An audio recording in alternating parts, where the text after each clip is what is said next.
Sorry. Sorry. Oh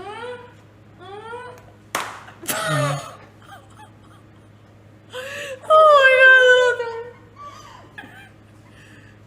We're moving away the things that might actually... Alright, you guys keep the water in your mouths, please. 1, 2... Ready? Oh, that felt kind of good. Okay, it's at 20. I told you, bro. Hell yeah. Okay, can I put it up to... Okay. I want more.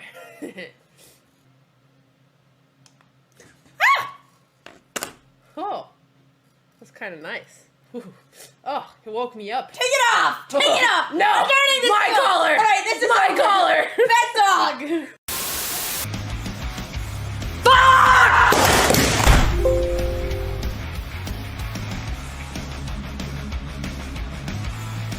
I broke my computer screen. I broke my computer. This is my computer now. Okay, we're gonna work on this. We're gonna work on this. I'm gonna work on this. I don't have anger issues. Distraction? There's no distractions going on here. I don't know what you're talking about.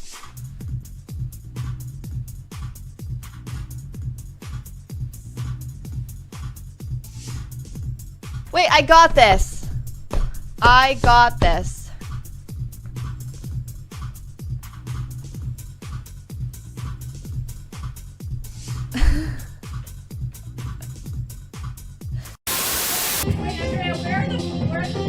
I don't know. We're not putting them. You're using my one-piece books. You're not reading them anyway. You're not reading them anyway. You're never gonna read them. Andrea took my one-piece books and she put them under her DJs. Andrea, use your own Don't books. even read them. You have 40 books and you don't read. You don't read. But can we talk about something? Why is it this photo? Why does everybody have a fantastic photo and this is a screenshot from a random PCL stream when they used to make us wear the little golf shirts that don't even make sense? I'm not even looking at the camera. What is this? What photo do you want? Oh, well, I would love the same photo I have on Instagram and Twitter. Wait, did we change? Oh!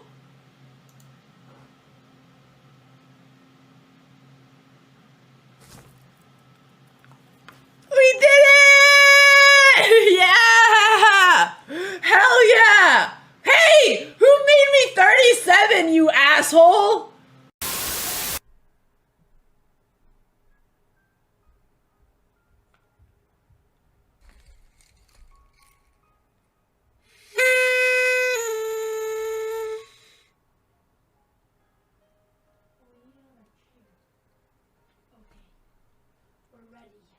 Whoa! What are you doing? You came. So again, for the context, try to read Jen Shahade. Shahadi article from... Fight. Mob slip. Okay. I slipped. Okay. Didn't mean to ruin the moment. Scared the shit of me. Yeah, my bad. Question, trap question. Who are strong in this position? Bishops or knights? Well, you said it was a trick question, so even though it's an open, typically bishops are stronger in open positions.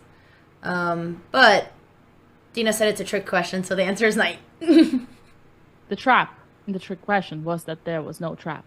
Wow! Who does this? What type of cruel game is this? You see me when I'm down and you continue beating me. Looks like 339,000 now in the pot. I'm calling it right now. This is a queen. No queens. I will literally tip you $20,000 if you put a queen. 20 grand.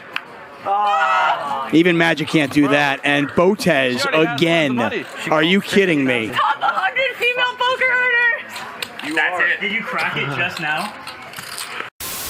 I really need help. With what? I'm running late and I've been trying for 10 minutes to put on my shoes and I have used every muscle. Ask Vila. No, he doesn't. I need you to pull my, please. I'm so Not late. during this game. No, I need... Hello and welcome everyone. into the Fermentera Sunway Chess Tournament.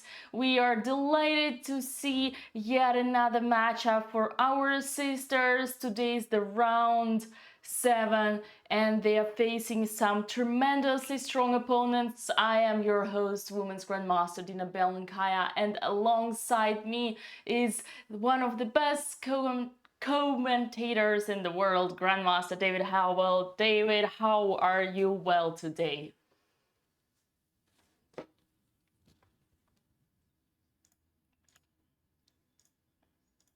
Duty called. I had to do some other work, but this is the highlight. This is where I wanted to be, and it's good to be back with you. What have I missed?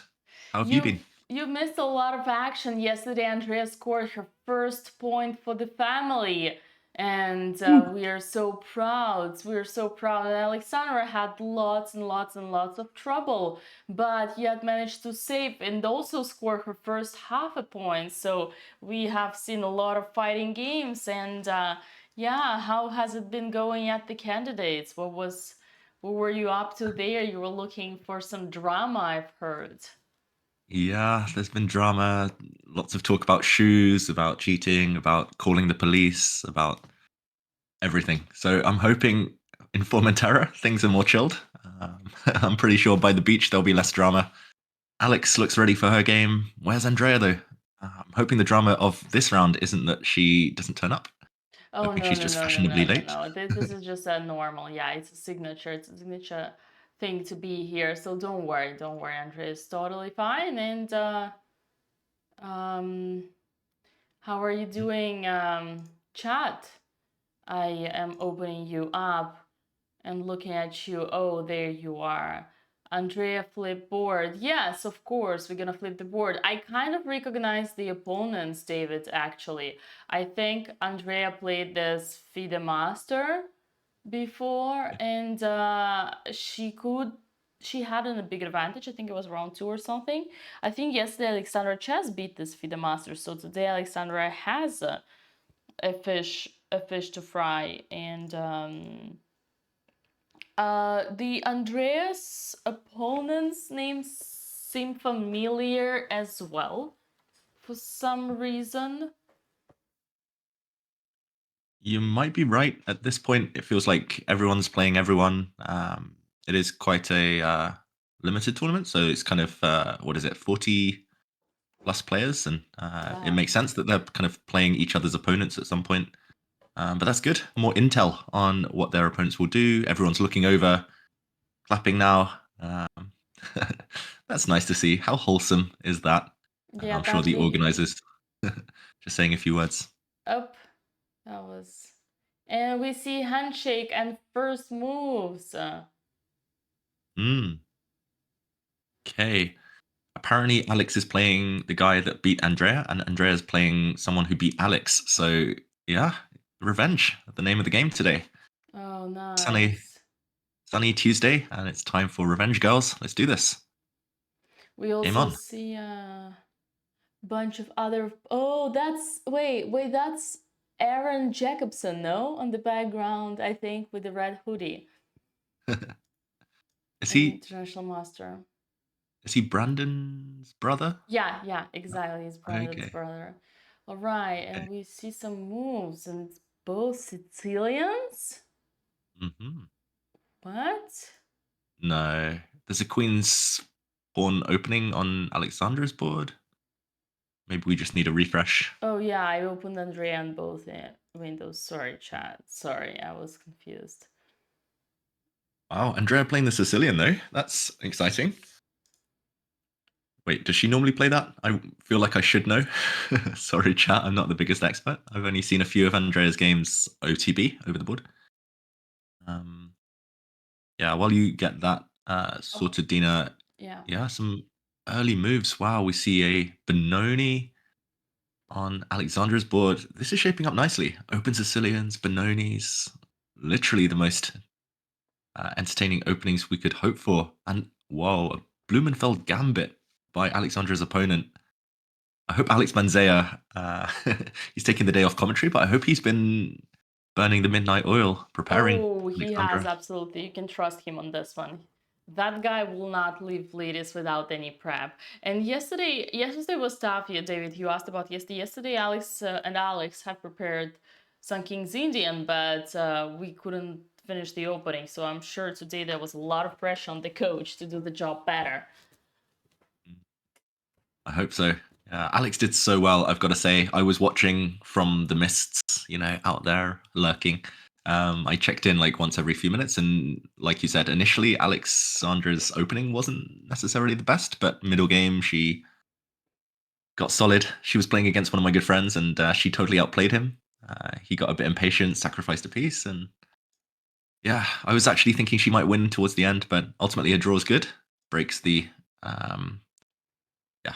breaks the mold, sets her up for a new second half of the tournament, and Andrea got the first win. I'm excited.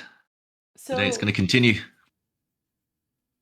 Just to keep it straight, just to make it straight, you, while commentating Hikaru in front of 30,000 people, you were lurking how Alexandra was doing in the opening, right? Yeah, I was doing a bit of both. I mean, 24 hours in a day, that's plenty of time to commentate on the candidates while watching Fermentera, watching you, Dina.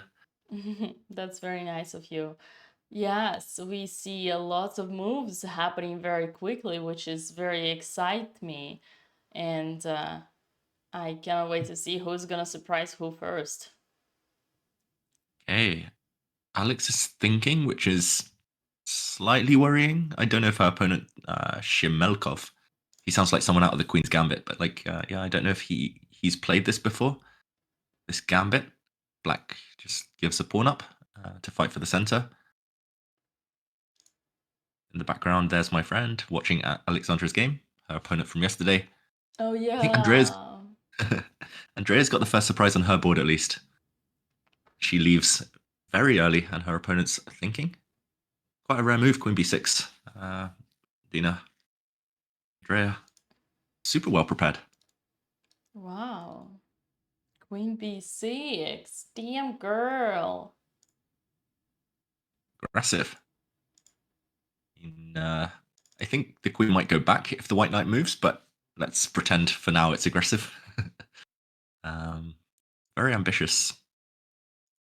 Double attack. The white knight has to move. At least when the white knight moves, the black queen will be hit. Might have to retreat. But that one is definitely preparation. Alex, wait, it's her move and she's getting up? What's going on? Oh, she was just checking on the camera. Only you. Don't worry, David. She was just making sure that you have enough. I'm new to this, Dina. Yeah. I'm a newbie. I thought it was dramatic. All the chess drama that's going on, I just assumed that someone was walking with heavy shoes nearby. You have so much. I was watching. I mean, I don't want to take out of this action, but yeah, I was lurking yesterday as well into how you guys were doing it. So you had some interviews in real time. Yeah, it was hard to know how to react to some of those interviews. Yeah, again, it's different. I'm glad to be back here because I can root for people. I don't have to stay impartial, neutral. Oh yeah, finally, we're gonna see the real side of David. We're gonna see Come on, his girls. heart and soul is gonna be with us, chat. Yeah, I can confirm that commentators do have hearts and souls deep down, hidden away. Let's do this. Let's go, girls. Crush them. Ooh, now we're talking. All right, and what is happening on Alexandra's board? She's thinking after early b5. So does it? I mean, I'm pretty sure she has some prep here. It's just she's trying to double check to remember. Have you had this position before, Dina? Yes, actually, recently in Reykjavik, I did have something similar, and I think I would just do, I think, e3. Yeah, is e3, does e3 exist? I'm sure it does exist. It's not one of the main moves as far as I know, but I'm sure it's fine. It's solid. Maybe I didn't have it here. Maybe I had it with the knight on g1. Okay, that would make sense. Yeah, different move order. Oh yeah, it would be different move order. Yeah, no, I definitely had the classical move order. Like, you do this. I don't know what to do. Yeah. And then you go e6 and on b5. Mm-hmm. You might have. Yeah. Still not. Yeah, no. Probably it was just classic with the pawn on e7. Okay, don't mind me. I cannot remember anyway. I think you probably had Benko like b5 before e6. Yeah. And you take a6, then e3. But anyway, yeah, like just to show what might happen in the game, it's a pawn sacrifice if white takes on e6. F takes e6, and then white takes on b5. Black builds a big pawn center with d5, and yeah, there's some compensation. Black will play a6, and who cares about being a pawn down when you've got the center, big pawns. Center, yeah. So I'm slightly hoping Alex doesn't do this, but unless she's really, really well prepared. But this is fine too. You just play g3 and get on with the game. The alternative, I think, is bishop f4 in the game position, bringing out the bishop like a delayed London system. Bishop f4 or bishop g5 are the other main moves. And then you just kind of wait for black to take the pawn on c4. I think bishop g5 is the main these days. But anyway, you wait for the pawn to be captured on c4, and then you go knight c3 and game on. Instead of taking a pawn, you sack a pawn. Nice. So we will see. But Alexandra's thinking that's a bit worrying for me. I'm a bit concerned. Andrea, though, her opponent moves the knight. The black queen attacked. Oh, Andrea's offering a draw, basically. Dina, do you think we'll see knight d4 from her opponent? Oh, no, absolutely repeating the not. position. Wow, queen back to d8 is a prep? Whoa, that's some serious principal things happening here. Wow, the mind games. The mind games have started. Andrea offers a repetition, but she doesn't need to go for it if her opponent repeats. Also, her opponent is, 300 points higher rated, so I don't think the opponent will be itching to draw. Absolutely even not. if it's a sunny day. Absolutely even if he wants to get out on the beach. And he's playing white, right? There's like everything is against this. Yeah, so I think queen d2 is the other move to keep the game going, just to protect b2. And the game goes on, but Andrea will be prepared. I think she's got the first psychological blow against her opponent. Nice prep. Yeah. I'm much more happy with Andrea's prep than Alexandra's, I've got to say. How were they in the interviews yesterday, Dina? How did the girls sound? Were they buzzing?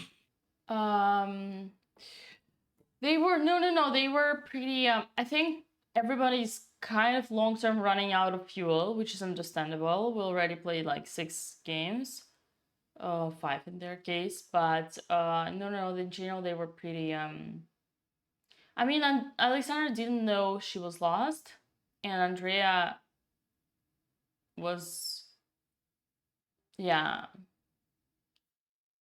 Chat, what do you think? How did this sound yesterday? I mean, it was an important day, David, you know, it was a very important day. And plus, we knew Alexandra was playing against your friend, so we had some principal things to prove. Exactly. She did well. Like, actually, her opponent yesterday, I didn't want to scare Alexandra, but her opponent in his last tournament, he beat like 2 2350s. He used to be 2200 himself, so she did really well. Like, I mean, he's really inconsistent, but then she still did great to fight back from that tough opening. Right. So she should take confidence, and Andrea getting a win, like, always good, surely. Andrea was wired and very happy, actually, according to chat. I agree. And Alexandra was raging at the King's the King's Indian. Fair enough. Yeah, Alexandra didn't know how bad she actually was. King's Indian's always bad, though. Yeah, that's what I said. And then I felt bad because I'm like, am I roasting their coach?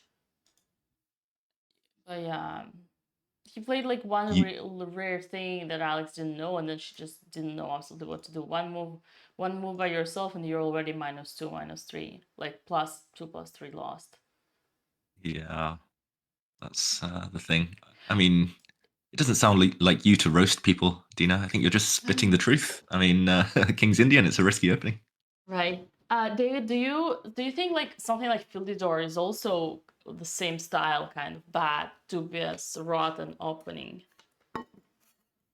Why? Is this a trick question? No, no, I'm just, it's because one of my students actually like was like, first of all, he was studying Chapavalanda, and I said it's an anti-strategy opening because you put the knight in front of the c-pawn, and then he said, okay, now I'm studying Philidor, and I was like, stop studying opening, first of all. This is not what will make you better. And secondly, Philidor is just same as King's Indian and all this bunch of stuff.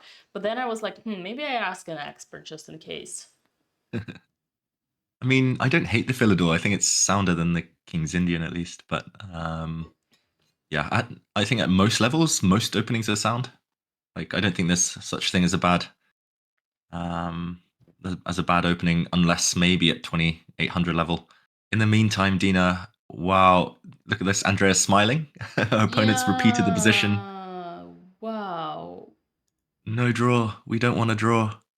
But I hope Andrea learned. I hope Andrea knows that she shouldn't be naive. He's just playing with her. He's teasing. Yeah. But the fact that she hesitates, it means that she's like, I don't want to draw. And I just want to... No, she's fine. Look, she's smiling. Don't smile, Andrea. We talked about it. What? Oh, she plays it. Don't smile, Andrea. No, don't. He's not going to repeat. No. He's just getting closer to move 40, right, Dina? He'll never repeat, surely. Look, she's already looking for the repetition. No, she's so... No, Andrea. It's just 2 times. Don't be so naive, so girl. Oh, I hope she knows that she's not the one repeating. It's her opponent who can repeat. Okay, she makes the move. Yeah. Now she should leave the board. She should stop smiling. Let him overthink. He's not gonna do it. Yeah, of course. Now she learned. Great. I'm happy. Andrea learned her lesson. This is what she deserves. You can buy anything you see in the internet. Apart from us, we always tell the truth. Nobody else does. Yeah. He was never going to take the draw. So the reason I actually had it, fun fact, I had it in Gibraltar. Last time I played there. Pretty sure you were there as well. And again, I was playing against an Indian opponent, and he did the same thing. And I fell into the same trap. I thought he wanted to repeat, but he didn't want. And then he said, well, our coach, Vladimir Borisovich Kramnik, always told us, like, always repeat 2 times. Always try to confuse them. And then I realized that all Indians who improvers, like kind of like learners, they all do that now. Russian school of chess has become the Indian school of chess. They learn these psychological tricks. Yeah, I agree. Yeah. Happens all the time. It's better not to think about it. But it's an important lesson, David. It's like a life lesson for free. Exactly. I mean, I once played against Fabiano Caruana, and he spent it was a rapid game, and he spent 10 minutes out of his 20 thinking about a position, and I was like, wait, what's he thinking about? And then he stopped the clocks and claimed a draw, and I was like, wait, that's only twice the positions repeated itself. And he was like, oh, but you're going to draw anyway, right? I was like, no, I was never going to repeat against you. Lol. So even top grandmasters get confused sometimes by repetitions, threefold, all these mind games. But yeah, just gotta stay focused. And maybe he's a time travel addict, this opponent, Kumar. So maybe he just wants to get closer to move 40. Gain 30 seconds on the clock. Andrea, though, back to prep. That's good. Yeah. She's composed. Yeah. In the meantime, Alex is a pawn up. Woo, let's celebrate. She took the gambit. All right. We got an extra pawn for Alex suits, which is indeed a rare thing. Usually she's a pawn down. So the moves that we missed were she took on e6, and she took on b5, and d5, e3, bishop d6, and now Alexandra is on her own. At least she's got lots of choices. I don't think white has any bad plans here. She's just going to... Okay, knight c3. Thought she's going to just develop castle, get the white king to safety. Yeah, as soon as I say that, knight c3, and there's some notation pops up, question mark, exclamation mark. That means dubious, but I think it's fine. I think it's fine.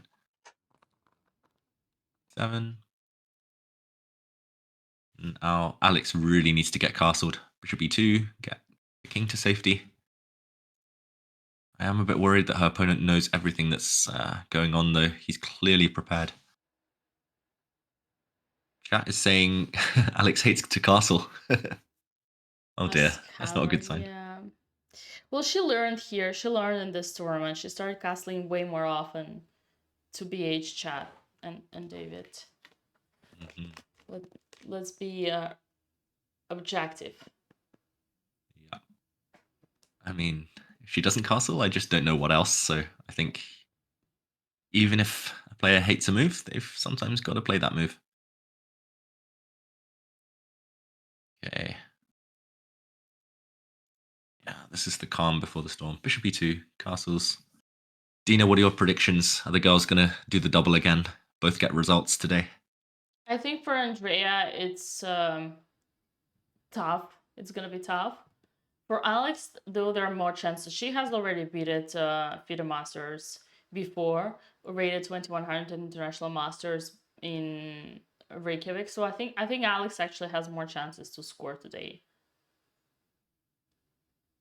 Yeah, makes sense. She's got white. She's no respect to her FIDE Master opponent, but he's not had the best tournament. He's a bit older. Surely energy plays a part into the second half of any tournament. For any age. Any age, yeah. I mean, apart from us, we don't get tired, do we, Dina? You were commentating every round this week. You jumped on the candidates on the rest day. Which 30s, I that's where regretted a lot about, but... Yeah. Why? Why did you regret? It's been on such a long time I haven't come back to my roots. You know, like a Russian-speaking chess community, and I was slightly surprised by the level of let's say gender equality's mentality. So I did regret that. I wish I would have taken my rest day for resting, but it was interesting and it was challenging. Opened my eyes on a few things. Okay.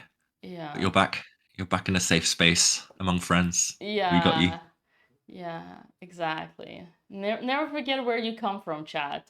It's important. Exactly. And okay. Both. Well, I was going to say both sisters thinking, but Andrea, she's gained 2 minutes since the game started, so she clearly knows what's going on.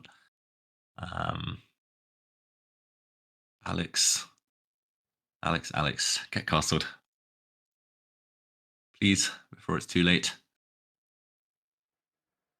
We see Mr. Monsieur Moussard in the background. Mustard, you mean? Mr. Mustard. Mustard. Is he going to win the tournament? Does he still have a chance of winning? Even after he lost? I'm going to check. I saw he won a couple of games after his loss. He might be back in it.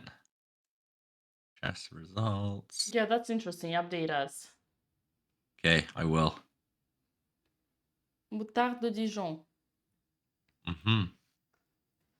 Right. Dijon Mustard. Sorry, chat. We're learning. I'm going to be slightly antisocial. I'm going to find these results. Mr. Dijon. In the meantime, Alex puts her bishop on d3, which is good for us because she prepares the castle. And yes, we do castle. We do.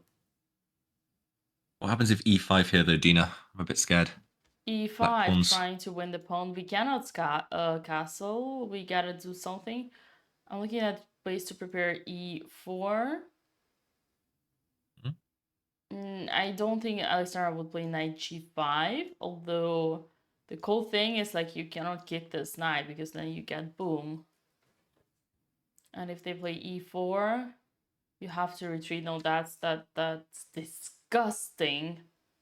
Maybe bishop f5. It does look challenging. I agree, David. It does look challenging. It's not clear how to... the position is actually objectively better for white, or maybe equal. No, actually equal now that engine gets some time to think. But on practical level, you see that? You don't wanna face it, do you? I would be worried. But at least she's got her opponent thinking for the first time. She's got Andrea watching. Got what, 6,000 cheerleaders here.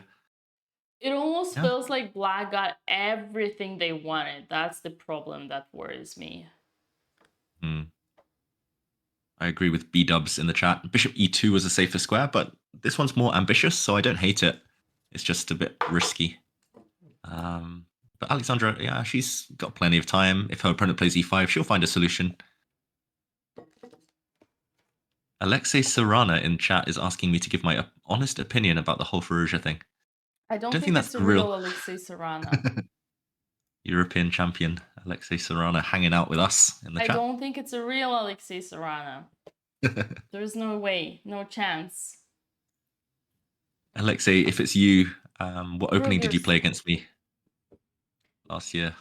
Prove yourself. Write something in Russian or in Serbian now that you're born and raised Serbian Grandmaster Alexei Sarana. Yeah.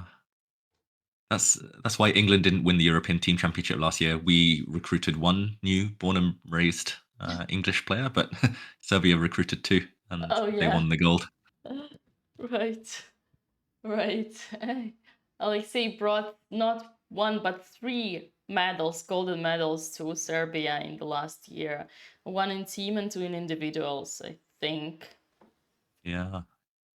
Just perennial winner. He wins everything. Okay, e5 not on the board. Black castles. So Alexandra's opponent doesn't want to attack her yet. That's a good news for us. Oh, that's amazing news. He's afraid. He's afraid of the Botez power.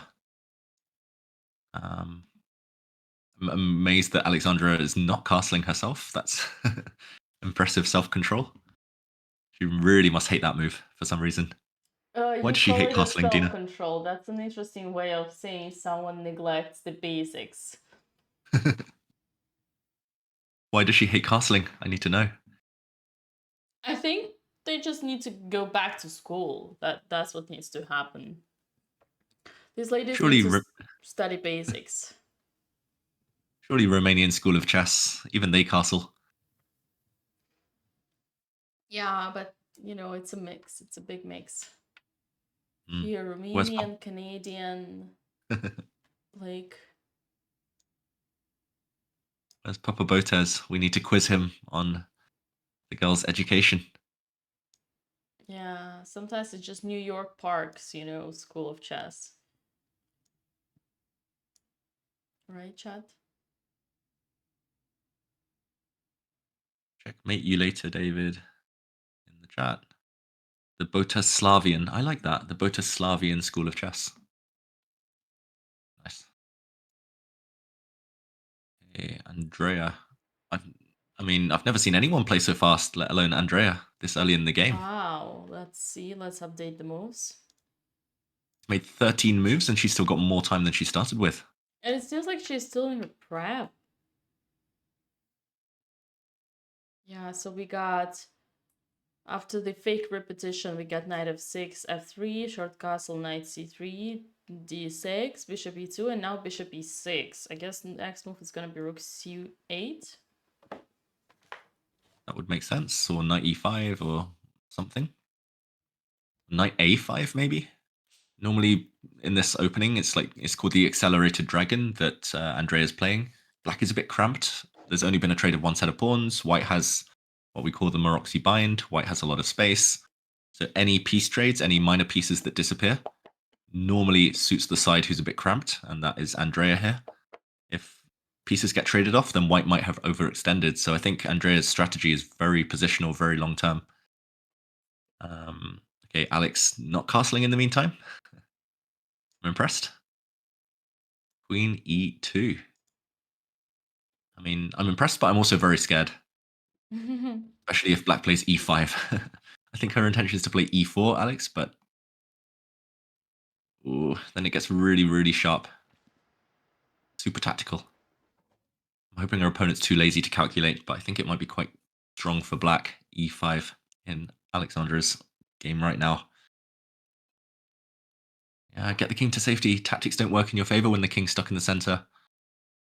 I'm really concerned. Anyway, it's not obvious for black. It's quite a lot to calculate, I think. So, still early. Oh boy. I'm being told off by chat, Dina, that I'm getting confused with classical chess and Botez chess. This is how it works. We need to. I like it. It's growing on me. We need to. Yeah. Actually, if black isn't energetic now on Alexandra's board, then white will play e4, white will just crush. Alexandra, she'll be a pawn up. Positional advantage. So actually, she's forced her opponent to be energetic here and now, but Shimalkov, are you energetic? Me? Oh, if your name's Shimalkov, Dina. Okay. Yeah. Dina Shimelkova. Yeah, that's correct. What would you play as black in Alexandra's game? Let's see. If Let's I play were against each other. black here, I would play e5. Take the center. Control the center, control the game. And if I block your center with e4? With e4, then I go with... Ooh, I only have one move. So apparently d4 is not good because they block. So you gotta do this first. Then they go back. And then you do this. Wow. And then you go back. And then they do this. And then you go back. And then they do this. And then you go back. And then they do... And then they do... It's all forced. This, and then they go back. And you do this, and they go back. And then you do... And then you put the... Such, the b5 pawn can go back. Wouldn't that be beautiful though, chat? Would be. I once played against this bot on chess.com. It was like Sleeping Magnus, and its rating is like 300. And so I just used one pawn. I just went and took everything. I made a new queen. Then I promoted to a new set, like all my pawns promoted to a new rook, new knight, new bishop, new queen. I managed to set up 2 rows of pieces. But yeah, queen, like, I don't think it's obvious for Shimelkov here. I'm going to try and move on from that really sad story that I waste my free time playing against chess.com bots. But, wait, yeah, did you play against Magnus bot and just humiliated him? Is that what you're trying to say? On the lowest level, because I needed an ego boost. That's crazy, Sleeping Magnus. Yeah, I don't think Shimalkov's going to find this because black has to give up the c4 pawn like you're showing on the board. And, I mean, this is like a 4-5 move variation, and you still have to evaluate. Right. Problem is white's center disappears, but yeah, pain chess, I need new friends. That's right. That's why I'm hanging out here. I'm hoping all of you take pity on me. Yeah, he has to play e5. Otherwise, I think Alexandra's going to take over. So it's a key moment already.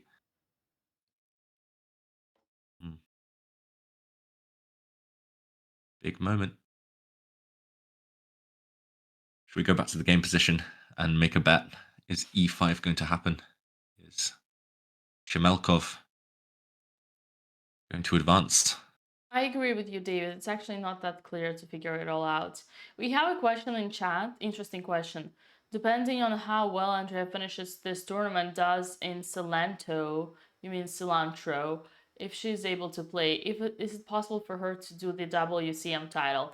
So first of all, objectively, of course, like I think Andrea has enough talent and grind to become even like WIM easily, WFM, let's say. But I don't think ladies believe in women's titles. Definitely not Alexandra. Like, probably Andrea doesn't have an opinion. But secondly, you need to remember that their chess fuel, unfortunately, is very short term. Like, for example, they're playing here, they're suffering. They still have to play in Sicilia in the week.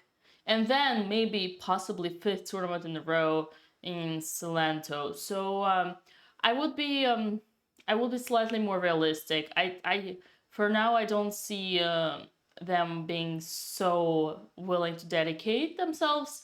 That being said, if they were to, they could, like, Alexandra could easily go for WGM and Andrea could easily go for WIM at the very least.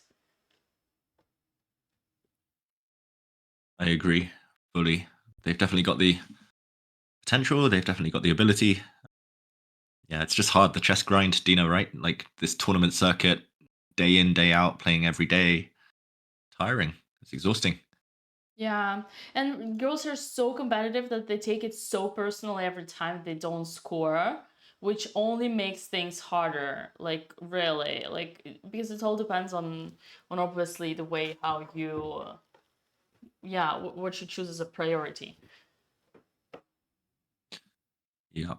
Like, they prioritize you guys. Yeah, when I was my latest tournaments, to give you more context, like I didn't have enough time to prep. I would need to spend so much time on content and stuff like that that I had absolutely no time to prepare.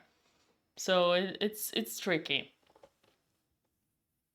Yeah, fully agree. Like the reason I never really, I mean, despite for years, like literally for 8-9 years, I've told my friends, I've told myself I would start streaming, but just no time. Especially if you're playing tournaments, like you got to prepare, you got to be in the zone. It's really hard. The girls are doing super well. All these tournaments back to back, while still combining it with entertaining you guys, playing great chess. It's hard. I mean, this is literally day 7 out of the last 8, playing 5-6 hour games every day. So yeah, it's about prioritizing. It's about kind of putting energy into what you're passionate about. That being said, I actually wanted to send a very supportive comment to Hikaru, and I forgot. I'm watching his recaps every night, and for me, Hikaru is an ultimate inspiration and ultimate goal, because the man stands out there for all of us streamers and shows that you can compete on a high level and be an entertainer at the same time. And he said something that was so heartbreaking for me, chat.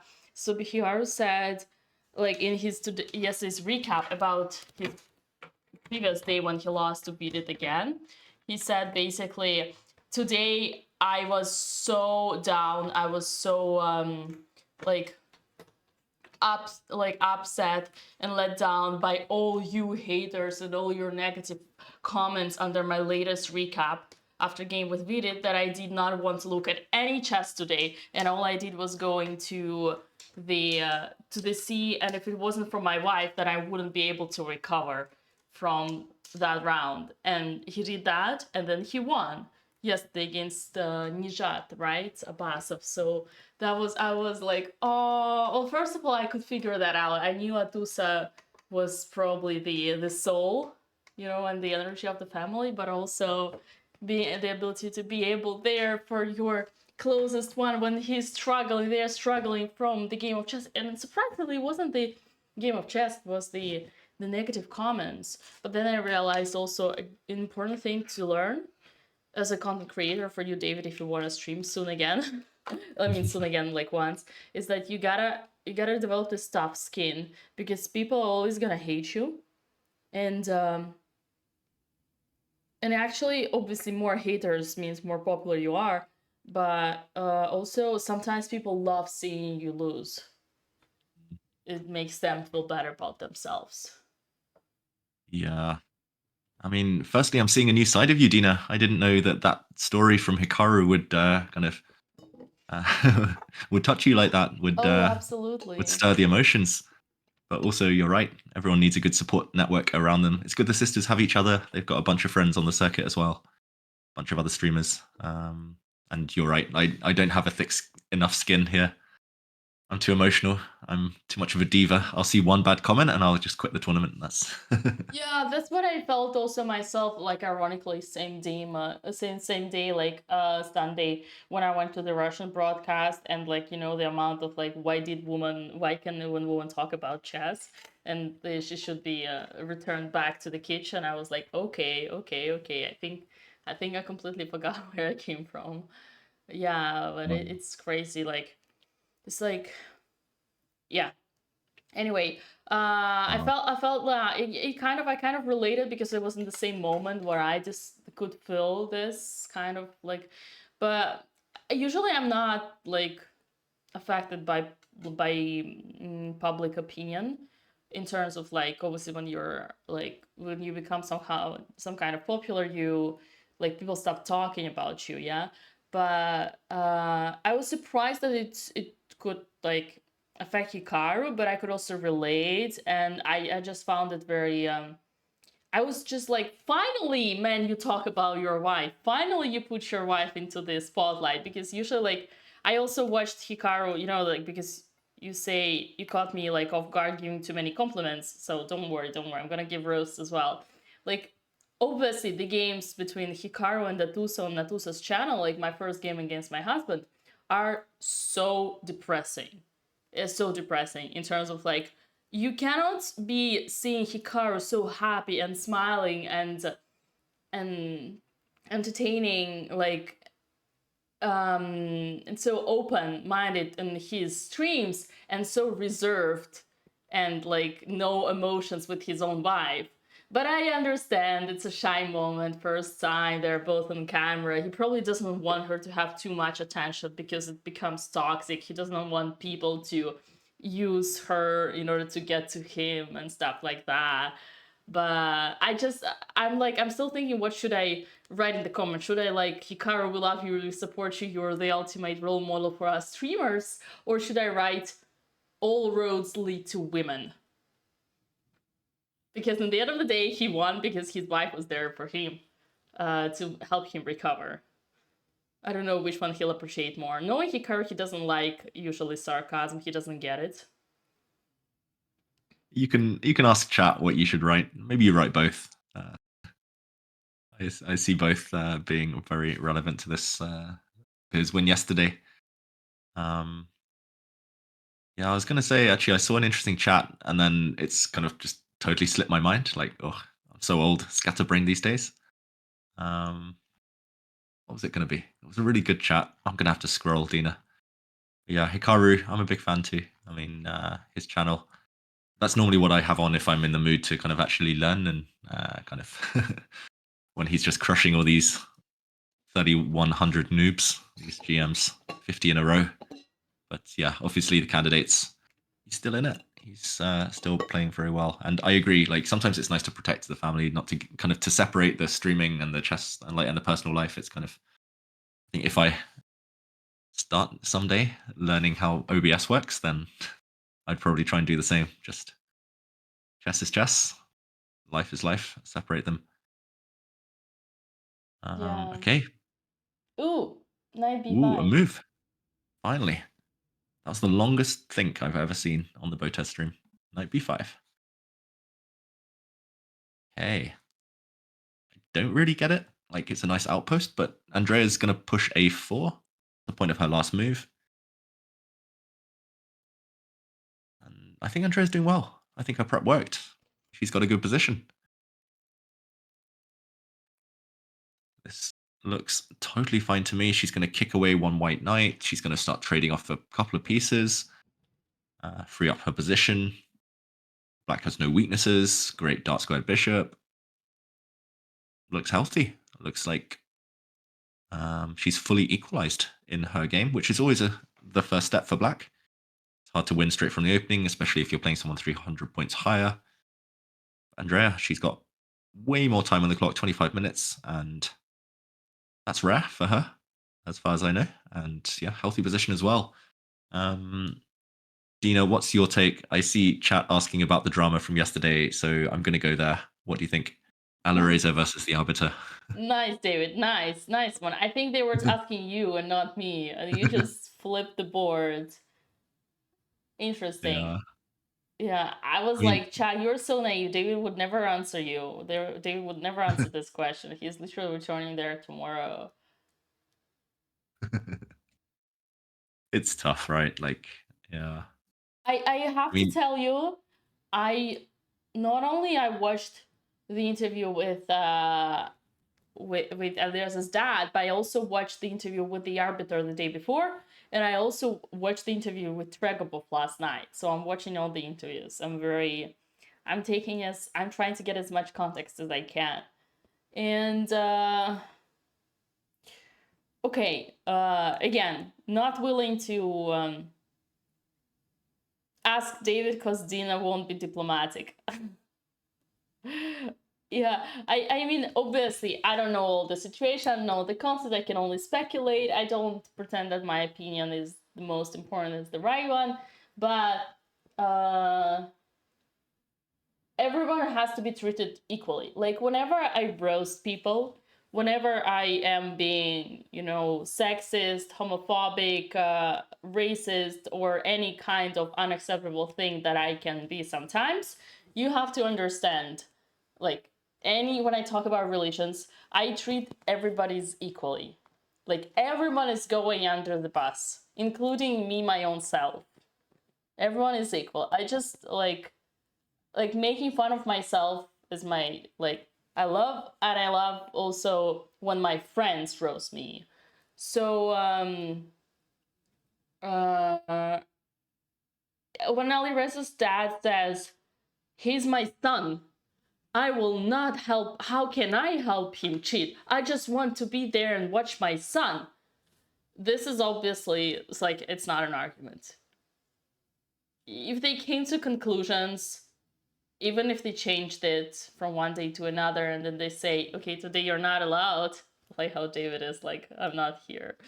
David is like, okay, David, you can get out. Like, before Keep going, gets clicked. Yeah. So I'm just gonna be silent. Carry on. yeah, everybody should be should be treated equally. And yeah, so I agree on that one, that it's like, for the cheating, I think everybody's crying about cheating. I think it's overrated. I think everybody's just being a little pee. I think it's way overrated. I think everybody's in the paranoia state.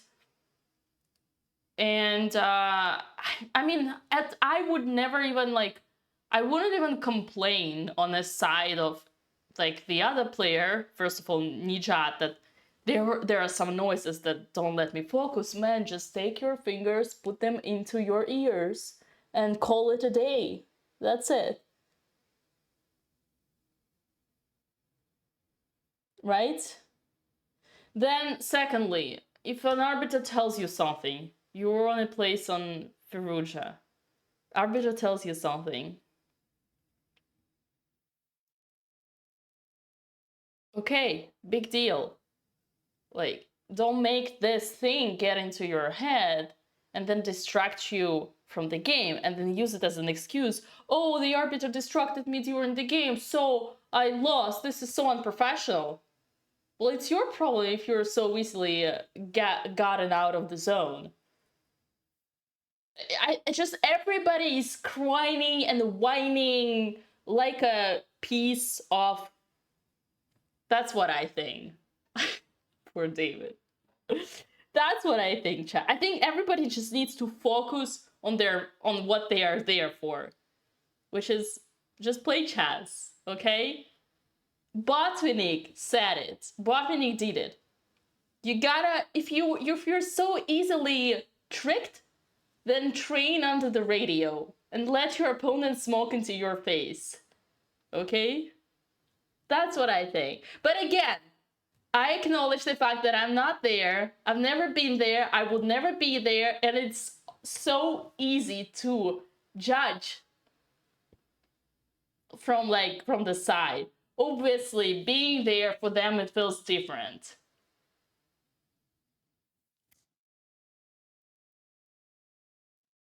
Keep going. I need a break. I need to go top up my drink, everyone. Um,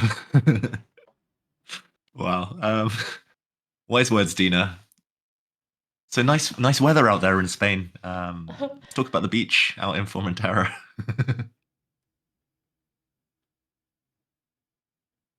Oh wow. No, I mean, yeah, I was watching a stand-up comedy special with Ricky Gervais on Netflix, and he has similar views to you. It's like we don't discriminate in the way we roast and the way we kind of I don't know. I don't know where to even start. Well, you get it. You shouldn't start because you have bigger things to lose. I have nothing to lose. Like the worst that could happen is that Vila fires me. But I obviously don't want to get my friends into trouble being on their channel. But I actually like, for me, like dark humor is like my religion. But everybody's in the same pot. Honestly, everyone gets thrown onto the bus. So, including myself and starting from myself. But I don't like people complaining. I think it's like they're objective complainings and not. But I had it once, like I was playing against the child who was just standing and like waving like this to the board, and it was on stream. All my chat was like the entire day, why doesn't she complain? Why doesn't she complain? Why doesn't she sell anything to an arbiter?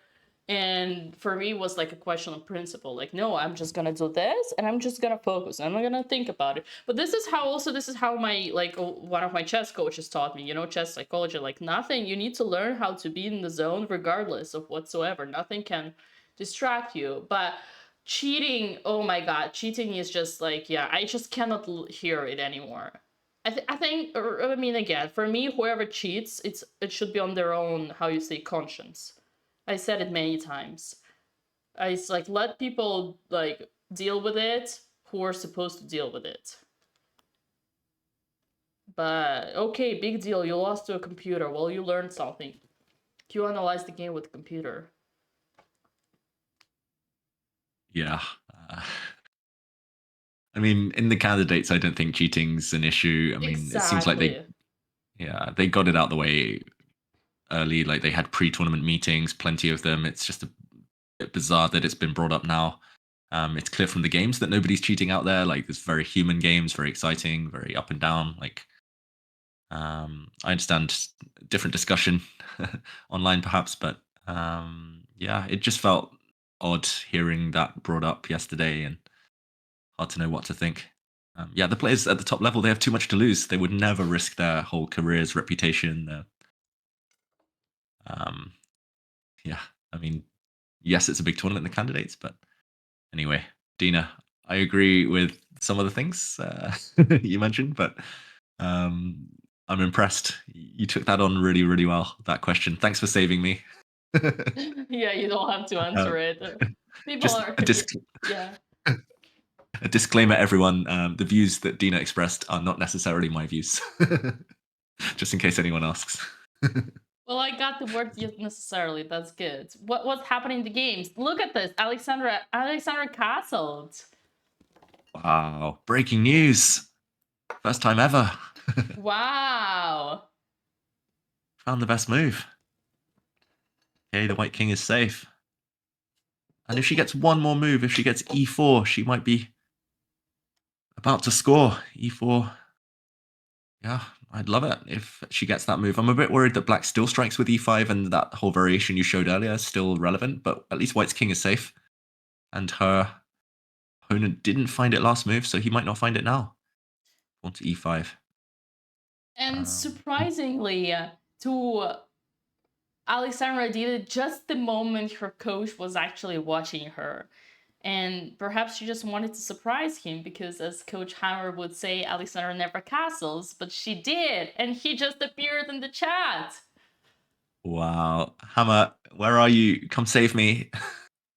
Hammer says that definitely no one in the candidates is cheating because they're playing so poorly. Wow. Which is an interesting point. Roasted. You talking about your boy Hikaru, Hammer? Or are you just talking about everyone in general? I mean, I think I agree. There's definitely no cheating. I would bet my life savings on that. Not that that's much, but For me, I think, okay, quick, and then I'm gonna get back to the board, but I think it's disrespecting towards every participant of the candidates, even to consider that they could be cheating. I think people there want to prove themselves to their own selves and to others that they can do it on their own. I cannot see any candidate who would enjoy winning unfair battle.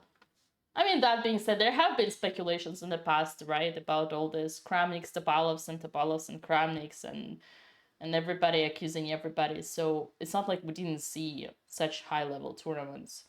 But okay, again, everybody's paranoid. That's my point of view. Sorry. Knight c5. Okay, Andrea played this a4, which I was proud, and I wanted to mention, David, wouldn't be a4 stopping automatic the right thing? I guess b4 would be a problem, but knight b5 was dubious. a4, the crab, she continues, which is super correct. And now she does something slightly different, which is knight c5. The best would have been to trade. David, maybe you, I mean, I'm not a huge expert of Sicilians. Formerly, I would always make mistake of thinking that trading pieces is better for white, but then I learned that it's actually better for black because they lack space, like even the bishop on g7. Andrea doesn't trade the pair of knights. Instead, she goes knight c5. Maybe you can break this one down because it's pretty complicated as middle game. Yeah, I mean, it's tough. It's a judgment call. Like trading pieces, it's always kind of pros and cons. You have to weigh them up. You have to write a list. And I think it comes back to what we were talking about earlier. This opening was the accelerated dragon. White has this Maroczy bind, the white pawns on e4 and c4, clamping down on the black position. Black, therefore, has minimal pawn breaks. You can't kind of open the position easily. You have to maneuver with the space you've got, and you're a bit cramped. So normally, in general, in this exact pawn structure, this exact opening, trading at least one set of minor pieces makes a lot of sense. It means your remaining pieces have more room to maneuver. They're a bit freer. You have kind of more squares available for fewer pieces, which is always good. But just like Hammer says in the chat, I don't see anything wrong with knight c5. I think it's fine. I would like to say I would have traded and computer would have approved, but quite likely I would have played the same move, knight c5. The knight's on a good square. There's no concrete refutation as far as I can see, and if white can't punish you, then it's not necessarily a bad move. I think it's actually quite nice to keep the tension because she's got more time than her opponent. She's been better prepared. She's still got the idea of trading off next move. I don't think white can avoid one set of minor pieces disappearing, so she won't be cramped. No space issues, no tactical issues. I quite like the idea of trading off queens at some point, bringing the black queen out to a5. Because I think in terms of which pieces you want to exchange, definitely the queens coming off would favor black, or at least make black's position very safe. But yeah, in general, positive about Andrea's position. I think she's done everything right in the opening. She's followed all the kind of prescribed maneuvers when we learn this from the black side. Bring your knight around to the queen side, put your pawn on a4, control some squares. And it definitely feels like her opponent's not that comfortable. He's done some weird stuff with his knights. He's lost a bit of time with his pieces. Early days, but Dina, I'm optimistic. We're going to get the double today. Yes. Going to bring more luck. That would be great. That would be amazing. That would be awesome. Okay, we got another move. Which is it? Ooh, knight to g4. Knight g4. Attacking rook takes f3. Like, let's say bishop c2, rook f3. Nope. That wasn't on my radar, Dina. I guess here you can take with the queen and put the white queen on h3 or h5. Or... There's an interesting line here after queen h4. And after h3, got knight to h2. I mean, this is a complicated thing. I'm not sure he actually... I think in this case, knight g4 is a threat is stronger than the execution type of thing, you know. I want you to be scared of rook f3, but am I gonna play it? Not really, but I don't tell you that. I want you to think that rook f3 is a threat. Yeah, he's trying to scare her. I totally agree, Dina. I don't think he's calculated this to the end. I don't think anyone can. He's just trying to put pieces near White's king, and Alexandra, we know she hates castling. Maybe she'll be like, why did I castle into it? Why did I castle into the Eye of the Storm? But ultimately, if she doesn't panic, there's no direct winning threat for black, and therefore can't be that scary. She's got a lot of time still, so as long as she stays calm, she'll be fine. Even pawn to h3 if she really doesn't want to allow any nonsense happening on that square, on that pawn. Just to try and kick that black knight back. Looks fine to me. I think she's okay. Her opponent definitely bluffing here, and Alex is a great poker player, so hopefully she calls the bluff and just continues chilling. She's fine.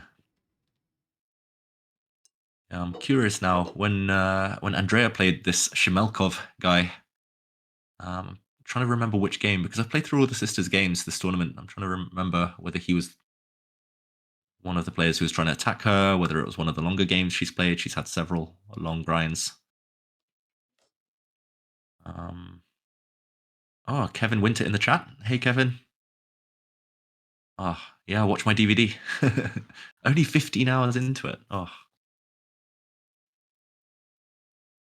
Yes, I will be at Norway Chess, Kevin. Okay, what do you think, Dina? Is she going to just play... I was going to say, is she going to play h3? Of course she plays h3, Alex. Really calm. Ooh, I think that's the safest move. h3, nice. And after rook f3, queen takes f3, knight h2, Chad, is not as dangerous because, first of all, even if you take the rook, you're gonna... trading material probably is good here for white because easier to attack the center. And you still have queen h5 intermezzo. There is knight f6 though. This is okay. This is how do I describe it, chat? Okay, no, never mind. I'm not getting into this. I'm not pretending I can calculate this. You're right. He's gonna get back. He's gonna retreat, or has he already? No, hasn't yet. He's gonna go here, I guess. No. Okay, quick last thing. Why is it good for white to trade minor pieces? Because the center is kind of strong, but imagine we could put the rook and attack c5, and then who would... It's like kind of like hanging pawn center, even if it's not. You do want to trade minor pieces to attack with the rooks. David, you might have a different take on this. Also, Dina, we're a pawn up. Alexandra has an extra pawn, so trading pieces gets her closer to safety and maybe closer to using that extra pawn a bit later in the endgame. Also, we talked about space. Black has the pawn center, and like you said, like the more pieces disappear, the less cramped white is. More likely the white rooks will appear and start bearing down some pressure against the white pawns. So yeah, happy days. If her opponent retreats, I think he probably should sit and calculate now, as he's doing. He's an experienced player. If he starts retreating, trading off pieces, then black loses so much momentum. David, where have you been my whole life?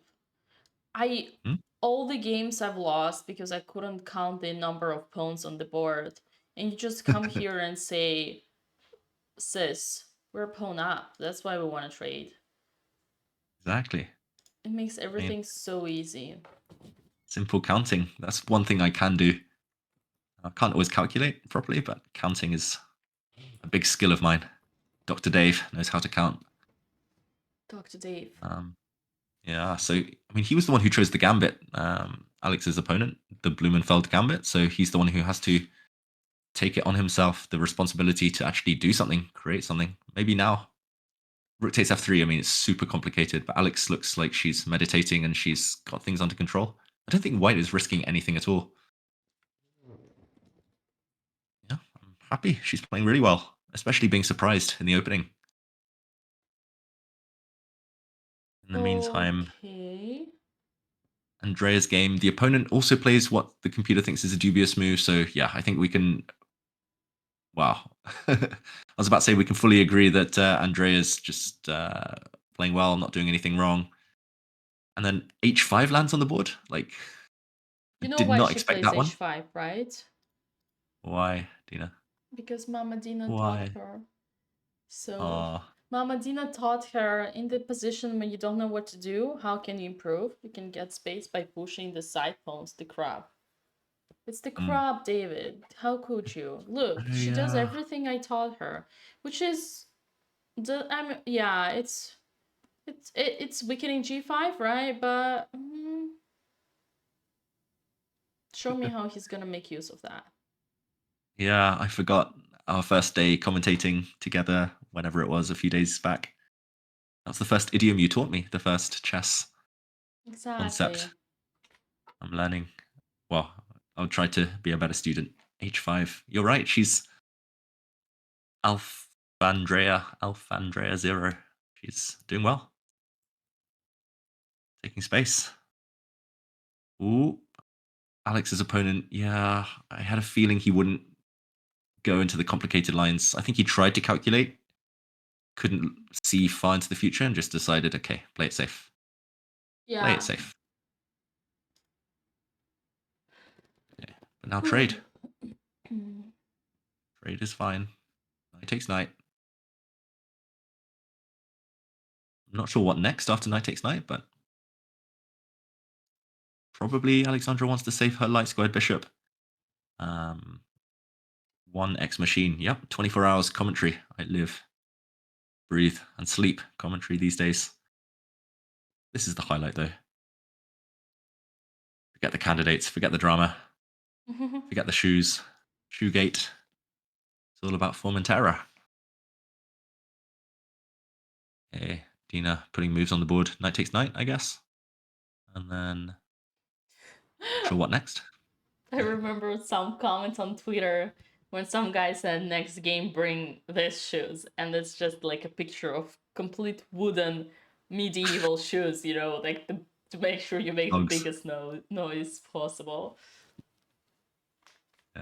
Actually, I mean, oh no, I shouldn't say. I've actually got a story that I didn't tell on commentary yesterday either. And now it's time.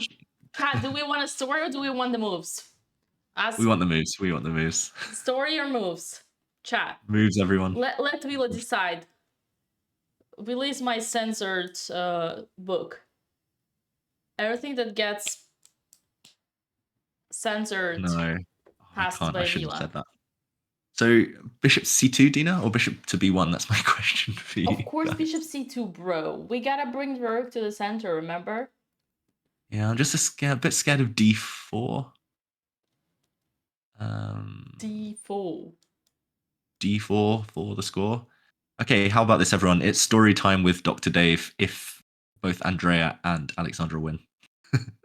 I'll throw some singing in there for free as well, if you want. Wow. Yeah. Computer in this position, everywhere bishop e4, but that's deep. I mean, bishop e4 is not obvious. bishop e4 is smart because you trade the worst piece of your opponent. Also, tactically, Dina, like if knight e4, for example, then I think white loses a piece immediately after d3. That's why I was a bit hesitant from putting the white bishop on c2. So knight e4, d3, I think wins a piece for black. So you might have to find this. So Alexandra, if she wants to play bishop c2, she might have to find that bishop e4. There's take, knight e4, d3. Oh no! How could we? Just another day in the office, blundering the queen. Discover Gambit. Check. Yeah. Yeah. That's interesting. You're right. But that being said, David, if we go bishop e1, oh god, check this out, man. What you gonna do here? Oh yeah, I was a bit worried about knight f3 check. I'll take it reluctantly. Check. Gonna go here, king, I guess. Yep. And now say hi to your mama. Ooh. Oh. You're gonna defend that, my friend. This is scary. Yeah, well, he's not gonna find it, but... I mean... Now the main question is... What's the main question, chat? Can they do the same after bishop c2? Let's check. Check. Check. Actually, they can. I missed your d4. I thought that I was being really clever here. By taking the knight? Well, by taking the knight, but also I thought if queen h5, which I assumed was your plan, then after king h1, then white can play f4. Maybe. Still scared I'll get mated. Oh, actually, maybe not. D4. Queen h5? What's wrong with queen? I like how this... I don't want to say what. The ancients like says, white is winning! Any move is winning! Doesn't matter what black does, and doesn't even suggest d4. But the moment I make d4, it's like, oh. Oh yeah, I forgot about that. I think that's very human, right? We've all been there where we think we're winning, and then it's like, oh, shit. Yeah. We suddenly realize. D4. Yeah, queen h5, Dina, is probably more human, and then f4, and I think white survives. Maybe we put that on the board. Whoa, Nike Sands.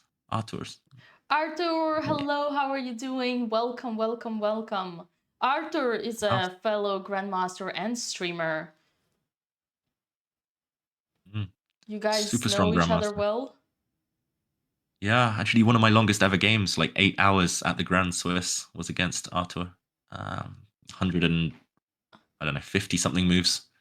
Right, so he was another grandmaster who you it was a draw. Traumatized in not agreeing for a draw, in completely drawn position for 100 moves, right? He was the one torturing me, so oh, really? I claim innocence. But yeah, no, super nice guy, great streamer. I've checked in on some of those streams from time to time. That's amazing. I'm actually playing a tournament this weekend. It's like a fun tournament in the US called Alto, at least 21, where no underrated kids are allowed. And Arthur is gonna cover some of my games, so I'm super excited for that. Arthur, can't wait to see you in action.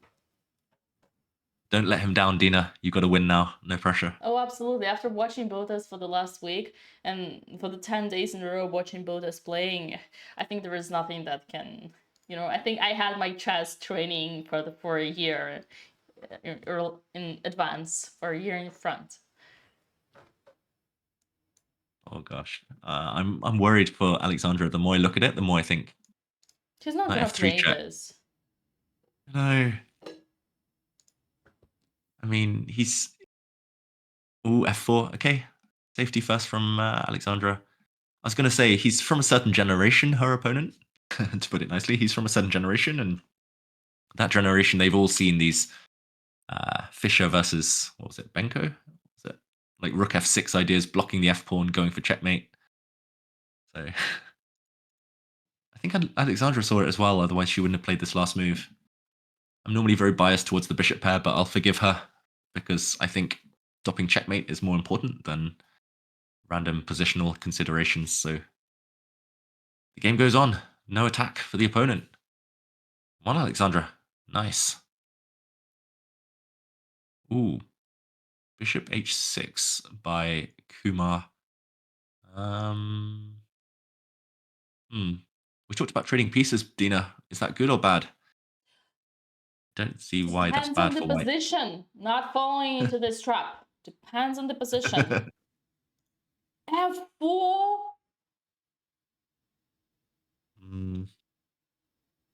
Risky, but I think it's probably less risk than that variation where you were playing knight f3 check. Whoa, David. Alexandra plays poker. He would never do that. You think it was just bluff? Pure bluff? I don't, like, okay. I gotta bet my whole channel points that Alexandra did not even see knight f3 as an option. And f3 did not come from there. I think f3 came from the idea of just some other ghosts. I hate giving away the bishop. That being said, for now, as you said, David, more pieces are traded, better it is for Alexandra. So it's not like nothing bad actually happened. She did just trade her worst piece, her best piece, and now this guy is like kind of feels, this guy feels like a, a child in the monastery. If she gets 2 more moves, though, if she gets b3, bishop b2, if she gets to put it on the long diagonal, that problem child, then she's loving life. If she fianchettos her bishop. True. I don't hate it. And the fact that her opponent's even paused slightly before taking that bishop is a good sign. Okay, he's now taken it. No, objectively, I agree. Actually, Alex is doing good here for now. She's fine. She's fine. She's fine. Yeah, fine is the best word. How is not the the end of the younger world. sibling? Ooh. Ooh. Ew. Look at this. What are you oohing at? Bishop h6 for Andrea. Whoa. David, here's the perfect moment for me to put you on the spotlight. Okay. Every time I would play with white against these dragon setups, at first I remember I would often do these rookie mistakes where I would think, hey, I'm trading their dark squared bishops, so I'm getting an advantage. And then 3 hours later, oh, I lost. And when I come to my coach and ask him, why did I lose? He said, you idiot, why did you insist on trading these bishops? Like, black are totally fine here trading the bishop. Yeah, So... I mean, I wouldn't go as far as calling anyone an idiot for trading those bishops because I think it makes some sense, but yeah, I mean, if the queens come off, then trading dark square bishops definitely doesn't help. But if the queens are on, at least some attacking chances against the black king. That's why I don't like Andrea's h5. I'm sorry, I don't like the crab because... Oh, this would blunder a piece for white. Your but yeah, I don't like the crab too because high, David. Your standards are too high. It's black king's a bit vulnerable. yeah, it's a I like deep king topic. safety.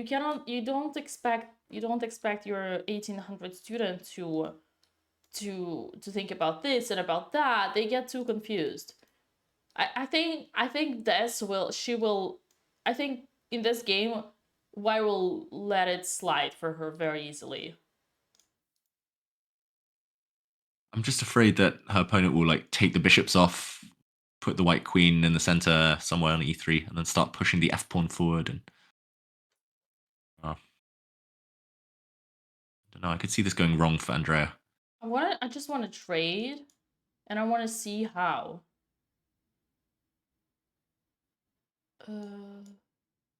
Yeah, queen b6 is a good move. How? No, actually. So okay. So just to answer my own question, chat. David says it depends on the position. Obviously, when you swap queens and then you swap these bishops, it's just like swapping any pieces when in the position of low space. You can see the center for white. So it is in black's favor. But if we just swap the bishops and the queens are on board, and after h5 kind of weakening, that's true, and g6 the king, now all these dark squares, then it is in white's favor. Did you get it, chat? Did you learn something from it? I got it. That makes sense. I hope chat did too. That was very well explained. Yeah, just slightly afraid, but we will see. In the meantime, a long move from Alexandra's opponent, Shemelkov. He queen h4. He really wants to checkmate Alexandra, but he's not going to in this game. I don't get it, Dina. Where's he going? What's he trying to do there? All right. Whoa, man, slow down your horses. Queen to h4? What do you think it is? Je ne comprends pas. You gonna checkmate me here, bro? Your bishop is blocked by your pawn. And I can defend. You think I'm gonna fall for that? Bishop d2. I command Alexandra Botez to finish her development. Connect the rooks. Bring the bishop in. I agree. Once she gets back to the board, I think she'll play this move within 2 minutes. Like bishop d2. Surely. She's fine. Like the black bishops are blocked, like you say. I have a question. Is how many channel points are a lot of channel points, Dina? I'm still learning about streaming and Twitch and You everything. seriously think I said that because I knew the answer? You seriously think I knew the answer? I don't know. Wow, millions a lot, apparently. Oh, wow. So my 6,500 isn't going to shake the tree. Okay. Chat, bringing the reality check. I like this comment. It's actually very eye-opening. I don't think I've ever realized how much time is allowed for a single game. Welcome to the OTB coverage of Botez Abroad. By the third tournament, you're gonna learn what is a time control of 4 hours per game. It's actually even 5 hours. But yeah, on a serious note, it is slow chess, man. Welcome. It is a lot of time. 1 hour 30 for each until move 40 plus 30 minutes after that and plus 30 seconds increment after each move. Andrea said it multiple times. She understands Carlsen, she feels Magnus, and she wants to change chess into rapid one. Which I don't blame her in a way. At the same time, some elitists would feel lots of regrets towards that. David, you, as a professional chess player your whole life, does it feel the same when you get achievements, medals in rapid chess, rather like compared to over the board chess? And last thing before I let you answer, I heard Anish in one of the interviews saying that his former Soviet coach would absolutely did like, how you say, forbid, like, Yeah, not allow, forbid him to play opening novelties in rapid games because rapid tournaments don't matter. I mean, everyone who knows me knows I like my 7-hour games, my 200 move grinds, but I do prefer Blitz and Rapid. I'm not an elitist, Dina. You're not. You're safe. I agree we need to speed up. Life is speeding up. Queenie 2 by Alex. Whoa, retreating. That's not speeding up. Yeah, but Blitz and Rapid is the future. I mean, I think everyone, all 9,000 of you in chat right now, I think you'd all be loving a Blitz or Rapid tournament to be watching one of those for the Botez sisters right now. What's more challenging? Yeah. Ooh. Dina. But she didn't play Bishop D2. She played Queen E2. Sorry, I was just very mad when I saw that. But yeah, I think the speed up needs to be careful because it's hard. Like, for example, like when you, like, to my students, I don't want to see my students play Blitz. I want to see my students play at least Rapid because I want them to use their brain. But when you learn to use their brain, then, okay, it's fine playing faster and faster. But when you're only learning, it's, I don't know, it's tough. Sometimes I hate seeing, like, students play training games in Blitz. But it depends on your level. Queen E2, I think Alex saw a ghost after d4. That's the only explanation, because, like, the bishop is opening, but then she has, like, even if she takes, she obviously doesn't have to take here, even though even this is fine, but she can just at any moment go to knight e4. So this is where Mama Dina comes, takes the book, Basics of Russian Chess School, How to Finish Your Development, and slaps you in your face with the book. You should write a book with all these rules, Dina, so that everyone can keep track. Alex can have it on her bedside table just before every game to The problem, refresh. David, is that I actually, in my course, I made videos about it, but everybody, even like 1,200 rated students, come and say, "Oh, that's like that's such a low level. I know already that you need to develop pieces in the opening. I know already that you need to castle." But one thing is to know that, and Alex knows that you need to develop, and another thing is actually believe in it and do it and get it as your discipline, like use it as a religion. So it's tough. It's tough to make people understand that even if you're listening or watching something that you were told on your first lesson of chess, that it's still valid today. Agree. I mean, Alex knows the basics. She knows that she needs to develop, but sometimes it's easy to forget. Especially when the opponent starts threatening stuff. Oh, the opponent started playing really, really well now. Rook f6 is a great move. There's actually a massive threat of rook g6. And then Alex will have to be really careful. How about she starts with finishing development? Okay, rook g6. Black's threatening to take a pawn now on h3. I'm scared. There's going to be pressure against the white king from so many different angles. I think Alex needs to be super accurate now just to survive. GF Duenas. Today's a rest day. No candidates today. Focus. Oh, really? That's why Hammer is in chat. That's why David joined us. That's why Hammer's streaming Football Manager. Or some other variety games. Yeah, she needs to be careful. Video games. Hammer's, yeah, he's a man of many talents. Oop. No! No!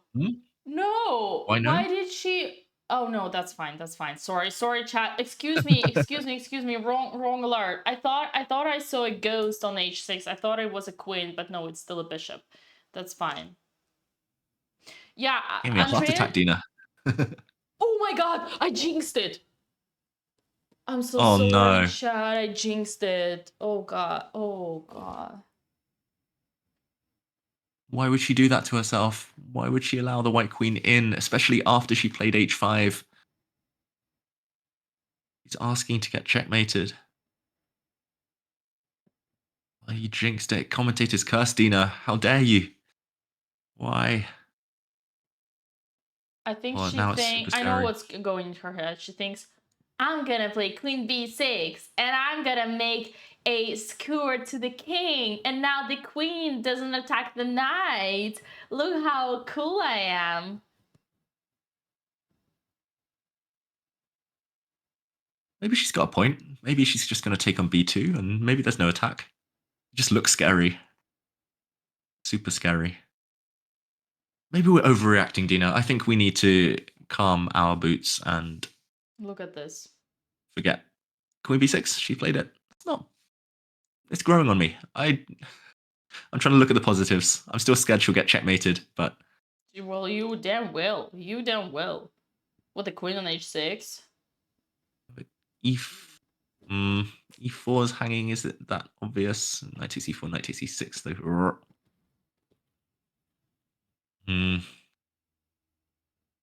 Yeah, I mean, it's... Again, don't try it at home, kids. Dr. Dave prescribes king safety above everything, but... Yeah. Okay, you never know. If the opponent isn't energetic enough, if he goes passive, if he goes like queen d2, game on. Yeah, didn't your mama teach you how not to be a pawn grabber when your opponent's queen is on your side and you're just like grabbing some random stuff on completely the other side of the board? My mama didn't teach me that. But, well, then I gotta have a conversation with her. Yeah, Mama Howell, she's a good endgame player, but she doesn't know any openings or middle game rules. Never played a proper game. You have a sister, right? I do, Dina. But she doesn't play chess. She played one tournament, 6 rounds. She got a half-point bye in round 1, and then lost the next 5 on time, I think. Like, literally forgot to press the clock after every move. Oh, and she lost the appetite for it. Yeah.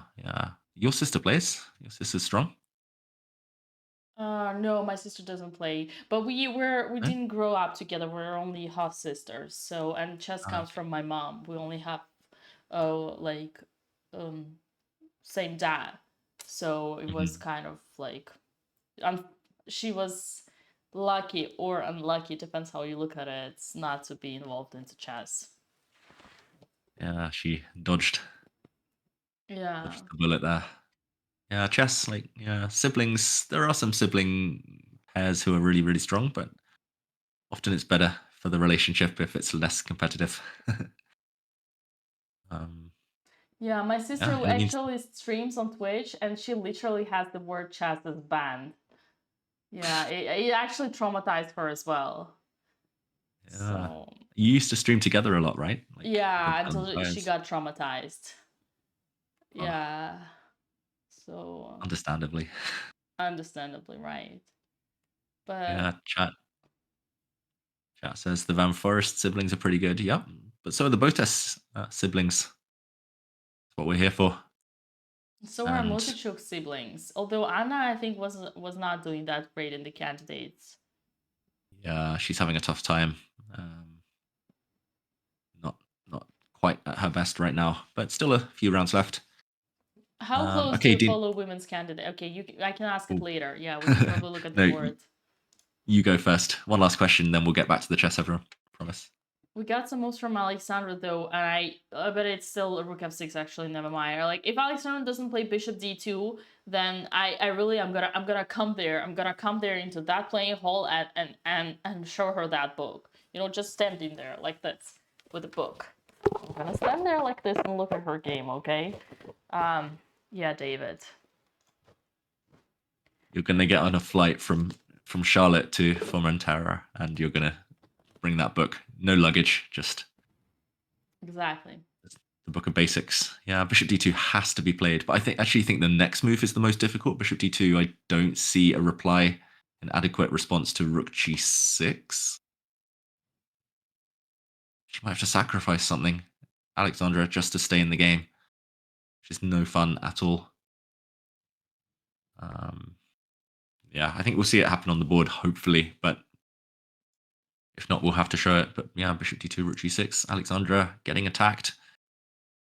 Yeah, the Polgar sisters were also decent siblings at chess. I agree. Yeah, Judith's literally the nicest person in the world. And I love her attitude. Like, we went on a hike last year in Norway with Judith Polgar, and she literally took a nap on the edge of like a super high mountain.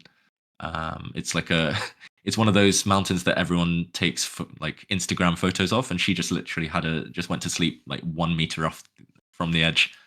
Wow. She just so brave, doesn't care. You know what? So nice for me, as well. David, it shows how much she's just like in peace with herself. Like, I cannot fall asleep in a map, even like just at my own home, you know, just my brain and my emotions cannot switch off. But wow, she's just random. So she can fall asleep by demand. That's how champion's mindset is. Exactly. No fear. Also one of the nicest people out there. Susan's also just lovely. So yeah, the Polgar sisters, I'm a massive, massive fan. Never met Sophia though. In the meantime, passive move, rook c2. That's great. Kumar Chad. is afraid. That's great for us. But Dina is not impressed, because how do you get rid of this? Didn't the police tell you when a robber comes to your house, you gotta kick it, or, you know, use all your guns out there to kick it out, because this is like bad things can happen. You need to get in a time machine or teleportation machine and get the black queen to g7. I just don't see any way for her to get there. If the black queen can land on g7, happy days. The crab will live. Right now, the crab is in danger. I quite like bishop d7, Dina, but I don't know why. d7 for Andrea. The white king will just move, though. Maybe if we trade the knight, then if we trade knight, then there is no danger for the. Yeah, but she might play it. Oh shoot! I'm a bit afraid knight e6. There's going to be some tricks. Shoot. What's here? Well, oh yeah. Didn't expect that trick, but finally, this is what you get. This is what you deserve. Be mate. This is what you deserve. Yeah, it's coming up via c4, h4. Yeah. Oh, stay safe, Andrea's king. Stay safe, Alexandra's king. They're both getting attacked, the sisters. But okay, it's manageable at the moment. They need to stay calm. They need to put their defensive caps on. Yeah, I agree with that dog. That dog bit me in the chat, saying initiating the trade is what started this. Yeah, never exchange on your opponent's terms. Why improve the opponent's queen? Why let that white queen into h6? Yeah, I guess. Yeah, Alex can trade queens. Queen g4 maybe. She offers queen f2. Just losing a lot of time, not developing. The white queen's not good on f2. Of course, the opponent's not going to trade off. Alexandra's move given a question mark. I've got to think for the opponent too. The opponent will never, ever, ever dream of trading queens while he's a pawn down, while he's trying to attack. No. Oh no. Oh no, no, no, no. He's just helped the opponent kind of gain time for the attack. Black queen will retreat somewhere, h5, h6, and then d4 is coming now, rook g6 is coming now. Alex. Okay, so to make you understand, so Alexandra spent 1-2 tempi to attack the queen. Instead, she could have played development, bishop d2, and then rook f6. If she wants to attack the queen, she can do it, fine, but with a bishop, and bring extra piece to the attack, to the defense. Look at this position, chat. Knight e4, maybe. And look at this position, chat. Okay, this, I don't want to sound like I know everything, but everybody needs to get back to basics. There is no other way. Of course, Alexandra knows that she needs to develop the pieces in the in any position, but does she respect this? Does she follow this enough to do it? No, and that's why she gets into trouble. Yeah, I think she's actually trying to.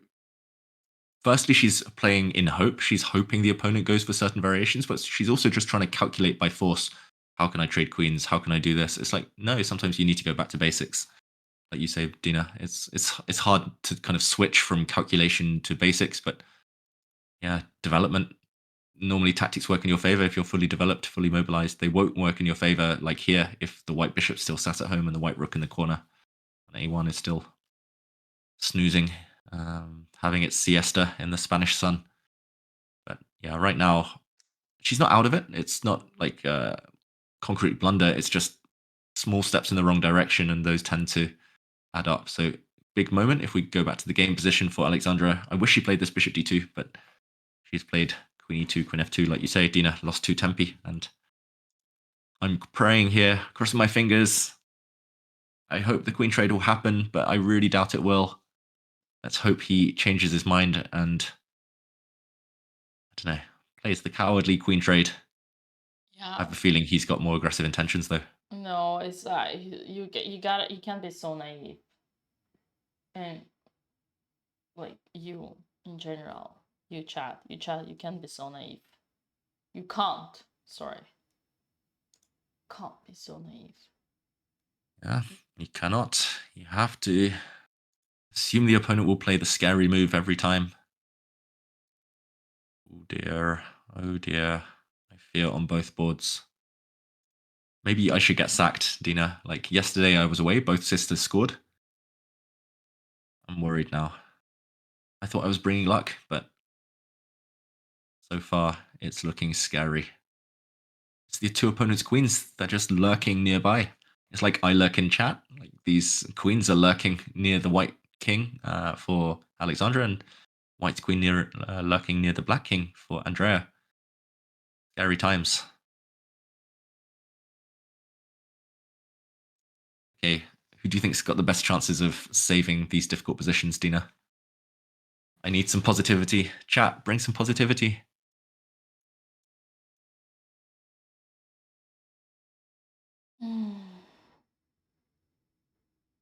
Not easy. Accidental Novelty says, Alex escaped yesterday, might escape today. True, but yesterday she was never kind of directly getting attacked until the opponent went a bit crazy and sacrificed a piece. There we go. Of course, today, experienced FM. Of course, he's going to retreat his queen. Of course he's going to Not trade. retreat. He just retreated. Queen to h6. Yeah, yesterday was interesting because it's like I've been in those situations so many times that you were having like a +3, +4, but there is no capture, right? So you kind of like need to be a little bit more concrete or just know what direction you were going with more fuel. And it's easy on paper, but probably it's true. Probably it wasn't as easy yesterday for Alexander's opponent / your friend to actually execute the right way. What's she doing? 92? Let's get up to date with that board. She's moving a developed piece rather than developing new pieces. I'm scared. Oh, using that word. God. Please. Please. No. Just develop your bishop. Please. Every single move, literally, just develop your bishop. What's the big deal? Yeah. That's the thing. I think Alex, she was reacting to threats that weren't existing earlier. Like, she saw into the future and she thought, okay, my opponent's going to threaten this in 2 or 3 moves' time, and she tried to stop it. But you have 2 or 3 moves before it actually becomes a reality, so you've got to make the most of that. And oh dear, he's setting up. He's lining up on the G file. G6 played. There must be something now. Hard to defend. Queen takes h3 is a threat, Dina. How do we stop it? Uh-oh. It's really spiraled just the last 3 moves. Oh boy. It's only -6. Only -6. Oh no. Okay, let's be optimistic. Queen f3. What about queen f3 in the current position? Stops the 2 threats. Right, as if Alexander was going to put her queen right in front of the bishop. Yeah, Ooh. I mean, if she sees that queen takes h3 is a threat and d4 is a threat, maybe she has to find this move, though. Actually, this is fine. No, you block. No, you block. No, she can do that. That's... Oh, actually, that's okay. That's holdable. But it's uncomfortable. It is uncomfortable. Oh, wait, she's already moved. She didn't even play queen f3. She instantly played king h2. Well, I can read their minds. Yeah. Yeah, you know the sisters best. Whoa, surprisingly, after d4 can still hold after g3, but she would never do that. She would never weaken. What if I do like e5? Okay, I guess you'll just play rook f8, right, David? Mm-hmm. I mean, yeah, I probably would just continue building up. I mean, d4 looks so tempting, though.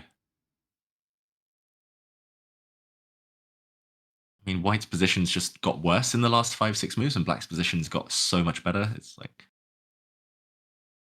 this is confidence, right, Dina? Like, yeah. I think if this was round 1, I think Alex, she would have played great. She would have consolidated her extra pawn and maybe been better, but tough tournament. And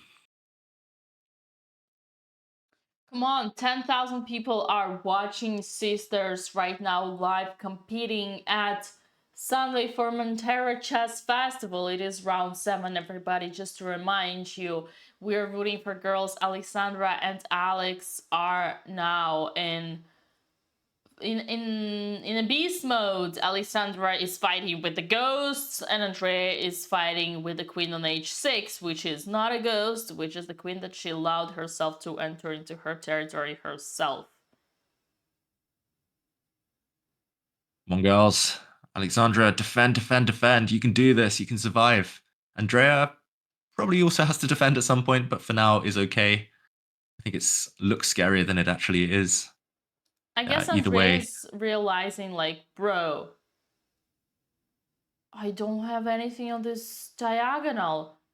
It's just my queen is so cool against the king, but there is nothing I can do, and I just attacked the opponent and he just defended. So what do I do next? Oh, I don't have any plan next. Surprise, surprise. Yeah. Dina, we forgot YouTube. Apparently there's 2,000 over there as well, so there's 12,000 people watching. We've been told off. Sorry, everyone. Nice. But thanks for watching. We love you too. Nice. YouTube, we never forget about you. Never forget, never surrender. Yeah, actually I spend way more time on YouTube than Twitch, so I should definitely be shouting them out. In the meantime, yeah, I think you're right, Dina. Andrea needs something concrete to calculate. She needs to see some variations that work for her. Like yesterday, she won a great game because her opponent blundered and she saw the tactic immediately.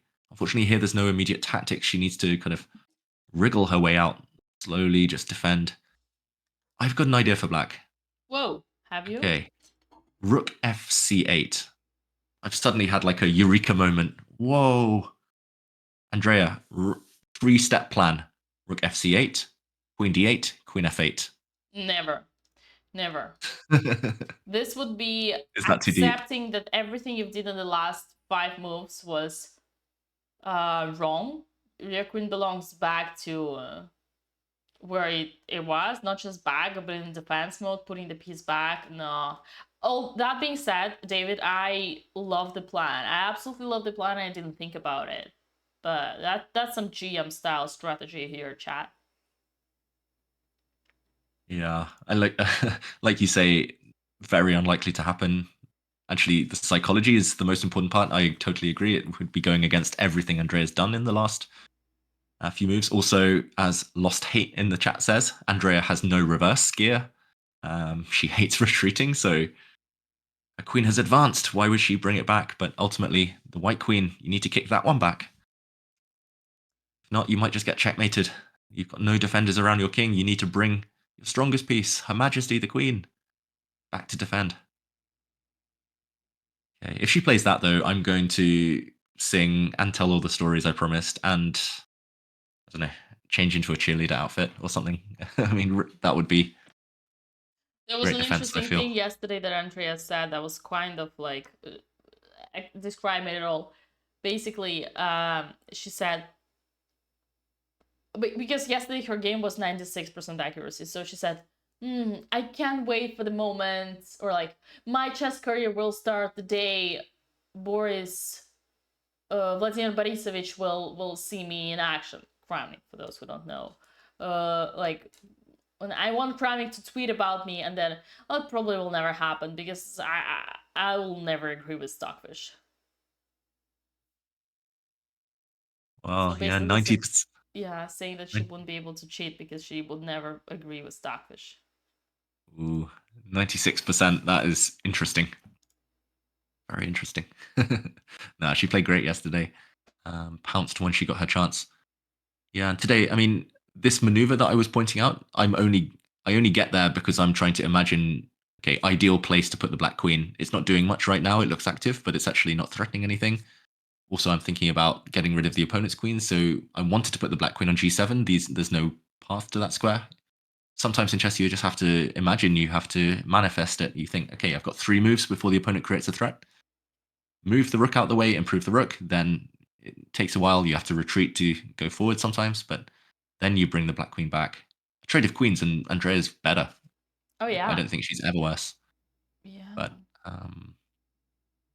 yeah, it just takes a long, long time. So, yeah, bishop d7 is probably more natural, as Accidental Novelty says, but yeah, it's just a 1-move threat. The white king will get off the diagonal, and black is a bit stuck again. Right. Or Alex's opponent, in the meantime, is playing really, really well. I bet his accuracy is pretty high. I don't know how to check these things, but...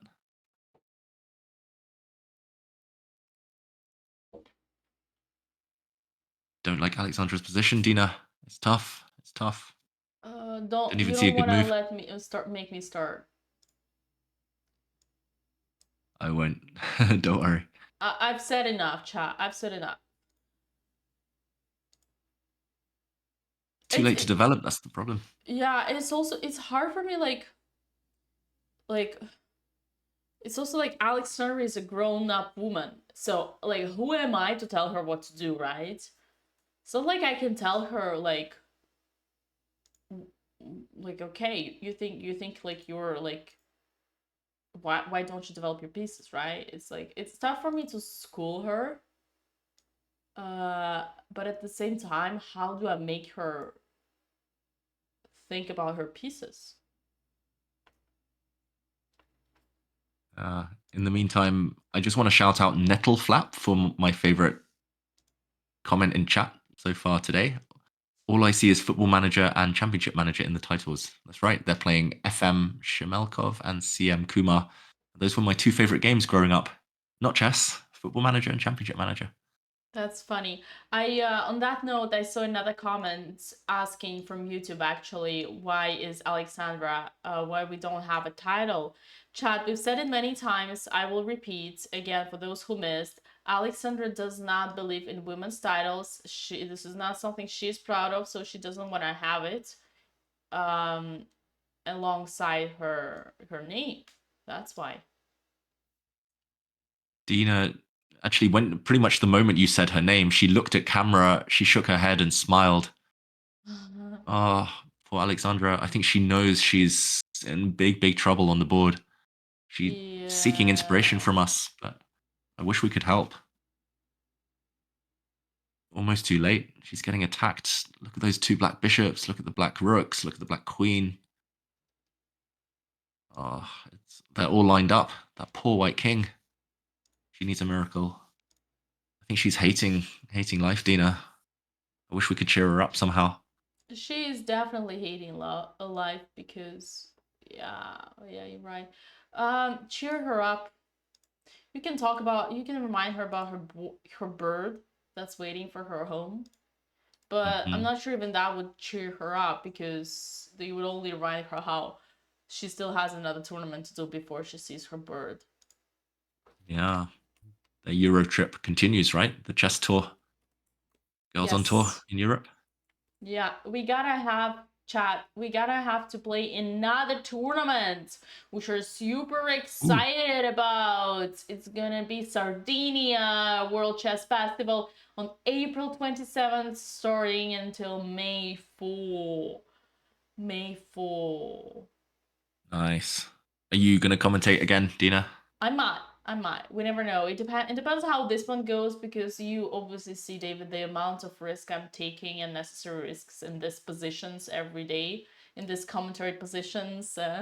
We'll see. We'll see by the end of this journey how many sponsorship deals got cancelled after this. Yeah, if we don't get cancelled, we might be back, chat. Okay, she moves knight G1. Oh, wait. I think we saw it. I think we discussed it. The only problem is that she doesn't have the bishop anymore. But I can make it work. I guess I can. Yeah, man, we don't have a light squared bishop. We've been here before, remember, chat? Oh. I hope you got the roast. Yeah. I mean, if she gets one more move, knight to f3, she might be fine, but you don't get time in chess. The opponent's going to break it open now. d4 looks strong. e5 looks strong. This is why we talk about activity with pieces. So passive, but yeah, Alex looking off to the side, making faces. She wants to get out of there. Shemelkov. You might be doing the double against the sisters. Not easy. Yeah. Chat, the reason knight g1 is bad, I don't need to explain it, right? We don't put the pieces backwards. It's just everything here shows me, David, that Alex lost confidence. And this is the worst thing. This is the biggest danger that can happen when you're playing the tournament where you're a bottom seed, is that because of losing, you stop believing in yourself. And all this passive play seeing ghosts is purely psychology. She's traumatized from getting bad positions and from losing, and now it's got into her brain. Now, there was a question about Andrea's game. Andrea's taking time, which is obviously not something we're proud of, but at the same time, it's about time she realizes that a3, yeah. I mean, she's trying to do something. Problem is that she thinks she can take that. Little does she know, man, this is gonna be a great lesson. This is gonna be a great lesson. +6, so that you know here. It's a pawn grabber on the other side of the board when you're about to get checkmate. I mean, bro, the more I speak, David, I need your help, because the more I say, the more I realize how frustrating and tilting it is for me to see girls doing such basic neglections. Someone asked why 97 is bad. I'll just reply to this one and then I'll pass the ball to you. 97 is bad because it's not that it's bad. I mean, what do you want with 97? What's the point? Where does the knight go? Obviously, it takes me just king h1 to unpin myself, and I already threatened to take. Let's say you do something, I don't know. I don't know where you're going with this knight. You were hallucinating, I guess. And then I just take this next. Man, I wanna make it instructional. This doesn't work, but okay. But let's say this and then this. Or queen e3. But yeah, queen e3, okay. But this is, by the way, very typical thing. You know why? Because look at your pawns. Just look at your pawns. Look how miserable they are. Okay. I don't know what you're doing with 97. Your knight is great. Knight in the center. Why to retreat it? Why to move it back? David. If the black pawn was back on h7, the black king would be safe, and maybe knight d7 is okay. But yeah, unfortunately, you're too weak on the king side. The knight going back. I'm going to be positive here, though, Dina. I think a3 is a really clever move. I think she's missed b4, but b4 is an easy move to miss and to underestimate. If white plays b3, I just want to point this out. I think Andrea's spotted a tactic. If white goes b3, knight takes b3, and I don't know if she's winning, but I think she is. A2? She makes a new queen. So she's being very clever here, Andrea, I've got to say. But of course, we see computers, we see it's a mistake objectively, because white can second pawn, distract the black queen, gain a bit of time, and go for checkmate. But Kumar doesn't see the bar. He doesn't see that white has a really strong move here, and he could blunder this. Black's about to make a new queen. Yeah, the white knight would suddenly fall with a check. She could turn this round if he makes a mistake right now. Yeah. So I like that. I like your positivity. I think you're right, David. It's an idea. I think I'm not, my bad. I'm not giving enough credit to Andrea into her tactical skills, which are absolutely amazing. I guess my point is that the reason b4 is strong, same reason as b2. In general, like this is illusion. This is a big distraction. And I know, I hear you, David. I don't disagree. h5 is a weakening, but I think h5 is a weakening at your level. I think on Andrea's level, h5 is good and like is a totally like fine because you do something. The reason of all problems is obviously taking on h6 and letting your opponent's queen get into your camp. But another great lesson, don't be a pawn grabber on the other side of the board when the action is like when you remove all the guards from your king. But it's a big moment. I mean, I don't know what the computer says, but you pointed out b4 and suddenly the bar shoots up, so I assume that's winning. But does white have any other moves after a3, or is b4 the only winning move right now? Yeah, it's the only move. So for those reasons, we need to give credit to Andrea, because it now all depends on how strong versus how can Andrea get into her opponent's head. If she can actually like bluff him, just like she did. When did she do that? When he played rook c2. We already saw once Andrea's opponent fall into Andrea's game and getting scared of her, right? Yes. Getting scared of her threats and defending. So he might also see that. It's an easy thing to blunder. I think Andrea has her chances here, which is good. And by the way, everybody's screaming at us, David. This is quite fantastic. Alireza Perucha is trying to compete with Hikaru into who is the professional streamer out there. professional streamer playing the candidates, just like amateur playing candidates.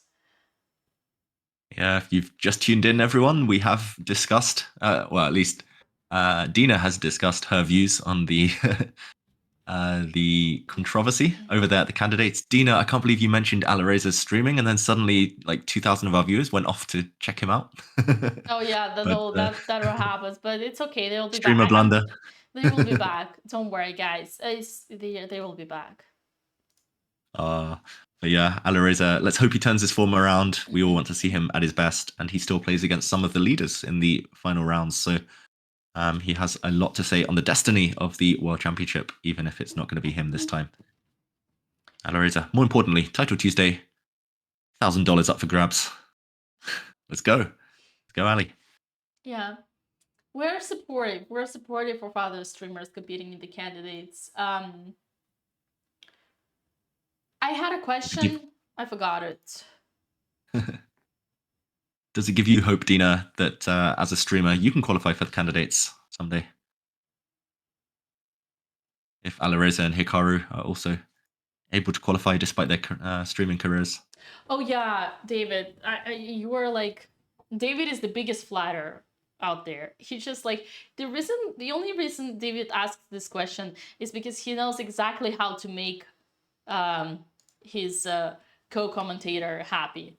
It's like obviously a dream for me, a dream come true if I could find the right balance between me as a competitor and me as a content creator and make the most out of it. That's why I'm so passionate about all this Botez abroad trips, about Anna Kramling playing LTB chess, about Hikaru, and obviously when I see Alireza streaming and stuff like that. I think it's, you know, that moment of a life of a like chess player and the content creator that he finds the ultimate balance between these two worlds.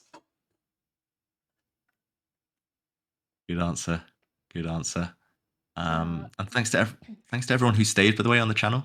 The loyalists who stayed despite the Title Tuesday temptation. This is where the action's at. This is where the real players are playing. I actually have a few questions for you, David, but I feel like for now, right now, it's time for me to step away now that the people left us and okay. Yeah, and let you kind of be alone for now before we see actually Alex's game. She did play G3 and update, and we kind of saw G3, but it was slightly different scenario. I think it was, where was it? Somewhere there was G3, which was fine. Maybe? Yeah. I saw G3 somewhere fine, but I don't remember which line. Oh, here. King H2 after D4, G3 would be actually totally fine, but obviously her opponent first played, and now G3 is like, we don't have to, I don't want to go down to this rabbit hole in every single move saying, sister, please move your bishop.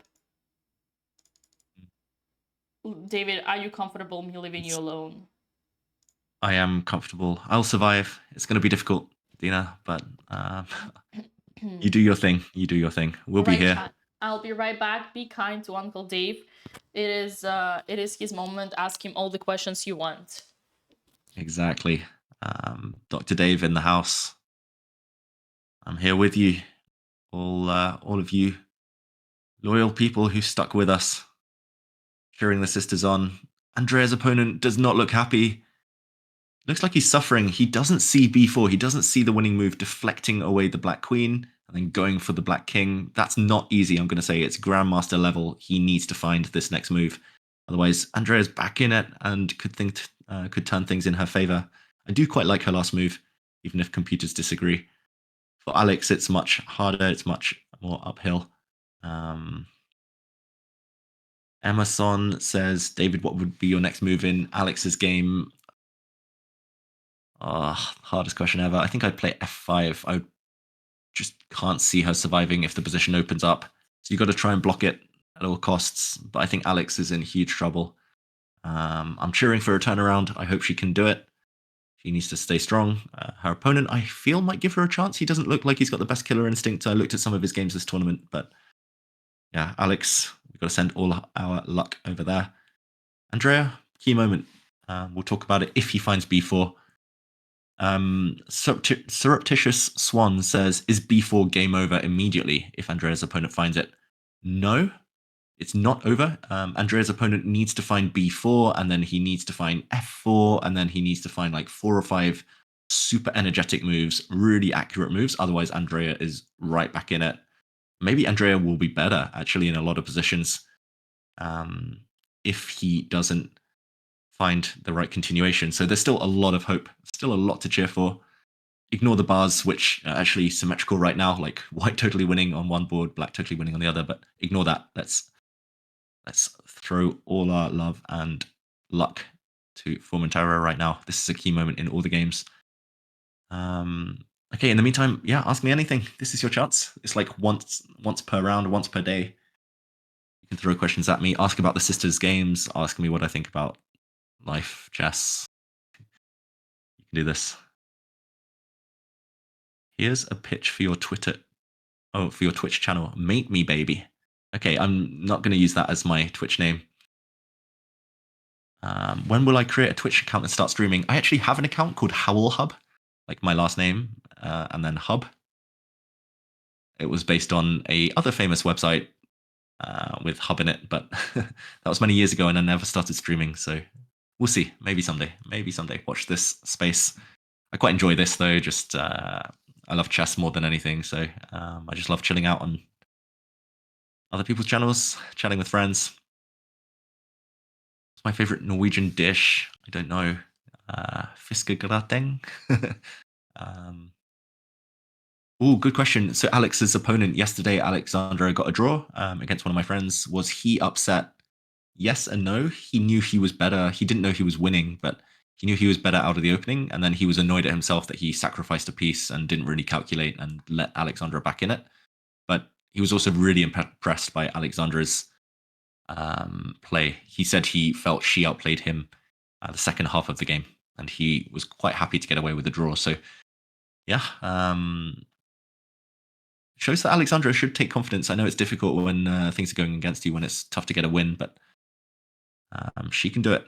Still a long way to go in this tournament. What formation do I play on Football Manager? 4-3-3 normally, but I mix it up depending on the opponent, just like I do with my chess. I mix up my openings, not just mix up the move orders, but like I especially try and tailor it according to the opponent's weaknesses. I try and avoid their favorite openings normally. Okay, some very provocative questions. You guys know me by now. I'm not Dina. I'm not going to give any controversial takes. I'm really sorry. I wish I could. Maybe if I start my own Twitch channel someday. Is it intimidating to be in Hammer's seat? Asks SBG Tentacle Monster. Yes, Hammer is a legend. I learned a lot of tricks from him with commentary back in the day. I moved to Norway just to be near him. What can I say? Hammer is a legend. Great coach, great person. He's a good friend. He's helped me actually a lot to settle into the country. So shout out to Hammer. Favorite chess game? It was Andrea's win yesterday. I don't know. Favorite chess game? That's a tough one. If anyone wants to check out any of my favorite games of my own, then Howell versus Sokolov 2009. Queen sack. What do I think about Andrea's look towards Kumar? You're right, actually. She's giving the death stare to her opponent. I think she's trying to firstly bluff him. I don't think she's seen how strong b4 is. Otherwise, we would have seen more of a reaction from her. But I think she's definitely saying to him, like, I'm in control. I've got this. You suffer. You calculate. You burn time on your clock.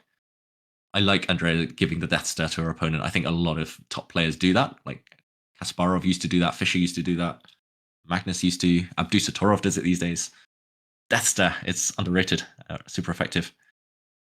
How good at chess do you think people could become if they started playing at 23? Very good. I know one player, he started playing at, I think, 21, and he became a grandmaster when he was around just before he turned 40. So it takes time. Oh, wow. Ulon Golopid puts in the Howl Hub emote in chat. Wow, it's been years since I've seen that. I used to stream with Fiona Fiamketa quite a lot, so Yeah, reviving the good old days. Oh, I'm getting nostalgic now. Thanks, guys. I love you all. Thanks for staying, despite Dina disappearing. It's rare for me to hold a channel like this, but hopefully I'm not boring you guys. David, what do you think of Dina's edgy commentary? Great for chess. Fully agree. We need all sorts of people in chess.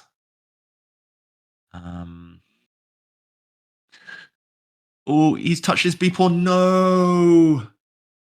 No. Kumar, after a long think, I mean, credit to him, he finds the best move. Really strong move, but Andrea's now in trouble, and we'll judge from her body language here. I think she knows. I think she did see it. Credit to her as well. I think she realized while he was thinking that b4 was strong, and she was hoping, she was willing him not to find it, but unfortunately, key moment, and he passed the test. Andrea just needs to survive somehow now. I don't know how the Black Queen, once she's distracted, allows White to push forward.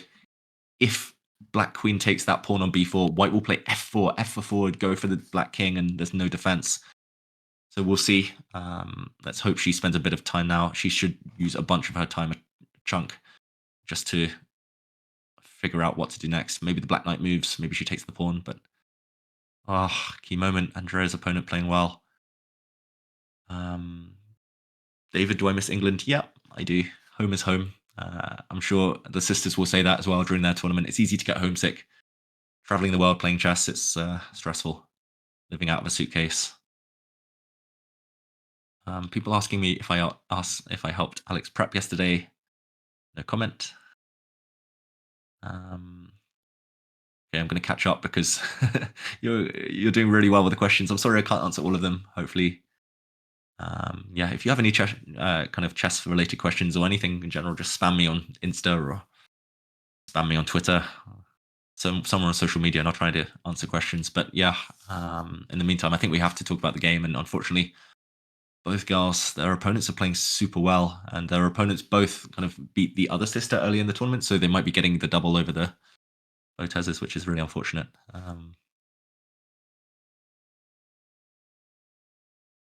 Yeah, a couple of questions in the chat about what I think of the sisters' play. I'm really impressed, I've got to say. This is my third day on the channel, part of the family now, and Andrea's played super well.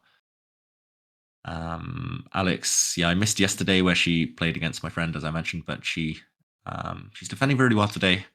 I've seen Alex play actually many times. Like we met at the first time I met Alexandra was the 2012 Olympiad in Istanbul. She was playing for Canada, and I saw some of her games, and she's just a great player, really, really talented. It's hard, like streaming full time, other content creation. She plays poker a lot. It's hard to balance when chess isn't the only focus, as anyone at the top level will tell you, but Alex is a great player. I was also on the stream where she beat Magnus.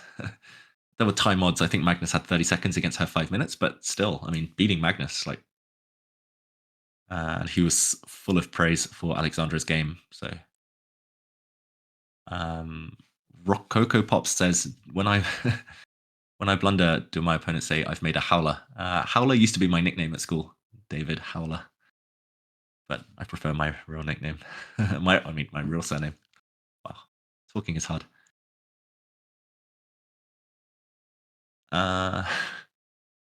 David, is Hammer capable at preparing his own meals? I mean, he's prepared the sisters with their chess opening, so he's clearly great at preparing stuff. I'm sure he's a good cook.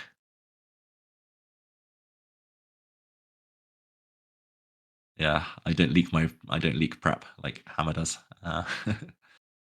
Howell Sokolov was 2009. Watch tray. Yeah, that makes me sound old, but I am old. I mean, I literally just gave away that I met Alexandra when I was, when we were both super young in 2012 at the Olympiad. So we've both played a lot of tournaments, both very experienced. Yeah, for Alexandra, it's just about kind of getting back that kind of match sharpness. It's hard. Like, yes, this is the third or fourth tournament the sisters have played recently, but it takes time. It takes time. I mean, we see in the candidates, for example, like some of the players, they haven't played for months and they look rusty as anything, even though they're 2,800 grandmasters. So got to put in the work. That's what the sisters are doing. This is part of the learning experience. Dina in chat says, "Oh no, B4 on the board. Yeah, we saw that moment. I'm really frustrated because, yeah, I was really actually thinking Andrea had turned things around. I thought she went for a really good kind of bluff there, or like a really good practical attempt, but the opponent, he brought his A game. He knows there's a lot of fans watching, and that's another thing for the sisters. Like, they have huge support from you guys, which is amazing. Great to see. But also the opponents, when the cameras are on, they get extra focused. We can't forget that the opponents, sometimes they will turn up to games not motivated. They're like, oh, why am I even here? Why am I playing? Like, but then they'll see a camera on, and like my friend yesterday, he was like, I was super focused, never left the board because he knew there were you guys watching. He wants to impress. They want to impress. So yeah, the sisters, it's a tough tournament as well. Like some of the lowest kind of rated on paper. So uphill struggle every game. They're doing great. Their mental fortitude. This is a test. It's only going to get better. Only going to get easier. MC Chester says, "You'd love it if I could come to play the World Open." I played the World Open in the US actually a couple of times when I was younger. Loved it. I did quite well once, but Dina says she's just getting supplies. No rush. Olympiad backrank mate asks, "Yes, if England select me, which I hope they will, then I'll play Olympiad. I love the Olympiad." Actually, just on the shelf over there, I've got my gold medal hanging up. So anyway, that's for another time. I have been known to wear that around the house, and it does annoy people. So some nice puns from some of the chatters. Do I think there's such thing as having too much time for a chess game, like overthinking? Yes. The older I get, the more I think actually faster time limits would be better. Like human error is part of sport. Any other sport, we get excited when players make mistakes and when there's moments of brilliance out of the blue. Longer chess, it's there are far fewer mistakes and far fewer dramatic moments. So yeah, it's a matter of taste though. Like different things for different people. Some like longer games, classical games. Some like blitz, bullet. I like a bit of everything. Variety is the spice of life. David, do I think the sisters are playing? Do you think they're better at playing in tourney pools more than their elo because winning breeds confidence? Yeah, it's tricky. Like the sisters, they're doing the brave thing. I really respect it. Like they're playing really strong tournaments. Like I know a lot of players who would play kind of weaker tournaments, just warm up and boost the confidence, kind of get the hand, the kind of rhythm going, the muscle memory of winning. But it's tough. I mean, the sisters, they're super busy and it's nice to see them challenge themselves. I think we all want to see it. We'd get bored if the sisters were just playing against, bunnies and winning every single game. But yeah, they've got to do what's best for them. It's their choice. No banana shirts today. I hope they'll bring them back. I loved the Banana Rama. The split the other day. En passant. Good question. So why can black not play en passant? Problem is the en passant only happens when a black pawn is on the 4th rank, if you're black, or the 5th rank when you're white, and Andrea's pawn is down on A3, so the white pawn did not bypass the black pawn. The white pawn could have stepped next to it, for example, to B3, and couldn't have been captured anyway, so it's only when a pawn could have been captured, if it had only stepped 1 square, then you can take en passant, not if... I can't believe I'm explaining the rules. How does the horsey move? That's what we should be talking about. Yeah, so Super Bua asks why queen takes b4 is bad. I promise we will jump into the chess when Dina's back. She's got the mouse, so she can move the pieces around to show. But essentially, it's because the black queen is on the same diagonal as the white king right now. So white is a bit stuck. White can't attack. But as soon as the black queen moves away, like for example, if she takes the white pawn on b4, then white's pieces are free. So white will play f4, f5, bang, and black's king has no pieces to defend around it. So the combination of white's queen, white's knight, white's pawns will steamroller the black king. That's the saying. Once a queen is divorced from her king, once she's far away, it's easier to attack the lone king. David, have I played against Hammer? Yes, many times with the same age. I first played Hammer when we were like I don't know, like 13, 14 maybe, and I managed to win. I played the King's Gambit against him.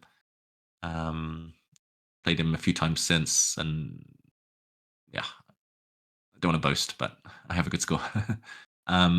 Anyway, David, is e5 for Andrea no good? Andrea would love to play e5, but unfortunately her bishop's in the way. Yeah, maybe it would have been possible to move her bishop back last move. And, oh wow, I just realized Alex just found a really good defensive move.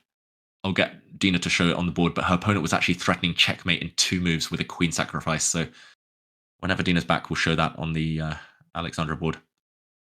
David, do I know the history of en passant? Nope, I just know it's a French term. Yeah, I think the sisters need to start staring down their opponents. Best chance now. Dave, have I played against the sisters? I actually did.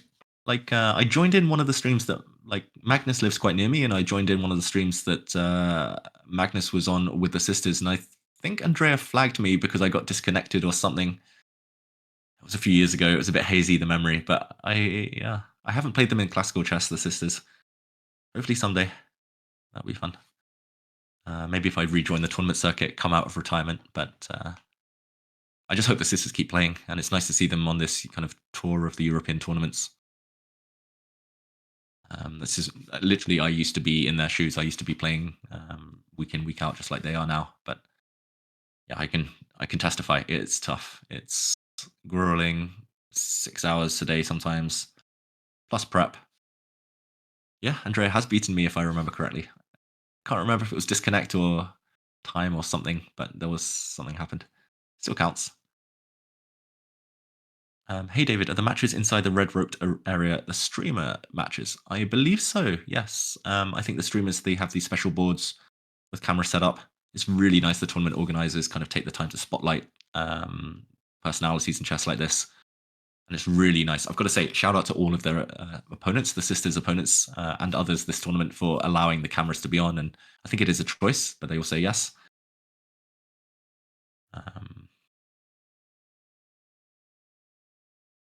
Am I still the best English chess player? I don't know. That's the answer.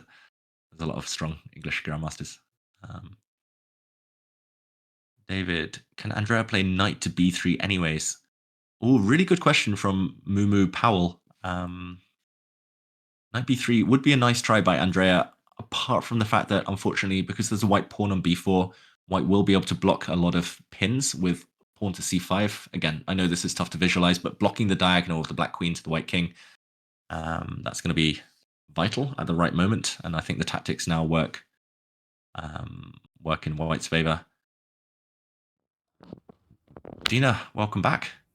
Thank you, David. And I am very, very sad that my absence did not make the tables turn. Unfortunately, both sisters under huge pressure. The pawn b4 has happened. I've heard people were asking you about knight b3. Well, it doesn't work because of actually this c5. And interesting thing, if this pawn didn't exist, right? It was on b3, then c5 wouldn't work. But here, just because the pawn is on b4, there is this intermezzo. And if you try to do like your regular thing, then what's the difference? Oh, knight e6, and the knight is not pinned. It's actually not easy. Andrea, I'm pretty sure Andrea is considering knight b3 here. So you gotta see that, unlike in the previous variation, which was b3, I don't know if you guys realize, but every time I try to explain you something, I always compare substitutes. So here, same thing, the pawn on b4, knight cannot take on e6. And you know what's the problem with knight e6, because takes, and you get checkmated. And in that one, subtleties. This is how you start understanding chess better. With the pawn on b3, a3. But now, oh, one last. What was if c5 here? then you have d takes, and there is no b takes c5 attacking the queen. And now if knight d6, you can just only move here. Actually, life is not roses. Only move here. David, can you spot it? For black? Yeah. Oh. D4 check because your mouse is hovering over the black c pawn. Yeah, c4. And if knight goes back, then you queen. Queen. And if king goes back and you ask what difference does it make? It's really nice, Dina, because you make a queen and you cover the g7 square as well in a lot of variations. Right. But yeah, I mean, queen takes knight here. Oh, you queen here. Oh, lol. If Checkmate. But Hell no. In your dreams. But if the white king had gone the other way to f1, maybe. Anyway, unfortunately, this isn't happening. Wow. Yeah, maybe a lot of people were asking Andrea, what if she takes the pawn on b4? Maybe we just show that variation again in slow-mo, like queen takes, deflecting the black queen away, then f4.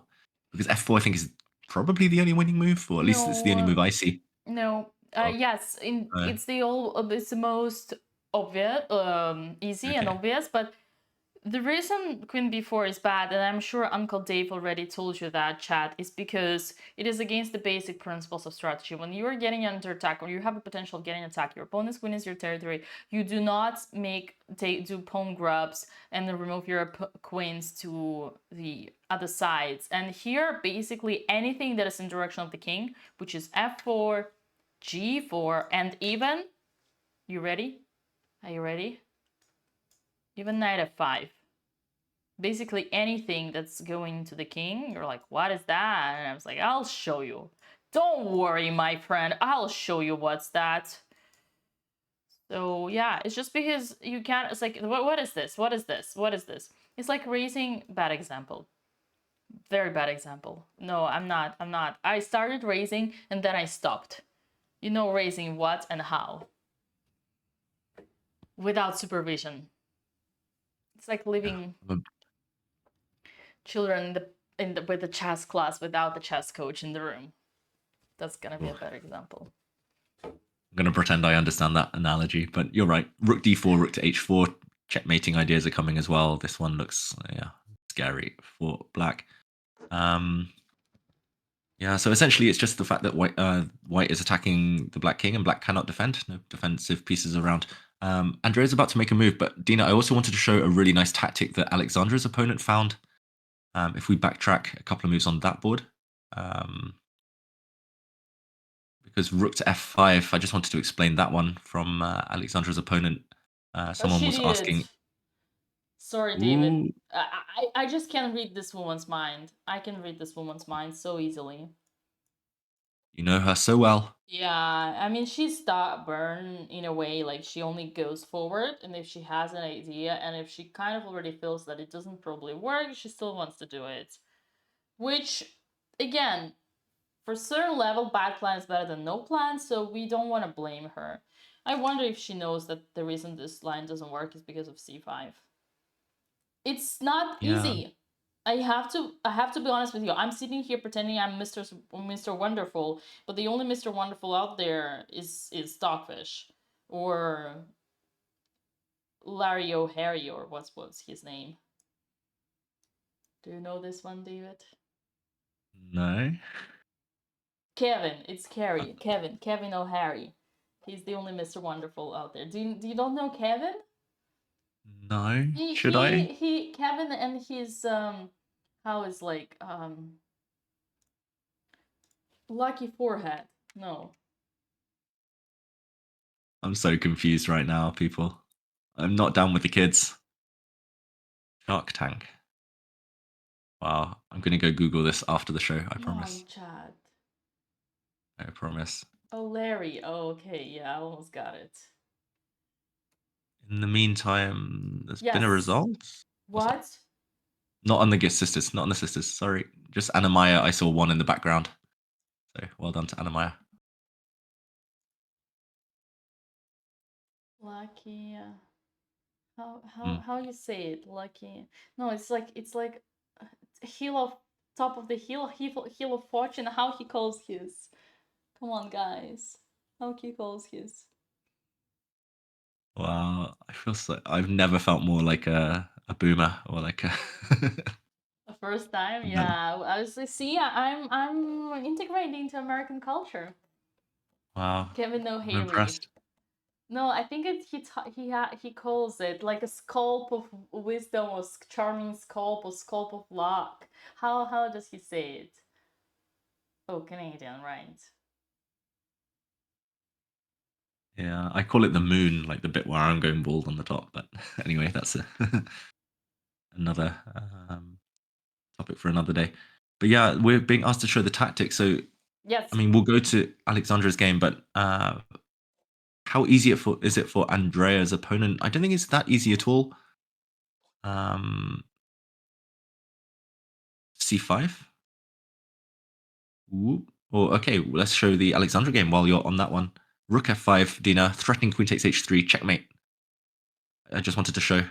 Maybe we put that one on the board. Big trick. Alexandra dodged by her opponent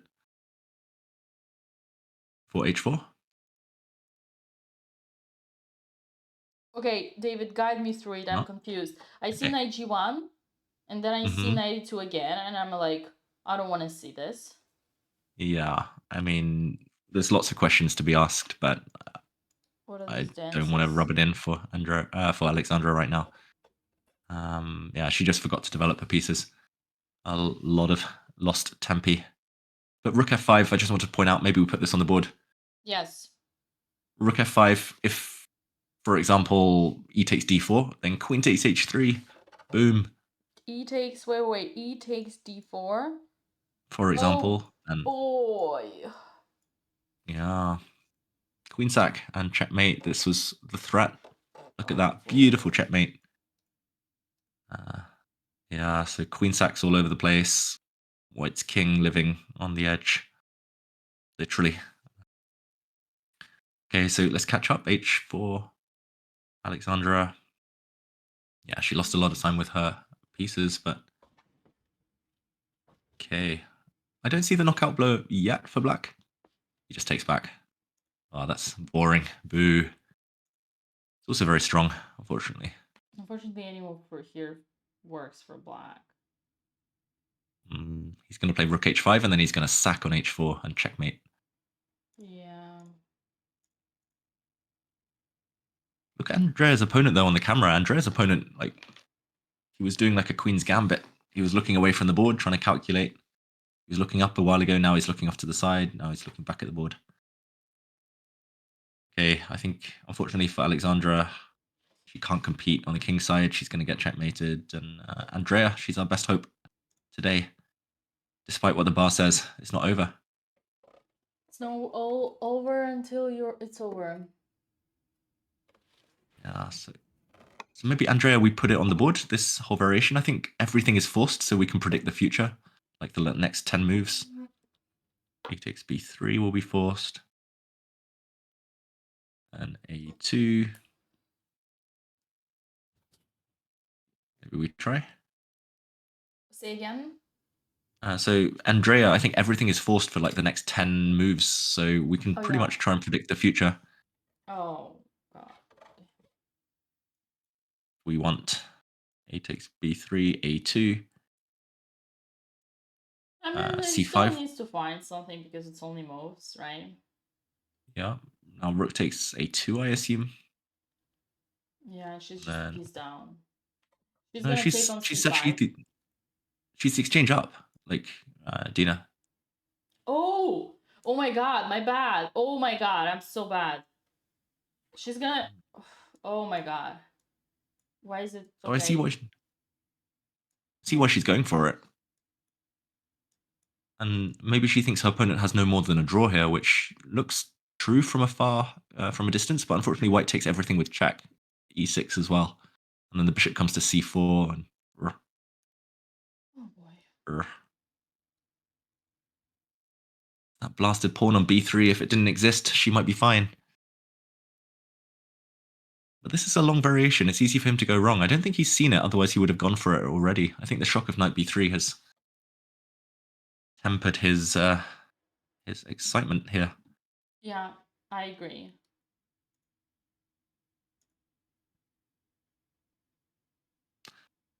Okay, big moments. Maybe we go back to the live position. Andrea going for the swindle. Yeah, the downside is it is very forcing, right, Dina? It's like Yeah, how to. unfortunately, even if he doesn't see it, he will be forced to find it. That's exactly the case. Yeah, that's the problem.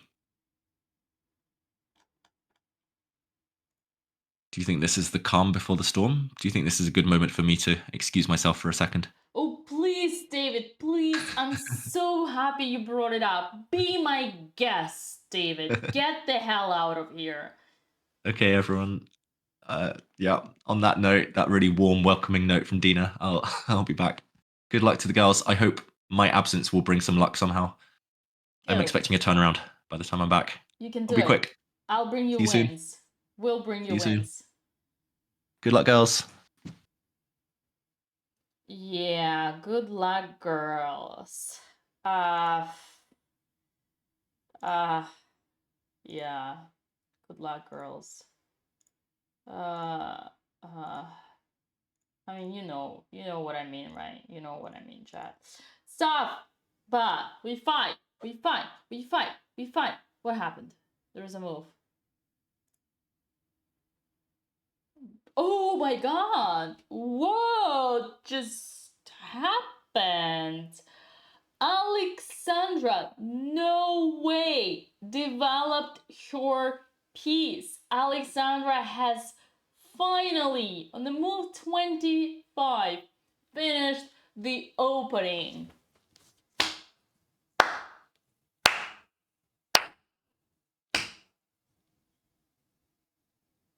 The only problem is that it's slightly too late.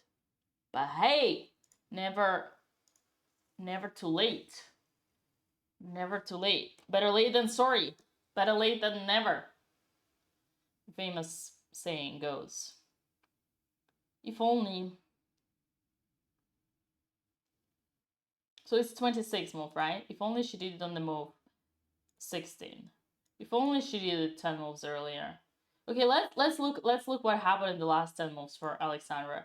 I mean, I love Alexandra, and Alexandra, I hope you're not watching this. I hope we will never see it, because I don't want this to cause our relationship, our friendship and everything. But people, if you're watching this game,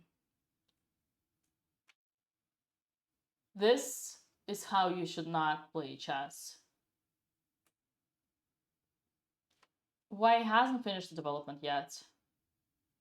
Still in the opening. Currently with the queen and the knight only defending the king, where black has two bishops, queen, and the rook. So the basic rule of chess goes, you can only start playing chess in the middle game once you finish the opening, you finish the development. Bringing the bishop to d2, bishop to e1 would have been better, would have been the right approach. Instead, Alexander sees the ghosts and goes, the queen has already moved? Yes. Oh, moving again? Interesting. Rook f6. The queen has already moved? Yes. Oh, moving the queen again. How cool. Queen h6. The knight. What did we say? Never move twice a developed piece when you have an undeveloped piece still on your backyard. The knight. Has the knight moved already? Yes. Oh, moving the knight again. Thrilling. Rook g6. The king is attacked. Sure, let's go away. Rook f8. This bishop. If only it would go out. But yet, what does the rule say? Never bring David brought luck. David brought luck. Okay, Alex, I'll get back to you. I'll get back to you. Don't worry, don't worry. You think I'm gonna let you slide? Not so fast. Ooh, c5. Juicy, juicy, juicy. David brought luck.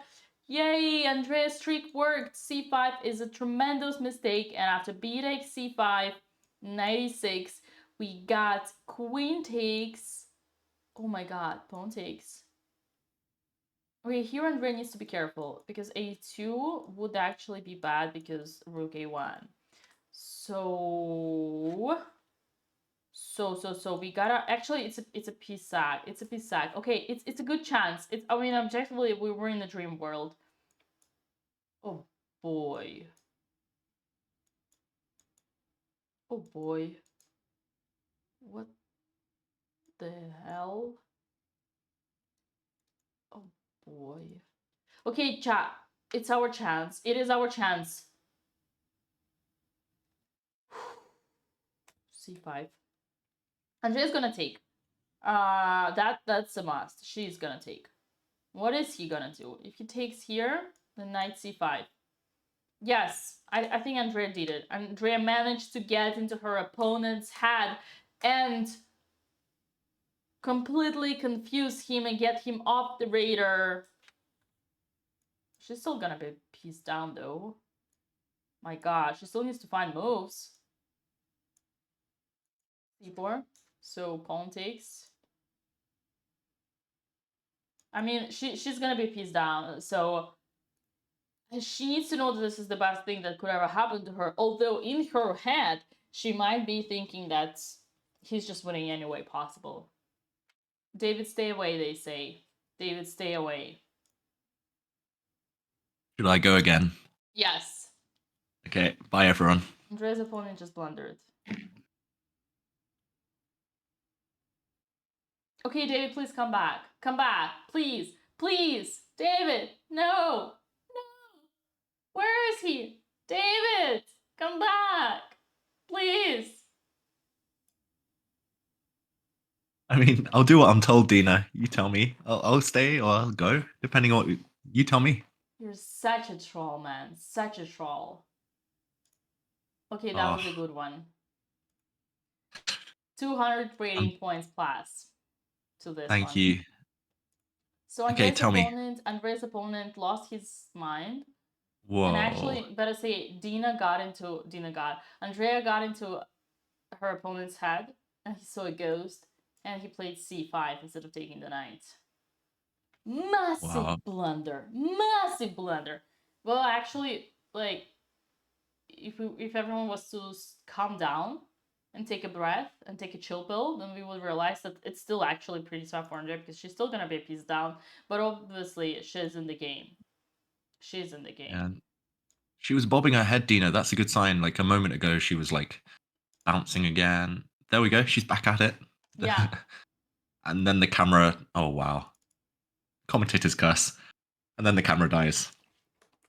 The moment I I see her nodding.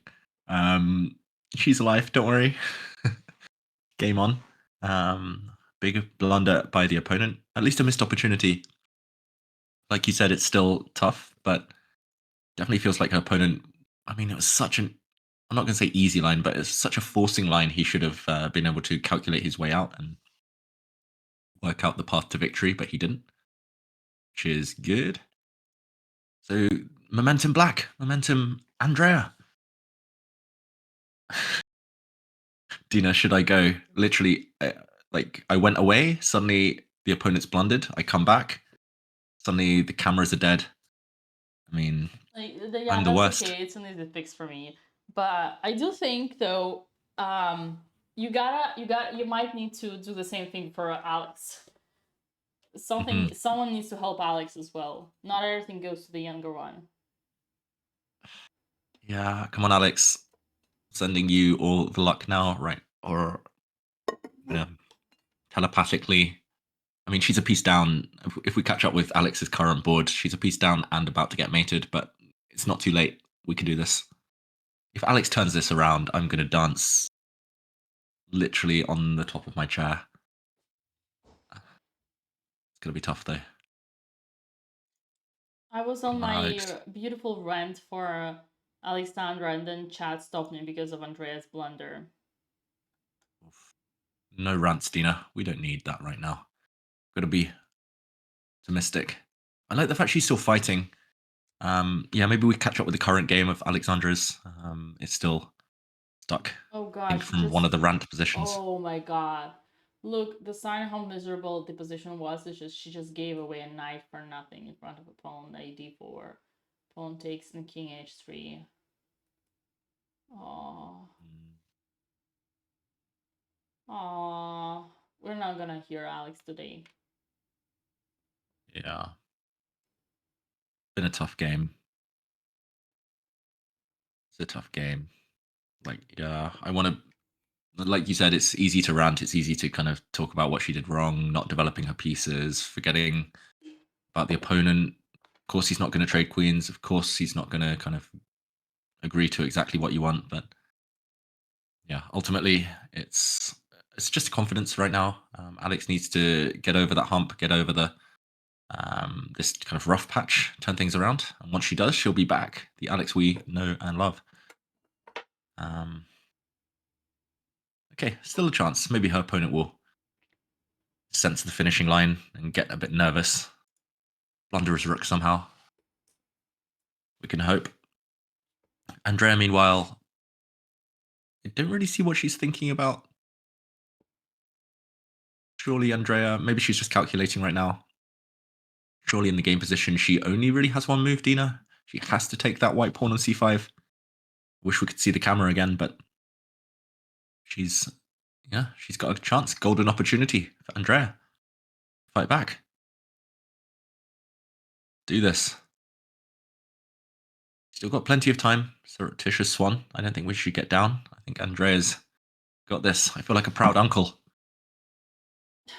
David, you need to keep up with the miracle.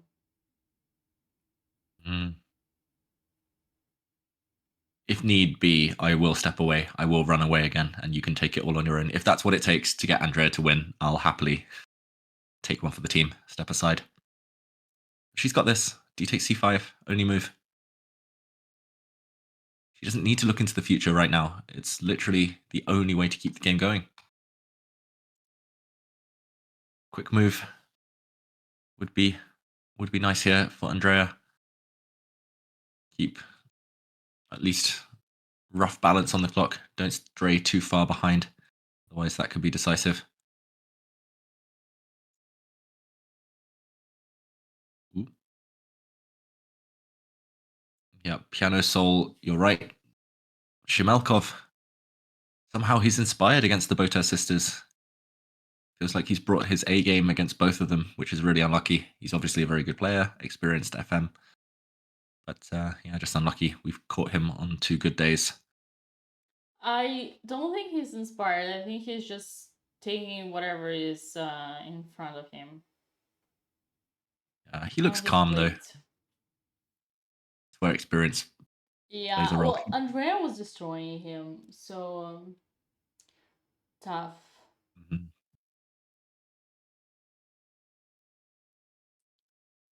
I've seen something get clipped. Hurricane Andrea. I'm scared to click. Every time something gets clipped, Dina, I'm scared it's something that will cancel us both. But... Oh, no. Don't worry. It's like, I think that thing you should have worried when you were agreeing to do this. Now it's too late, Dave. Yeah, this is true. Teach me how your name pronounces. My name? Or your name? Your name. David Howell. But why chat is trolling when I say David Howell? Because I say ho. That's how? fine. How well? How well? I hope you're well. How well are you doing today, Dina? How well? This is how? How well? That's right. Moo Powell. It is Welsh surname. Well, Howell. Because I say Howell, but it's it's not How? Yeah. Oh well. Do you want to know how to pronounce my middle name? That's more difficult. Because I don't know it, right? Partly that. It's Mandarin, it's Chinese as well. So Oh, tell me. my mum's from Singapore. Wei Liang, David Wei Liang Howell. William. Yeah. William. Nice. David Nailed it. William Howell. How about your name? How do I pronounce it, Dina, properly? Dina Bielinka. Dina Bielinka. Oh, that was nice. Bielinka. Bielinka. That was I don't know why I'm trying to put. great. That Can't do a was Russian accent. great. Yeah. But it's funny that ever since I started streaming, everybody thinks I'm Turkish. But it's, yeah, apparently it also means something in Turkish. But no, I'm pure Russian. Russian blonde woman. Yeah, with the Russian School of Chess. Correct. Okay. I'm worried that Andrea's still thinking because there's literally no other logical moves for black in this position other than taking on c5 with a pawn. Unless it's panic, or unless she's trying to calculate really deeply, but why? Why now? Why here? I'm liking the slideshow on the cameras, but that you've kind of replaced, but I would rather see the live shots, fortunately. Yeah. That's weird that she's thinking. It's right. She doesn't have much of a choice. At least not on this move. She might have choice later, but Andrea doesn't need to think about later. She needs to think about now. Less than 14 minutes. Super complicated still. Like, the opponent has like 3 or 4 options after she plays d takes c5 after pawn takes pawn. Like, why tank now and start overthinking when you should see what your opponent wants to do next and then start thinking? I don't know. Oh, the water out there does look good though. Yeah, it's so clean. That's I was just Very thinking jealous. while you were talking about the position, I was like, bro, I just want to jump in there right now.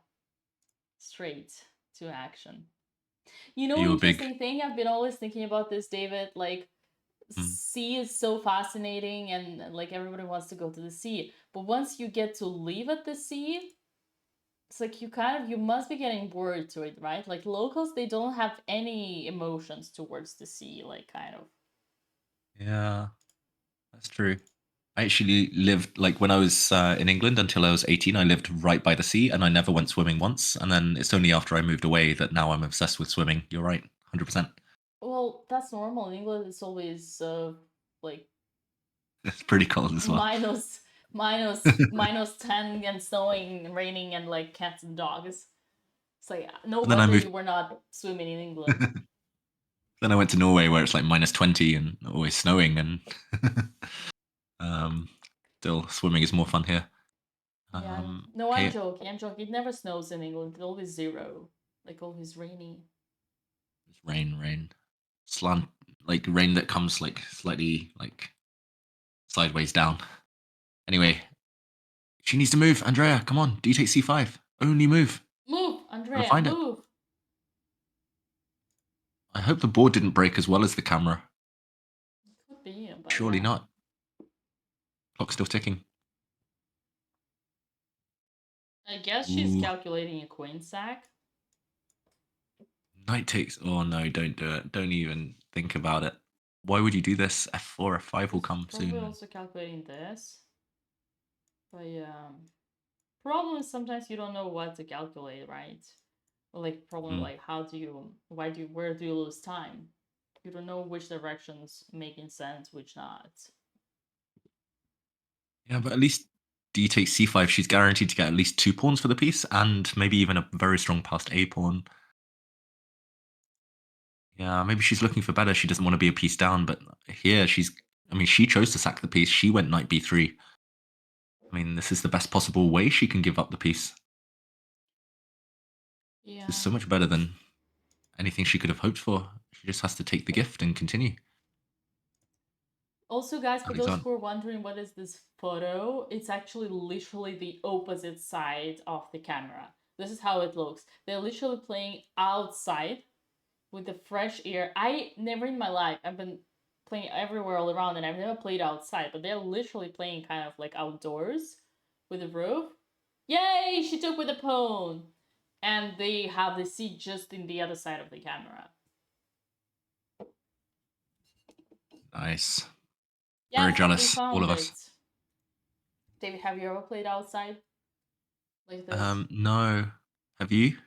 Mm-mm. Not Ever. yet. Nice. We got to play this tournament next year. Yeah, we do. There was this chatter funny comment on YouTube, which is very mean, very, very mean. Shame on me reading that. What happened to Andrea's camera? One chatter said. The other chatter replies, they sold the camera to support new organization. Pray for Alexandra. They will start after this round. Okay, that's a good chat. We're all praying for Alexandra right now. Miracles will need to happen on that board. That's where the luck is needed. Andrea's doing everything right. She's fighting hard. That's great. She took it. And now, chat, your opponent's going to take on the knight. And here we need to find the right way, because taking on b4 is tempting and taking on b3 is tempting. But after taking on b3, little does Andrea know that she's going to get slightly beheaded after this. And then we're going to see the game over. David, did you expect that? I didn't see that. I didn't expect that. But don't tempt fate, Dina. Don't show this oration. It might happen. Don't do it. Yeah. What will she do instead? Goodbye. I mean, it's tough to spot, but if her opponent spots it, then it's over. Ouch. That is painful. I must admit, actually, I didn't even see a takes b3. Well, I saw a takes b3, but I didn't kind of seriously think about it. I was thinking the opponent might play bishop c4 instead of a takes b3 in the game position, just to try and avoid queen takes b3 because I'd missed this. It's easy to blunder. Oh wow, I'm getting told in chat that I was supposed to invite Hammer for dinner with my... Yeah, I forgot. Whoops. I will do that. I promise everyone. I'm going to message him after this. Hammer will be invited for dinner, I can confirm. Yeah, sorry. Life is busy. I have no excuse. No excuse. I hope Hammer doesn't hate me, because I respect him a lot. More than words can tell. Okay, I think bishop c4 here, Dina. I think that might... Okay. Was that... Okay, bishop c4 is better for us because... okay, this is great news. This is amazing news. Allez. She played queen b6 immediately. Only move. Nice. This is amazing news, chat, because Andrea is just down a piece and she doesn't have to get surprised by a checkmate anymore. So, like, without knowing it, her opponent forced her into getting the position, which is less riskier. And now it's all about psychology, because Andrea is a piece down, but she's absolutely not lost. Absolutely not lost. It's a very much playable position, and she just needs to keep on, like, doing well. Like, even rook f d8 kind of, you know, would be good here. But it's all in the head, it's all in psychology, and Andrea, I could easily see a scenario where Andrea gets tilted and sees ghosts and thinks she's lost and gives up. Like, gives up in terms of makes bad moves because she thinks she's lost. It's so often happening in our games. Yeah, but with that big pawn on a3, like, so scary for white. Like, I actually think black's position is easier to play. I would take black here, in a blitz game at least, I would take black here every day. Yeah. Wow. So she's got to look on the bright side. She's got great chances. I mean, black's a-pawn's a future queen, like, in so many different positions, even endgames. Piece down, who cares? You might just promote. Yeah, he thought he brought an A game, but in fact it's Andrea who brought an A pawn. Andrea the a-pawn, Andrea the queen, potentially, if she can push Andrea somehow later. The queen. Oh, Another chance to blunder is this. Man. That's why queen b6 was such a cool move. So clever by Andrea there. Really nice play. Yay. Up. Gotta say, he took. Andrea took. Yes. Ooh. We're playing fast. There we go. I've got to say, this is really impressive, Dina. Like, she paused d takes c5. I was like, oh, why is she thinking so long? She spent like 15 minutes, but then she's played the next 4 moves instantly. Like, she clearly saw all of this. I also like that. Really nice. Oh. And the main thing's not to rush. Like, yes, she's a piece for 2 pawns down, but it's long-term compensation. It's not just kind of, she's got to fight now just to compensate. She's got long-term chances in every single position. Queen's on, queen's off. She's doing okay. Like, I'm super impressed by her. Like, every game I've commentated, even yesterday, I mean, I missed the one where she won, but she's been really impressive. It looks like she's in form. She's so underrated. She must be gaining points, surely, this tournament, right? Yeah, absolutely. She's gaining points right now. If she wins this or draws this, oof, so many rating points in the bag. Like a heist. Go to Spain, steal everyone's rating. Heist.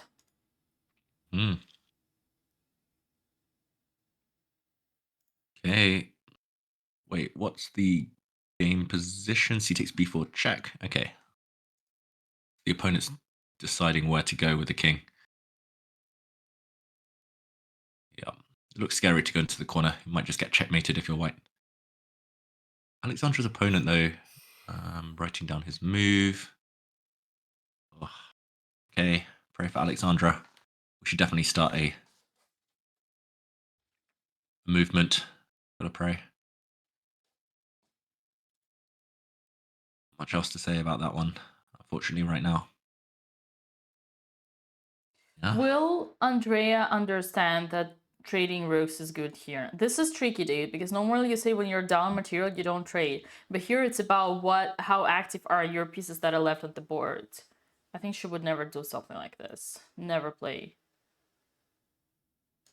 I agree, this is difficult. But even if she doesn't play it now, like, I really want to, yeah, I like how you put e6 on because I've been itching to play that move. Yeah, apparently it's not great. Yeah, here, chat and the open file, this is actually super tough. Here, the strategy is, even though we say don't trade when you're material down, this is what is good here, because it's less pieces for white to actually stop this strong pawn, but it's mostly because your rook is so strong here in the open file that, and the rook on c2 is for now blocked between the bishop, in front of the bishop, so for now it's actually like this rook actually counts like for the bishop and the rook. But it's tough. I mean, I wouldn't blame her if she doesn't find it, because all her life I've been telling her don't trade when you're material down. Ooh, Mama Dina, it's all your fault here.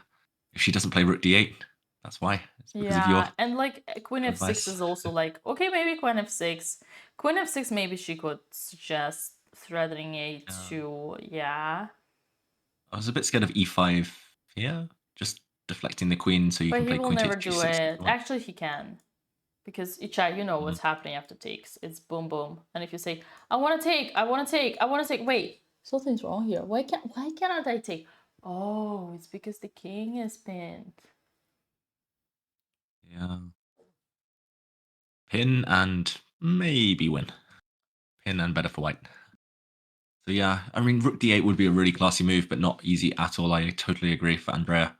That being said, rook d8, and I think she has good winning chances. I think the eval bar is really, really kind of deceptive here. It feels like so close to actually being very, very, very good for black. Like, white's bishop means nothing unless white can actually attack. Whereas black's pawn on a3 is like a thorn in the side forever, forever, ever, forever, ever. d8, come on, Andrea, you can do it. 9 minutes. Trade rooks, make a new queen. Come on, let's go.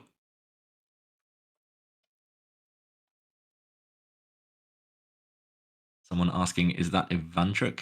I'm assuming you mean on the right picture. Yes, it is. Yeah, it's their best friend. It's their BFF. I saw it went viral. Andrea's tweet about Ivanchuk and how sweet he is. Well, I'll tell them a secret. I'll tell them a secret. Any post they're gonna do about chess is gonna get viral because, like, This is what works. Chess posts work, but that's kind of what I think. But it's actually more like a comment me to Gerber. Actually, more to Gerber and Villa. I think any chess posts that they do they do it so rarely. It's such a like, you know, when goddess of chess speak about chess.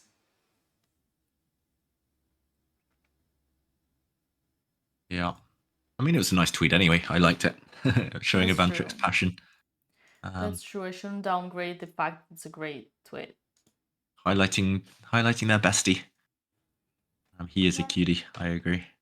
And it But shows the emotion as well.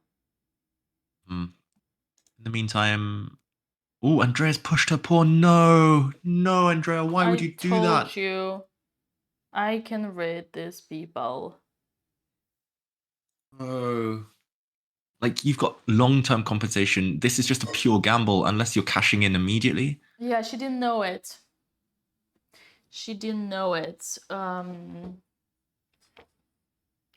Yeah.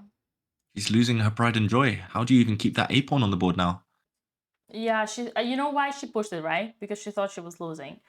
She thought she was desperate. Oh, I thought this was a variation we were showing on the board, but unfortunately, yeah.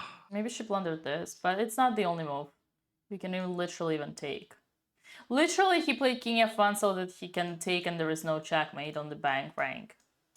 You know what's a checkmate on the back rank, chat? Do you know what a checkmate on the back rank, or do I need to show you? Man, chess is a lot of psychology. Yeah, it's just staying positive. If you're right and she thought she was losing just because she's down 1 point, like bishop for 2 pawns, then yeah, then that's a bigger problem. But it's a protected passed pawn. You can play a2 anytime. It's like in life, you got to have the right timing. You can't just go and do things randomly whenever you want. You can't just say anything you want. Well, some people can. Right. But unfortunately in chess, there's a time and a place for everything, and it wasn't the right time to push the protected passed pawn.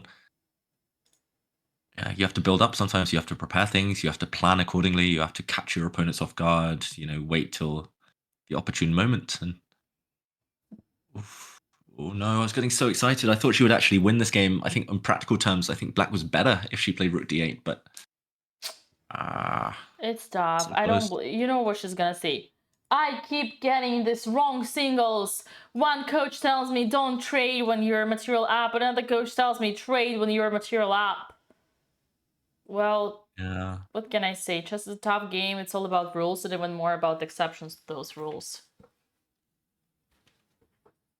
Yeah, chess is it's hard to generalize completely. Yeah, I mean, this position, computer might say it's like slight edge for white, but black's pawn is going to paralyze the white army. White's king is weaker than black's king. Black has the open file. Instead, if we refresh to the game position where she's thrown her pawn forward, it's just dropping. Behind enemy lines, it's going to have been surrounded and about to be captured. Yeah, don't worry, everyone. We're trying to get the cameras back, but right now, yeah, it's just about the position on the board. Let's refresh. I'm surprised Alex is still in the game. I'm impressed Alex is still in the game. Shows what great fighting spirit she has.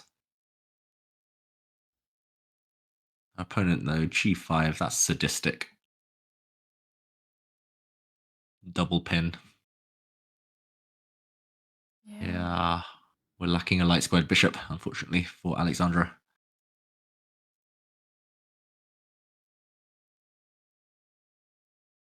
Question from Yotaraj. Why doesn't white go all in? Queen takes d4 for Alexandra. I think she's getting checkmated. Queen takes d4. Gets mate in 3 for black. Maybe we'll show that on the board. She plays rook 1.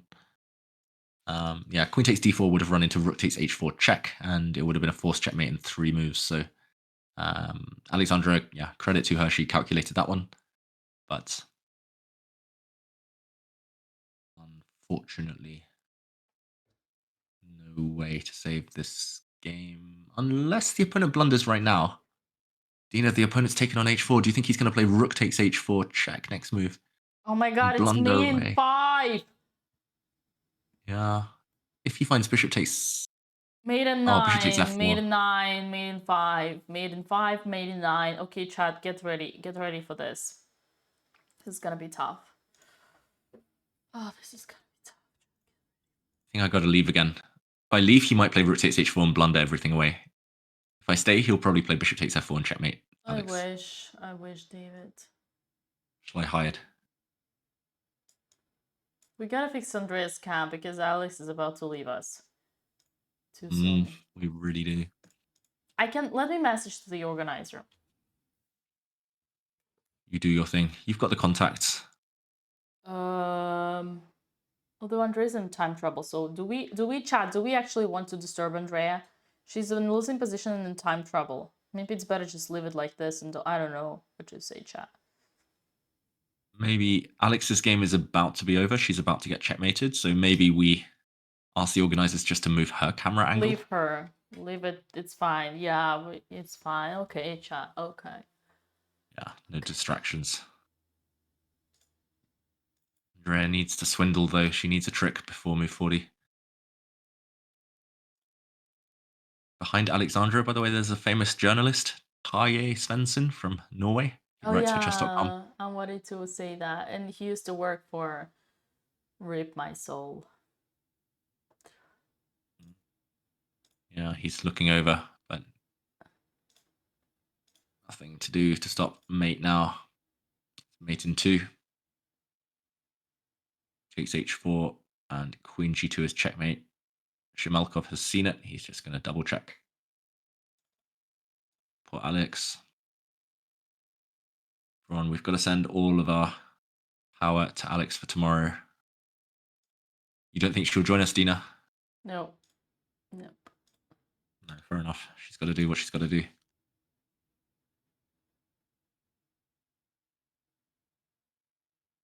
Wow. D2. Yeah, all roads lead to Athens now. It's going to be checkmate. Can someone clip that? Do me a favor.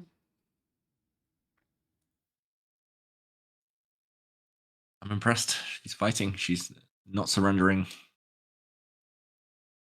Black can make a new queen now, though.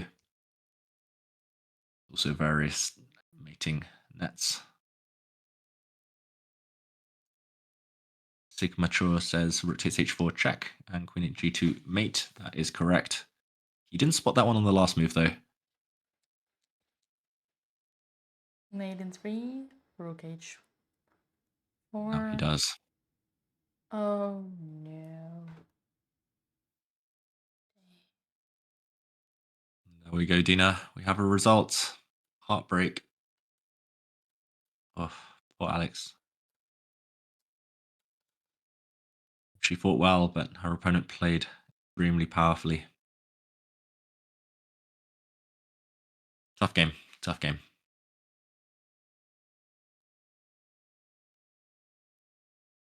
Okay, Andrea, that's where our hopes, our dreams, where they rest right now. Yeah, chat pointing out some checkmates that were incoming. That is correct. There might have been a pretty checkmate with a knight promotion. After king g1, rook h1 check, king f2, d1 promoting to a knight for the chess nerds among us. But yeah, ultimately, that game is done. Okay, Andrea, you can save this. What do you make of it, Dina? Still some chances to hold after that kind of hasty pawn push with a2? Can she still fight back, Andrea? We need it. We need optimism. Somehow.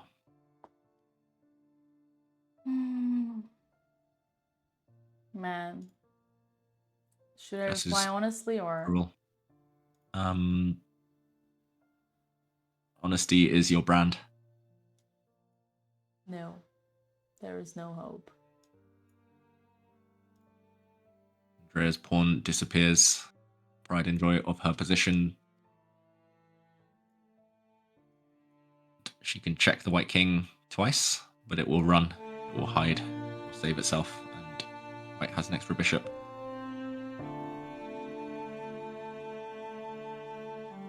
So unlucky every time. It's always just in the build up to move 40. It's in the time scramble. We were talking about match sharpness and staying in the zone and kind of having that experience. And their opponents, they're playing week in, week out, every single week. They have been for years. That's where the difference lies at the moment. That's it, the only difference. Andrea calculated really well, but to no avail. Looks like she might not be able to hold anymore. Might be changing the overlay here. Flashy stuff popping up on the screen.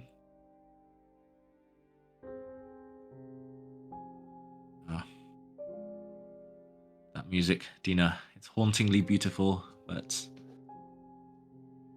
reflects all of our moods right now.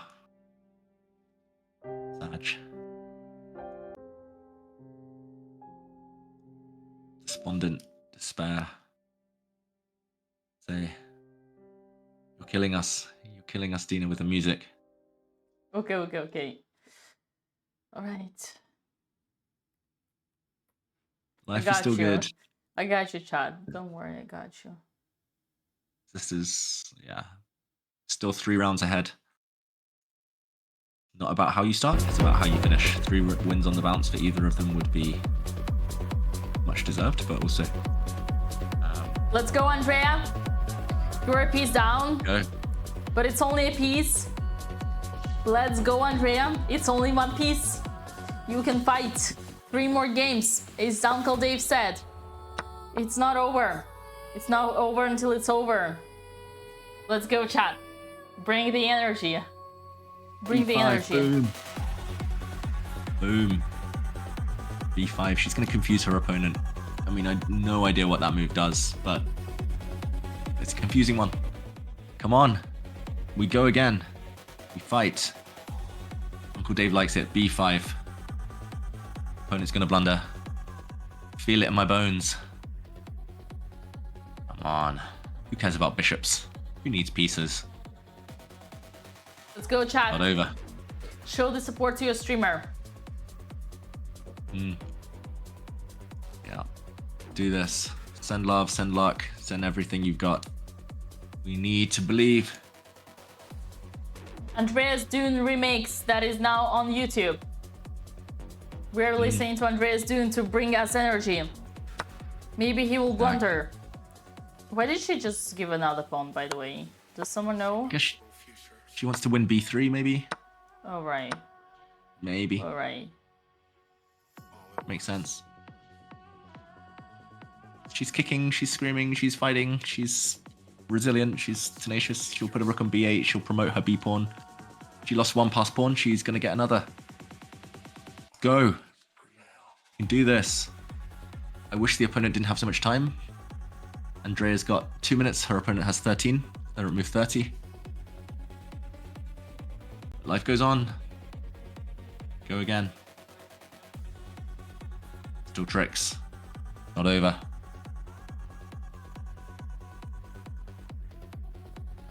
Nevo asks about winning probability. We're not going to go there. It's 100% chance that she's going to get a result. That's all I'm going to say. It's going to save this. Lol, David, that's the most diplomatic thing I've ever heard from you. The most nonsensical thing you've ever heard from me, probably, but I believe. I'll probably just need to go again. That jump started her luck earlier. Her opponent blundered when I left. Maybe I need to leave again, Dina. I agree. No, don't. Do anything for the luck to change now. I agree with Test Blah. If Andrea saves this, she should be given the GM title immediate. Andrea's 2 minutes on the clock. Not like the clock matters here. But come on, I can't be that mean. Can't hurt when The opponent is low on time. Andrea's opponent is 12 minutes on the clock. He's not even low on time. Yeah. I'm sorry, but... If clocks were reversed, then there might be a chance.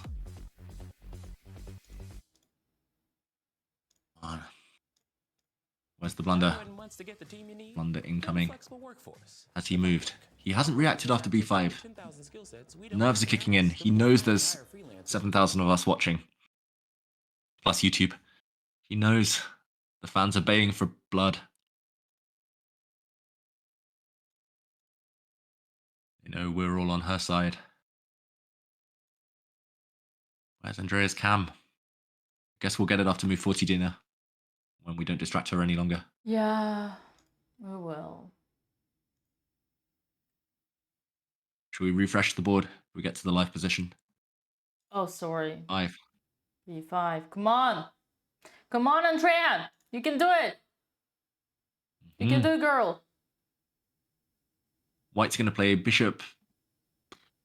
Oh, I mean, unfortunately, no bishop moves blunder here. Bishop d5. Bishop d5 would be a blunder. Let's go. Play bishop d5. Don't take the pawn. It is a free pawn, but nobody likes greed. Bishop d5 going to be played. Come on. 10 minutes for the guy. Hmm. For the candidate master. How could I call him a guy? Candidate master.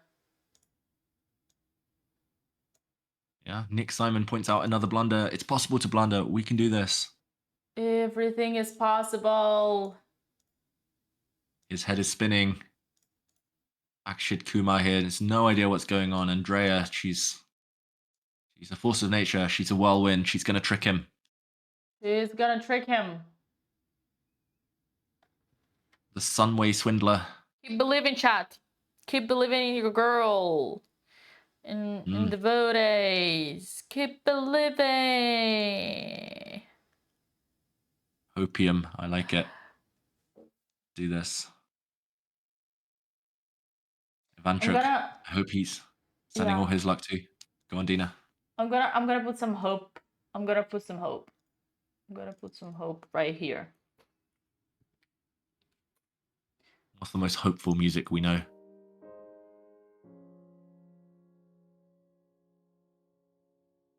Oh, wow.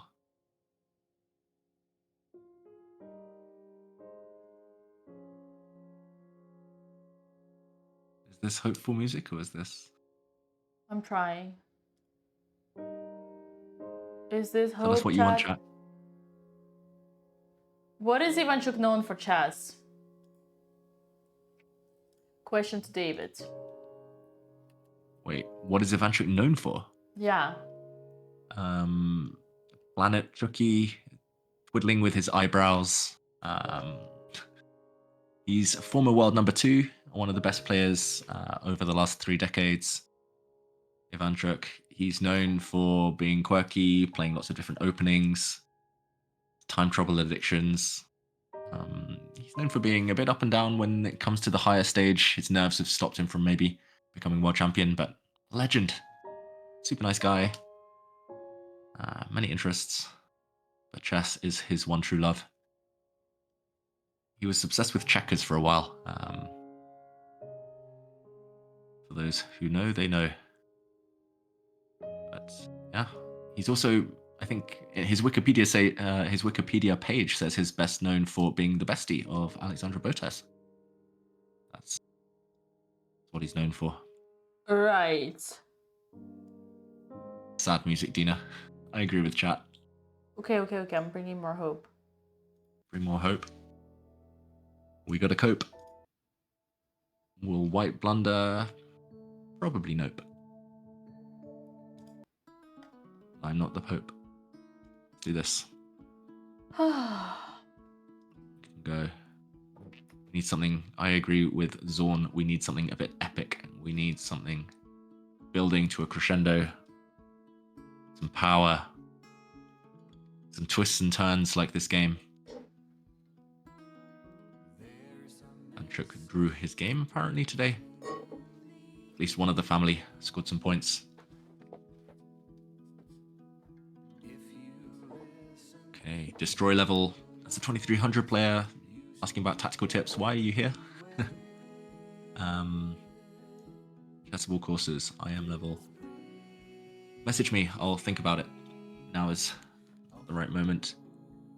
I agree with G-Foot. Kumar really using his time. He's panicking. He didn't see B5, Dina.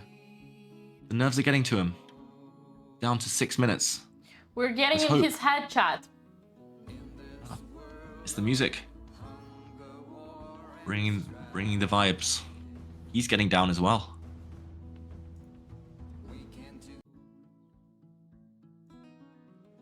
We're getting into his head, chat.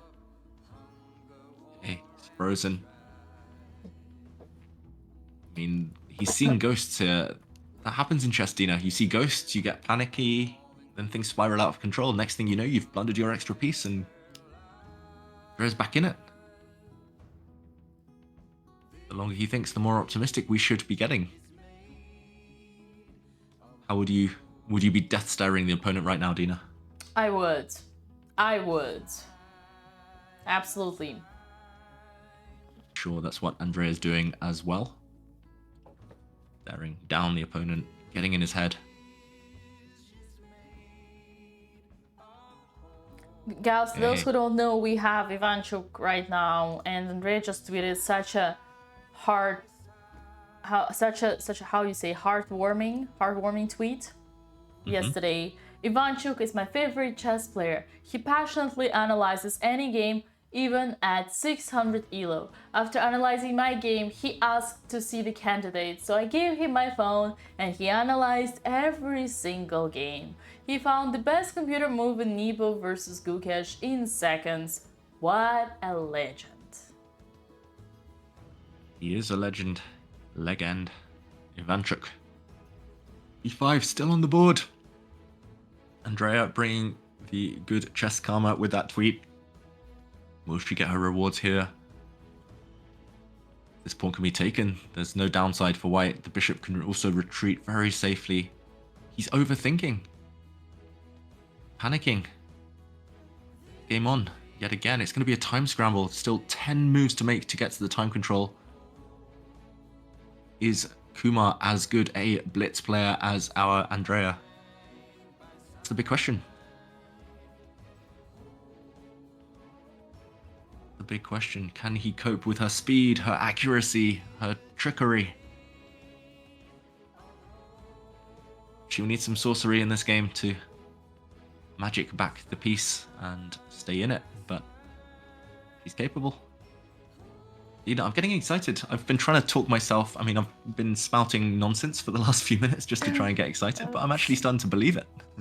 Sorry, and I've been completely zoned out because I lost my hope, to be honest. But okay, stop the music. Back to Dina saver mode. Okay, b5, bishop takes b5, rook takes a2, rook takes a2, queen d1, king f2, queen takes b3, queen d2. What is he analyzing? Yeah, this is what he should be analyzing. There's not much hope for black there. There's a b pawn at least. I don't know what he's doing. Something weird is in the air out there in Formentera. It's the sea air. It's lulling him, putting him to sleep. Maybe he's worried about this. Queen takes h2. Honestly, it's perfect for us because there are still 10 more moves to do. Man, this is now when I need to ask to fix the camera. But okay, I don't want to get Andrea out of the zone because he is thinking now, but it would still stress her. I don't want to get her out of the zone.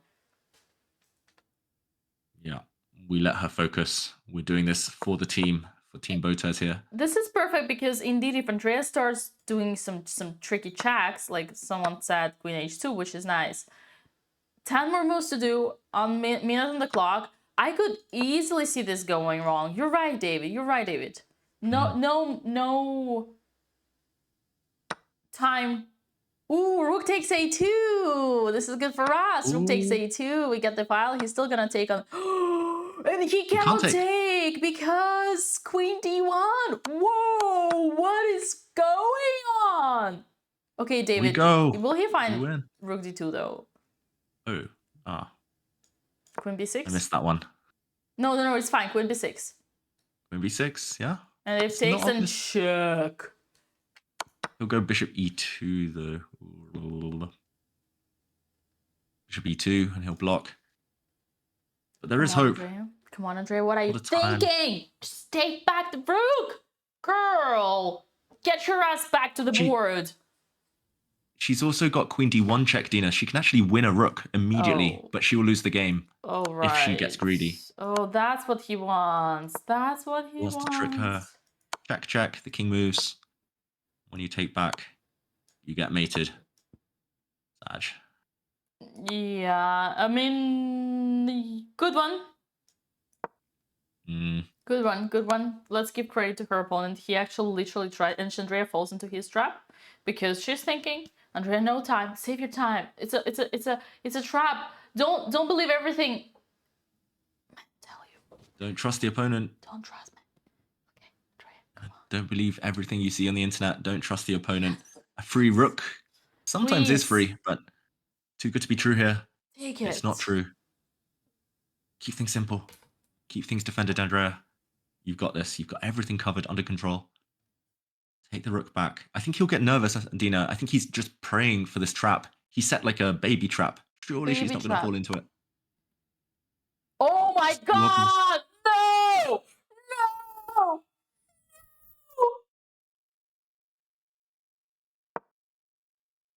Shouldn't have said it. Andrea, don't believe everything you read on Twitter. Andrea.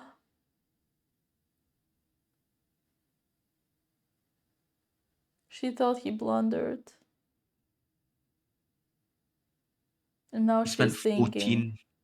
And now 14 minutes thinking. Because he didn't blunder. Why are you thinking now? Now she woke up.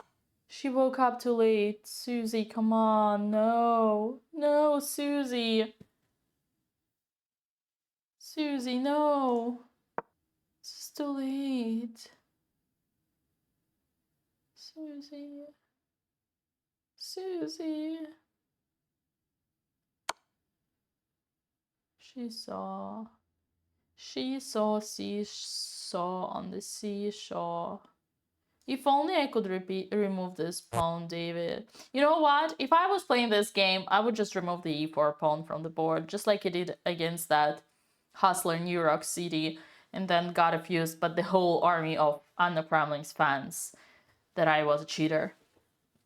Just cough and just knock it off the board and then take back on it. Removed. It happened to me too in New York. I played one of those hustlers and I was about to checkmate him. We bet for quite a lot of money and then he literally coughed and knocked all the pieces over. He was like, oh, we'll have to have a rematch. Oh no, now it's going to be checkmate. He literally did it immediately. Oh my god. Literally did it immediately. Oh my god. Okay, David, why is it losing? I think it's just collecting all the pawns, or is it like a concrete? That's actually an interesting question. Yeah, I mean, even if there's no direct checkmate, white will be up on material. White's going to have all the pawns in the world. Yeah. Yeah, I mean, even bishop e6 into f5, the black king's caught in a mating net. It's like we said earlier, just no defense around the black king. That's been the theme of pretty much the whole game ever since she allowed her opponent's queen into h6, and eventually it came back to bite her. Yeah, Dina, just like you said, that white queen on h6, it actually sat there the whole game, pretty much, until it delivered the killer blow. Queen takes g6. Even if white gives all the checks here, queen e6 check, queen takes e7 check, just take all the pawns and then start to think. You can also now easily get to the time control. He's easily going to get to move 40. So time trouble's not even going to play a role. Andrea, it was so tempting, that rook. Free piece, but temptation should have been resisted. She was still in it. She was still in it to win it, but no longer. One chatter said, well, she needed this lesson. Bishop 8 takes it. She can't be played. Yeah, I like you saying that. I'm glad someone learned the lesson here, even if it was chat, but that's exactly my point. That's the thing. It's a pity that these lessons come in big games. It's me. I jinxed her. It's unfortunate. Yeah. So close yet again. I think I should be sacked. Bringing the bad luck. Now, not much left to do. The checks are deadly. Black King is doomed. It's not Andrea's fault, Dina. It's mine. I said it was a trick that shouldn't be fallen for. One moment later, just like that rook. Sorry, I should be sacked. Oof.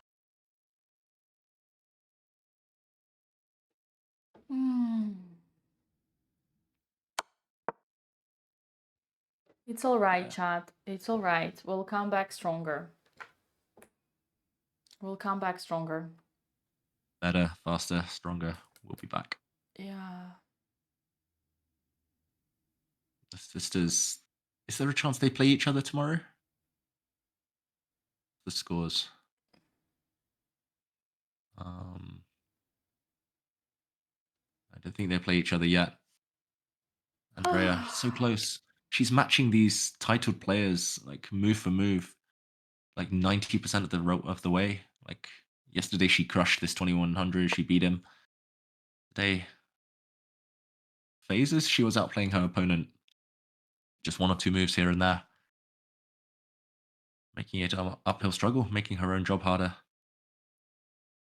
Now all the pawns are dropping, and they all drop with check. Look how bare that Black King is. It's forgotten to get dressed this morning, that Black King. No clothes on. Embarrassed. Caught out in the open. Yeah. And yes, that white bishop, the strongest bishop you'll ever see now. Shouldn't have been. Shouldn't have been allowed to exert a role in this game.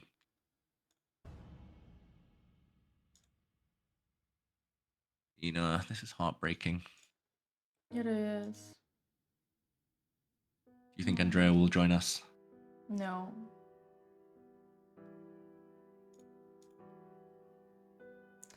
I'll be honest with you, Dave. It's annoying that it's move 40. Yeah. They got time. Too late now. A lot of lessons in this game, but I guess they're not now. Obviously, I'm not gonna tell this to sisters because they don't want to listen to the lessons at this moment. But when they come, kind of emotions get away, and after the tournament you sit and you analyze the games, what you can learn, or maybe just for you chat, you can learn that don't change, as David said, on h6. Don't let this queen inside of your army. Yeah, this was playing for the tricks instead of just doing something. Just play go queen here. And it's like, okay, she didn't want the bishop to go back, but we're not afraid of moves back. Just do something. But it's also about you gotta kind of maybe know general plans of your opening middle game. We didn't see the game here. We just saw some throwing into the action.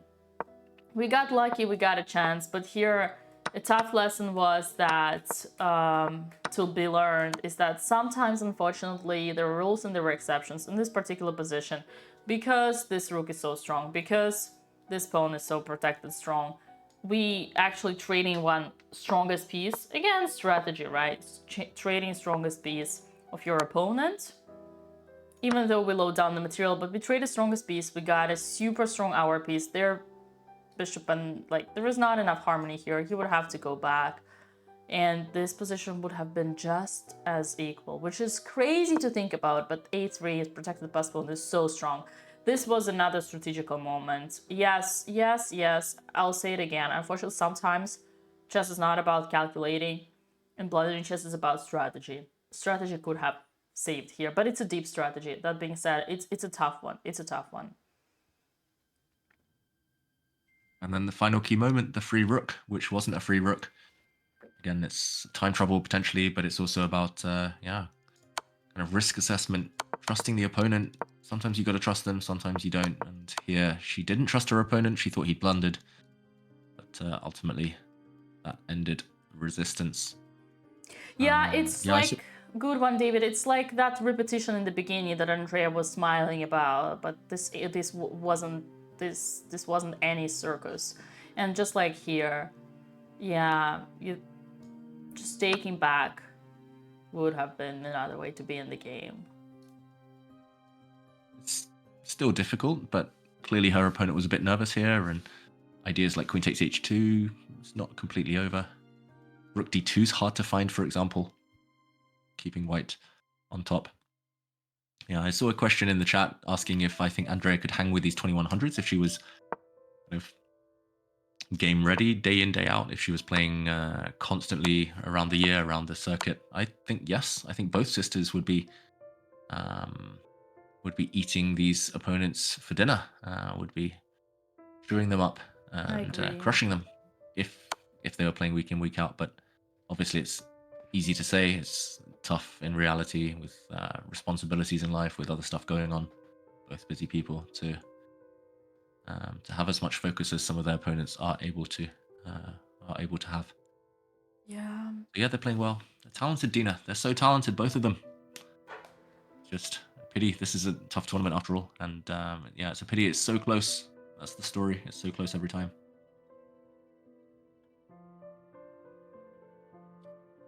Okay. Yeah.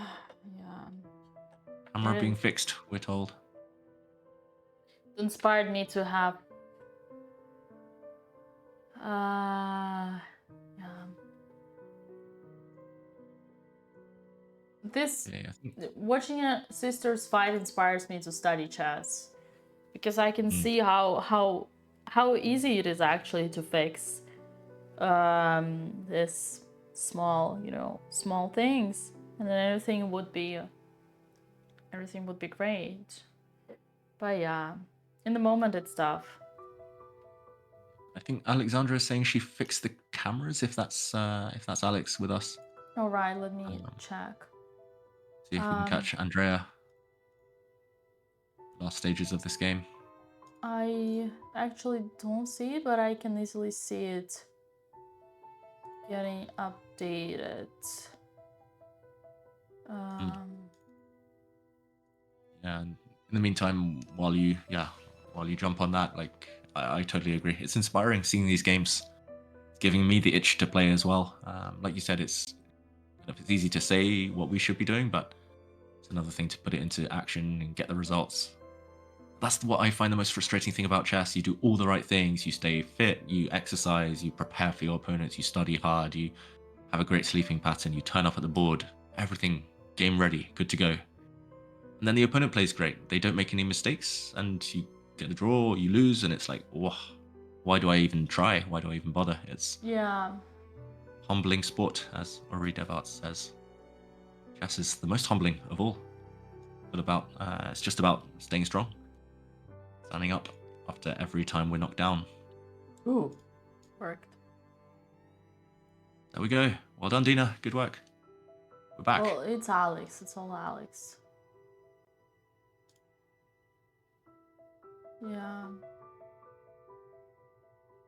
Yeah, David, that's what would have been the most frustrating for me. But I would kind of, oh my god, Andrea is so funny. But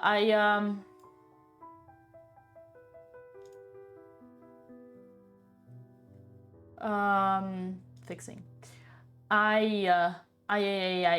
It's like sometimes I could feel the frustration there, just like I thought like I was trying so hard and yet nothing works.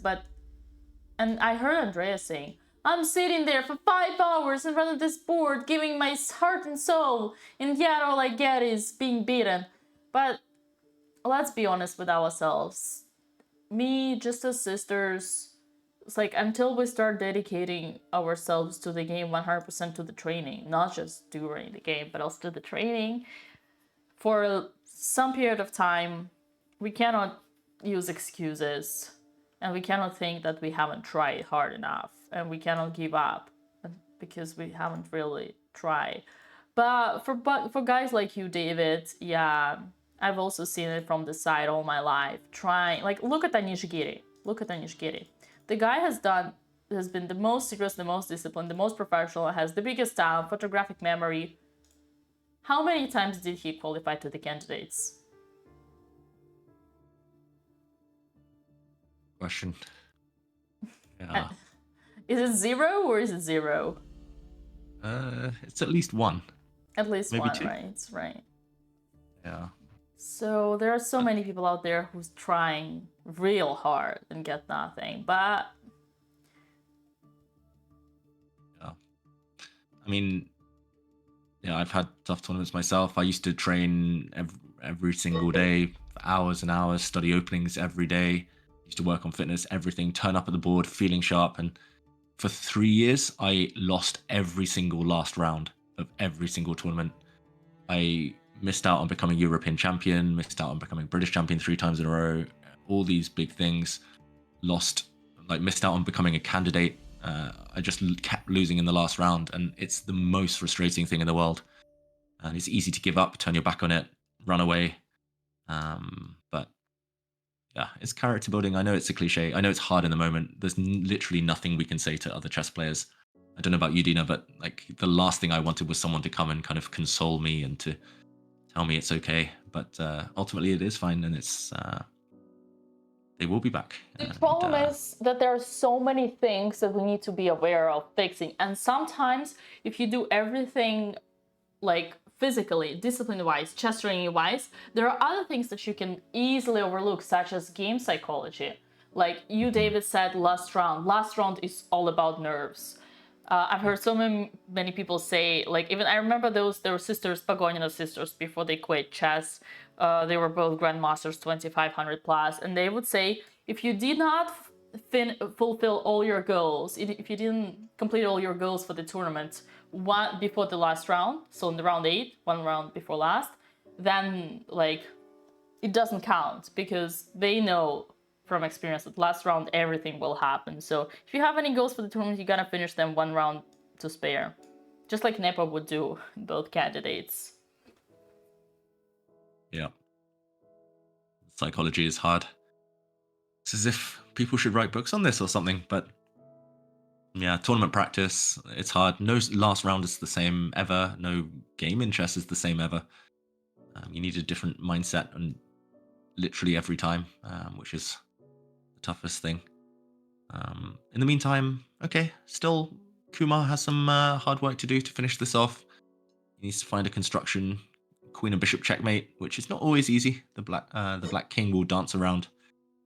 Maybe it's nice having no shelter, no pawns around, so you can run freely across the board. And you never know. Maybe there are some stalemates.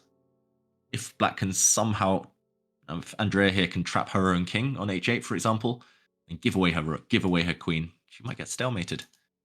There's always a bright side to look for, even if very seldom happens. Oh boy. Let's look on the bright side of life, Dina. Glass half full here. Played king to g6, and okay, I still think the opponent will kind of go into the tank for 10-15 minutes, and then he might find a mating pattern. If not, he'll just give like 50 checks, and then It's interesting how for the last, I don't know how many moves, the bishop is still hanging. Probably when was the b5 on the board? b5 was 30. So moves for ago. the last 11 moves, the bishop is still hanging.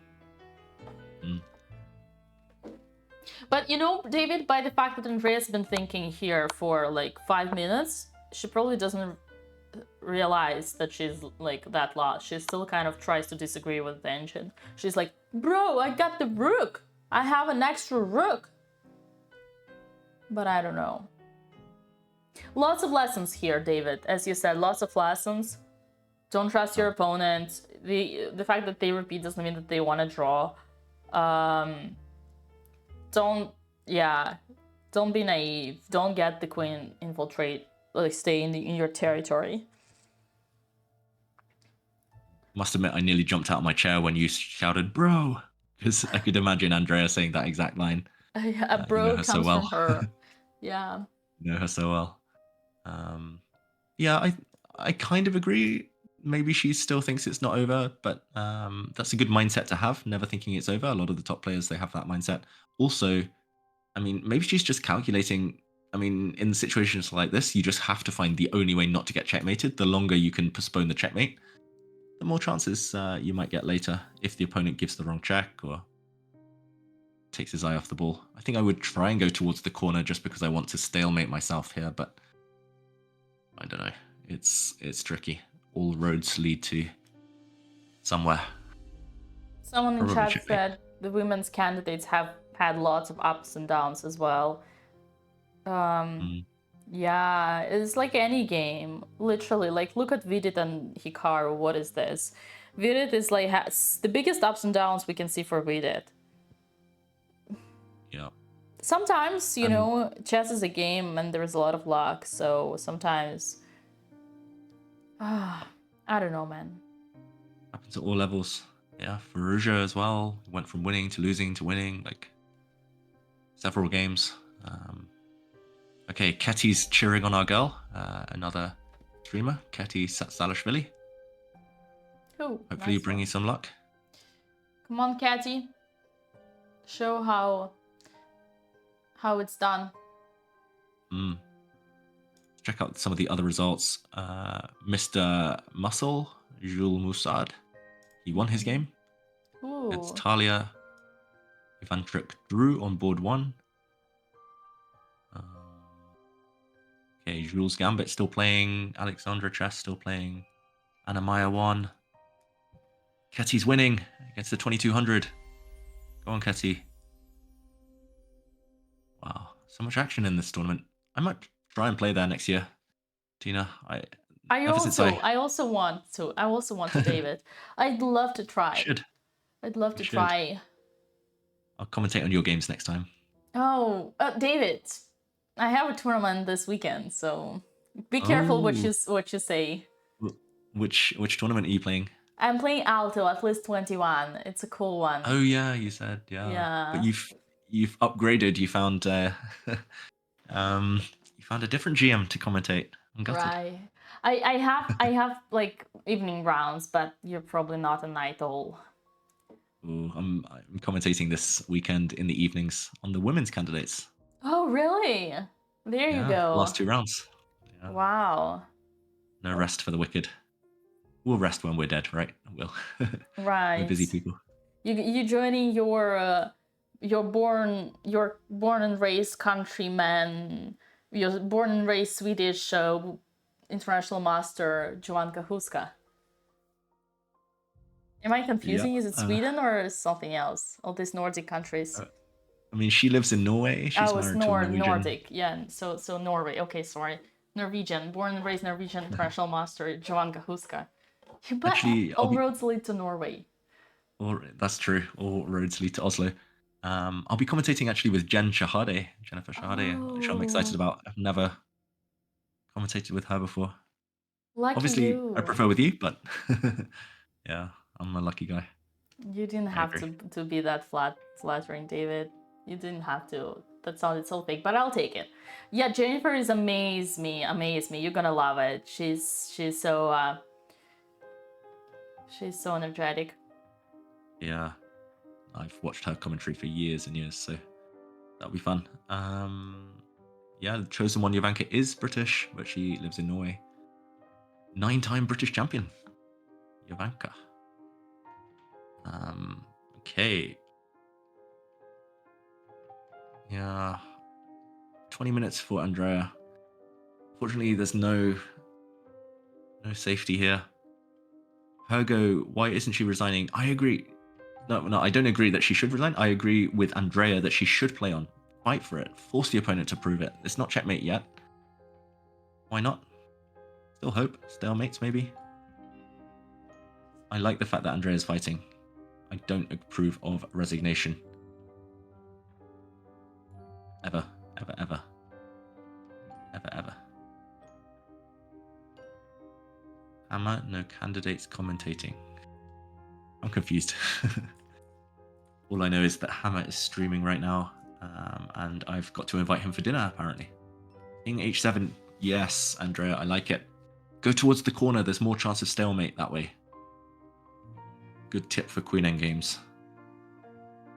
I can't believe the bishop is still unprotected. Been hanging for what, 12 moves now? Yeah. Maybe it should finally move now. Bishop e6 looks quite good. Oh, queen c7. Ooh. Uh-oh. He's playing for dirty tricks. He's hoping for king g6 and then the bishop will move with a check. Or king h6. Black's queen will drop off. Yeah. Oh, actually, that's just a very good move. Oh, why are the opponents playing well? King h6 is just queen c6 check minimum, right?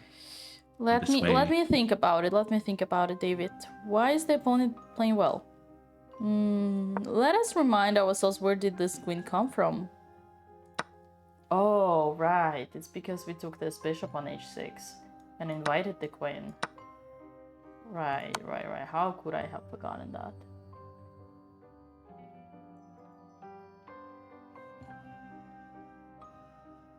Okay, she's finding the only moves, though, to stay in the game. This is good for Andrea. Fortunately, diagonal checks tend to be painful. That's another one. Kids to watch out for at home. Diagonal checks in queen endgames, they're always the most effective. They're harder to block. Andrea's like looking at her opponent like, bro, you seriously think I'm gonna give you my rook? Who do I think I am? Who do you think I am? I am the Andrea Botez. If I were to sack a piece, it would have never been a rook. It would have been a queen. I'm such a bad actor. I need to work on this. But you got the joke. You got the dad joke. I mean, your American accent was spot on there. The Andrea impression was uncanny. But she is looking at her opponent, asking questions like, you want to continue? You want to continue to go down this road? You want to take my rook? You think I'm gonna hang a rook by a double attack? No, she's like, come on, bro, it's a draw. It's threefold repetition. Come on, just stop wasting time. It's a draw. Maybe it is. Just agree for a perpetual already. I like how he's focused. He's really trying. It's like, I think for him, it's a question of principle. If I'm not winning this rook now, then I'm not going home. Yeah, Andrea, no head down. What if we had a 3 moves repetition? Like, I don't think Andrea would be able to spot it because he's been like trying so hard, but I think Ancient would tell us. Yeah. I think Ancient usually can spot it. Problem is there hasn't even been a 1-fold repetition, let alone a 3-fold at the moment. Oh, come on, David. You're so lame. I know. The problem is he's going to move his bishop to join in with the attack, and then it'll be like, ugh, no more 3-fold ever. But you never know. I agree. I like the optimism. It's... Yeah, I'm transferring that positivity to you, Dina. Still not over. Yeah, he looks... Yeah, I guess he hasn't spent much time at all since the time control, but he does look super focused for someone who's up like a million pawns and probably delivering checkmate. I'm trying to think of how this game might be saved. Good luck. I can't really see it. Good luck. I'm just trying to find a scenario where the black king is on h8, stuck in the corner, it's stalemated, then the black rook gives itself up, then black plays queen takes g2. Kamikaze queen, give up the queen and stalemate. If that happens, yeah, again, everyone, I will be singing and dancing live on air. Yeah, and 50 move rule. Only 47 moves to go. Allez. Allez les bleus.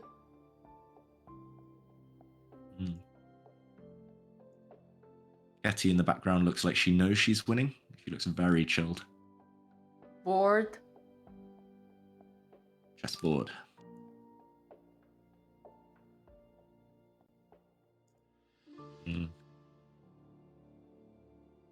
Someone pointing out that queen takes b5 is winning. I agree, but never going to happen. He's determined to win the black rook or deliver checkmate somehow. Actually, if black gets one more move and plays rook h8, then counterplay. For the first time in a long time.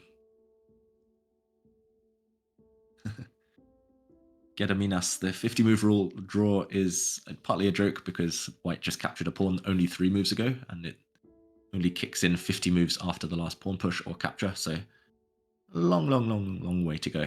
We'll be here in 5 hours if that's to become relevant. Ooh, someone asking you about how many languages you speak, Dina. Is it 5? No, 3. No, it's only 3.5. And a half. Russian, English, and fire. Wow. Someone is a big fan of yours in the chat. So Russian, English, and French. What's the half? Ein bisschen Deutsch. Ein bisschen Deutsch. Nice. No. I get German and Norwegian mixed up these days because they're quite similar. Oh. Sprache Deutsch. Really? Spreche. No. Spreche. Exactly. Snakke is Norwegian. Ugh. Too similar. That's my excuse for not learning Norwegian properly, because it will ruin my English. Okay. That's impressive, though. How long did it take you to learn French? You lived there for a while, right? Yeah, well, I've been studying it, like, intensively since I was 14. And then, like, probably 16 to 19, when I was in high school, I've been, like, in college, I started intensely. And then I lived in France for, like, 7 to 10 years. So, yeah, it's it used to be better than my English, but now it depends what country you live. Now that I live in the US, obviously easier English, so which is okay because I work in English. Yeah, it's a good language. As an English person, I can attest to the fact that we're very lazy. We don't learn foreign languages because everyone speaks ours. So we're lazy but lucky. Yeah. Anyway, what's Charlotte like? Is it a nice city? It's a great city. It's already summer here. It's already, like, I mean, it is summer in Formentera as well. It's now 29 degrees, 30 degrees today, 30 degrees yesterday. Now it's the perfect weather because in the summer it gets way too hot, but now it's perfect. I love it. There's so much chess here, so much chess going on, and yeah, it's like for chess content, it's a great place to be. Sisters actually visited twice, and I think their last video that they published on YouTube with the kids was also filmed in Charlotte, where some of our local kids, I could recognize them. That was fun. It's a very interesting one. I don't know if you guys checked that one out. Did you move there for the chess scene? Yeah, I was hesitant between LA, moving in with the girls, and Charlotte. And eventually I chose Charlotte. It kind of like, in LA, chess is dead, right? So in LA it would be with the sisters. In Charlotte it would be with chess. I don't know, maybe I'll regret it. Maybe not, but yeah. I can't believe you chose chess over the sisters. How could you? They still invited you back on the channel? That's the thing. I still managed to keep up with both, which is really cool. Guess I'm lucky. Yeah, I was in North California the other week, but yeah, I need to spend more time in the US. North California. Did I say North California? Not North Carolina, unfortunately. California. San Francisco? Yeah, there's some chess going on there. A lot of people reached out on social media being like, come to our chess club, like, to the Mechanics Institute, all these things, which was really nice to see. But nice. I get scared, like, Europe, everywhere's quite small, and then the US, everything's so big, so many people, I get intimidated. Yeah. But, yeah. It's nice to see so much chess going on, though, over there. St. Louis, Charlotte now, Texas, there's a lot going on. New York. Charlotte is the growing chess hub. Yeah, it is big, okay. Now that we talk about it, there are some big news to be announced, in a month or so. Yeah, there's gonna be even way more exciting things. If I were to spoil, then I would say there's gonna be even more events events, and there would be even more content in Charlotte soon. But I'll leave it like that. No supposed to spoil. There's no one watching. You might as well tell us what's about to happen. It sounds like big breaking news. It's not like it's not like something once. Like it's something kind of more. There's gonna be a new chapter. There's gonna be a new chapter soon here. Wow. Is Magnus moving to Charlotte? Asks Kevin. People, we gonna have even more. We're gonna want even more to come and play in tournaments in Charlotte. Let's put it this way. Okay. How many? She didn't deny. Yeah. Dina did not deny. But actually, David, you're joking. But I'd love to bet with you on this stream that we'll see Magnus in Charlotte. Might be even this year. No, can I? Honestly, I want to make a bet with you that this year, 2024, Magnus is gonna come by Charlotte. Okay, I bet you all of my 7,000 channel points. Yeah. I wouldn't be surprised. There's a lot going on. I did some online classes for Charlotte Chess Club during the pandemic, and I know they have training camps every so often. They have loads of GMs there. This June, you know who we have for a training camp. Who? You know who we have this June, right? Tell me, I'm curious.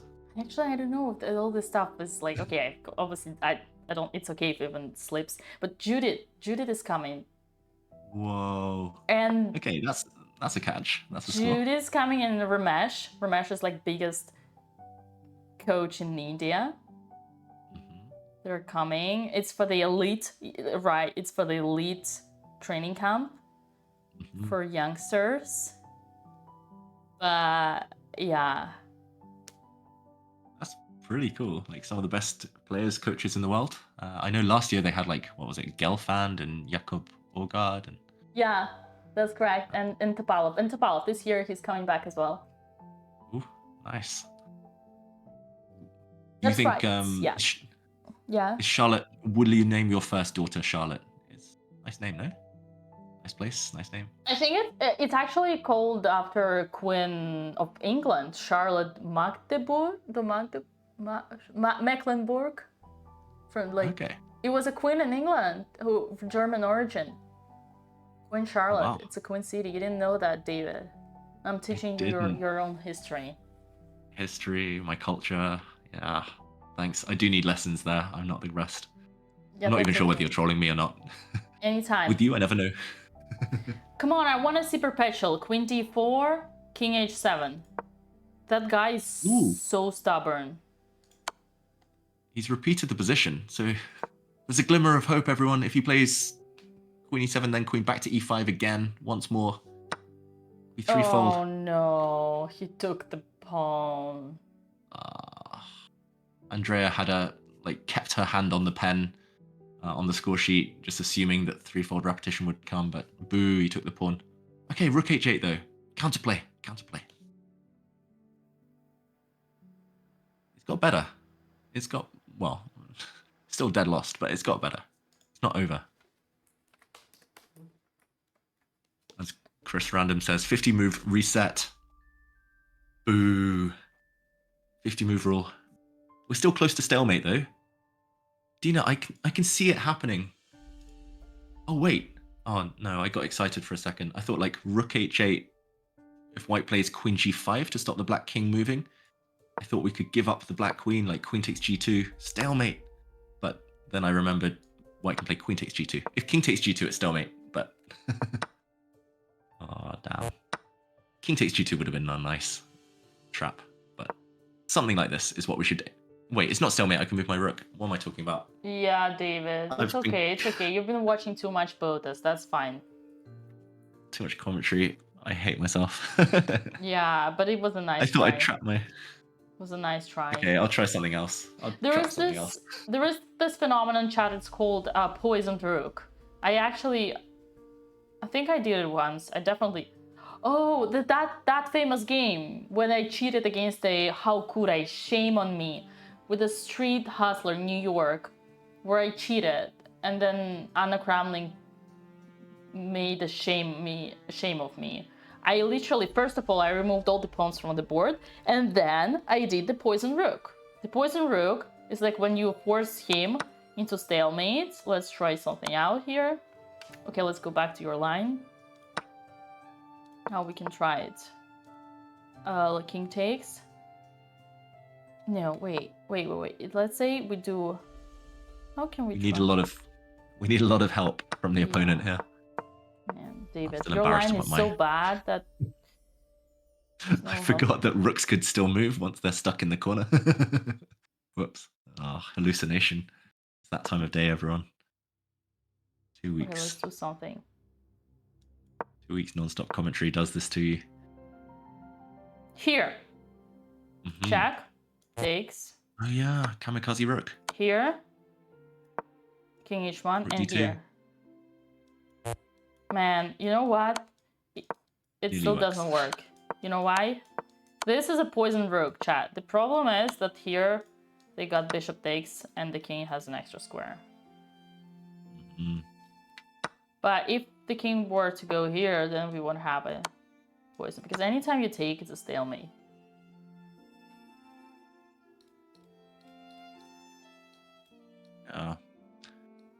Rook h8. I wasn't in love with, but at least it would have maybe scared the opponent. The move I wrongly suggested to try and get stalemate, but at least it was just threatening some discovered checks.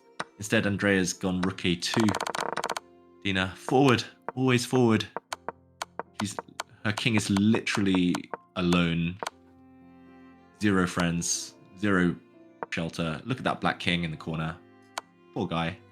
No, honestly, David, maybe this is it. Maybe we can see a stalemate here somewhere. But yeah, there's. I don't see how you ever threaten stalemate. That's the problem. Yeah. At least it keeps the white queen tied down to defending 1 square. Let's go. That was nice though, Dina. I appreciated the try. attempt. Yeah, I tried. To make my stalemate idea look a bit better. Thank you for saving me. You're most welcome.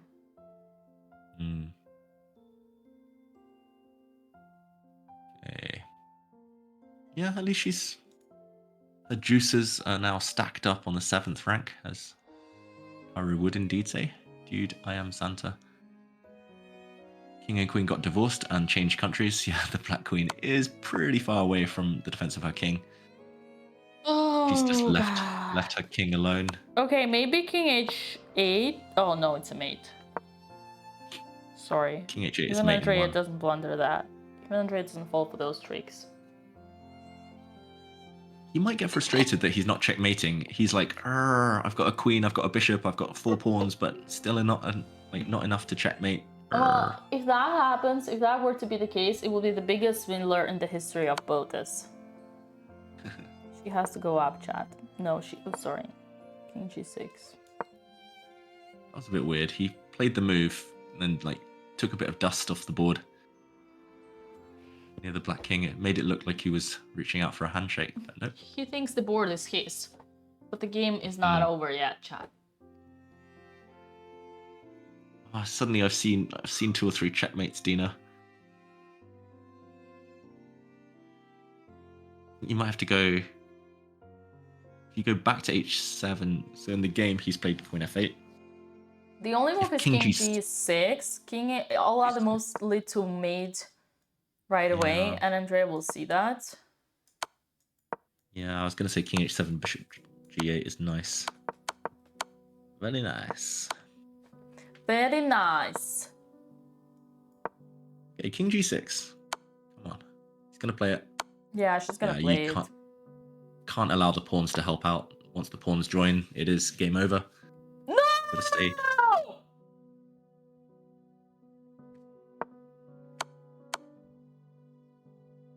Oh boy. No! Even Kerry heard me. No!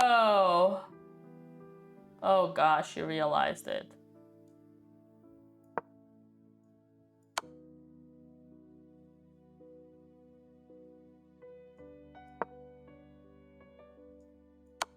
Andrea, she fought well. She fought so well. Now it's mate in 3. Ugh. Maybe it's time for Title Tuesday. It's too heartbreaking. In the meantime, Keti Satsalashvili in the background has won her game. Andrea, realization now, Dina. It's over. There we go, the handshake. For Andrea.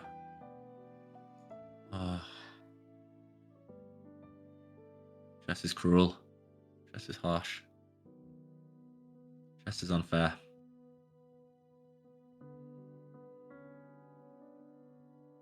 Okay, nice to see them discussing some stuff afterwards, but yeah, this is brutal. What else to say? She thought well. My fault. She thought well. I jinxed them. See, look! She's writing the name of her opponent. Did you see that? She just wrote the name of her opponent. It's right about time. I told you, classic Andrea, my theory. I love making fun of this because I do exact same thing. I do exact same thing. It basically shows you did not prepare. You let your coach Google your name, your opponent's name. Yeah. It's probably not a great psychological start when you don't know how to write the opponent's name. They see that and they kind of know immediately, oh, you're not that well prepared. You haven't really looked deeply into my games. You don't know my strengths and weaknesses, but yeah, it's also a psychological attack because it shows how much you disrespect them because you didn't even dare Googling their name. So it depends how you look at it. I wonder how many of my opponents can read that, but yeah. Yeah. According to chat, Kumar was trained by Prag for this game. Yeah, Prag definitely doesn't have anything else to focus on. Definitely what was happening. But Andrea, she'll bounce back. She's still doing well. She's doing okay rating-wise this tournament. Dina, some positives to take away. Like you said, some lessons, but some positives. Yeah, chat. Lots of positive moments. Lots of learning opportunities in these games. The thing is, I guess, we said it, right, David? We said it. First of all, the biggest, the cause of the death here, the cause of why everything went wrong here was bishop takes h6, queen takes h6. David would say h5 weakening, and I would say, David, this is for you, for grandmasters. But for us, batters, just don't let your queen inside of your territory. I agree, this was the start, but she fought really well. She fought super well after this. She was hit by a really, really strong move b4, but she found this knight b3 idea and it was game on.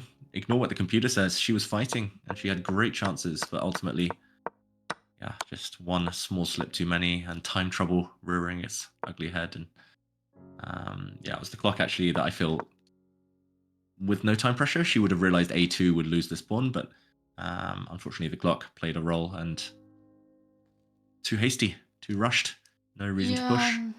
And the second moment was complicated, honestly. This a2, as you were describing, David, it's kind of against the rules that we learn when we only start. It's like when you're material down, don't trade. But here trading would have been the best option simply because another strategical rule, remember, it's all about balance. You remove their strongest piece, and this a2 threat is stronger than the execution. This is exactly what happened here. Keep that up your sleeve for later. But yeah, Andrea, she'll learn from these things, and she fought really well. It was nice to see her fight to the bitter end. I agree with Joe Yi in the chat. It was valiant defense. They'll be back. 3 more rounds for both of the sisters. 3 more chances to win, to snatch some rating points off these overrated Europeans. Okay, it looks like we'll get a call, Dina. Yes, let's do it. Let's do it, Andrea. Let me invite you guys. She can call. Let's call. Sure, let's do it. Let's wait for... Ooh, it's Alex, apparently, rather than Alex. Andrea. Oh, nice to get a chat either way. okay. Maybe Andrea will join in a bit. Yeah. Hello. Sure, let's do it. Okay, you do your thing. See you in a second. Let's do it. Alex is gonna join shortly, guys. Don't go anywhere. Don't go anywhere. We gotta see her join. Where's this? Oh no, that's not that. Meanwhile, shout out to Papa Botez in the chat. Words of wisdom. Yeah. All right.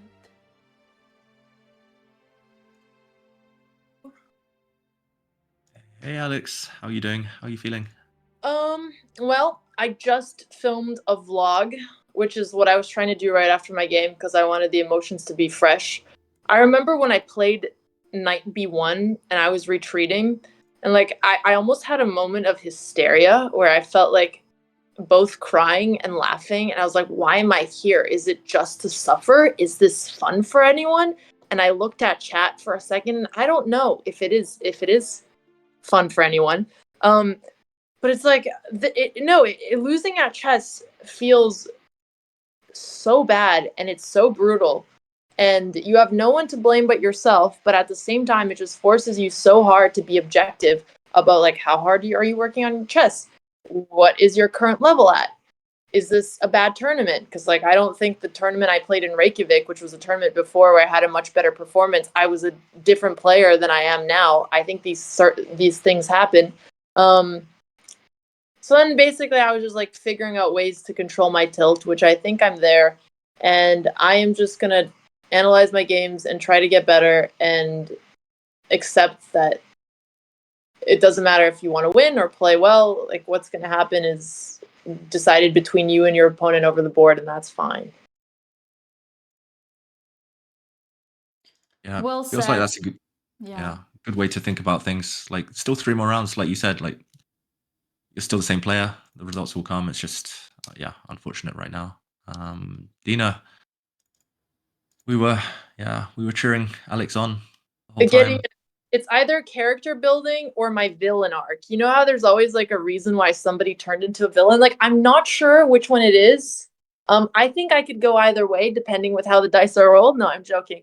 Also, I don't want to pep talk because I will tilt at whoever tries to put me in a better mood other than myself. Yeah. Okay. But I just wanted to talk to chat and thank you guys for doing commentary. I'm sorry, David, that every time you're here, I think we both lose our games. Andrea drew once when I was first here. Okay, that's good. That's good.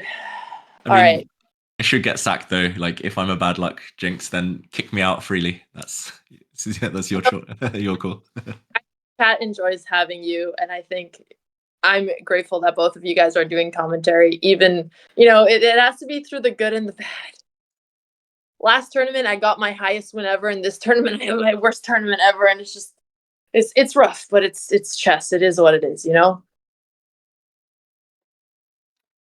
I think you said it very well. Honestly, I'm very happy and pleased to hear that because you're very wise now, and it's quite important. I don't think I agree. I don't think you're doing anything wrong. Just play your chess and improve chess things, but don't change like the way you play according to your result. Yeah. Alex, you're still playing the what? I don't know what chat said. No pep talk didn't exactly scare me yet. All right. Well, I'm gonna let you guys go. You've had a long day. You thought at least I won, Andrea? Yeah. No, I didn't. Okay. Well, anyway, I'm gonna let you guys go, and if Andrea wants to call, I'll let her call.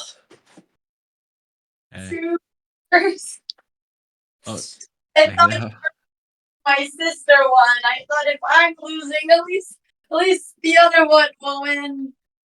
Oh God, I'm so ashamed.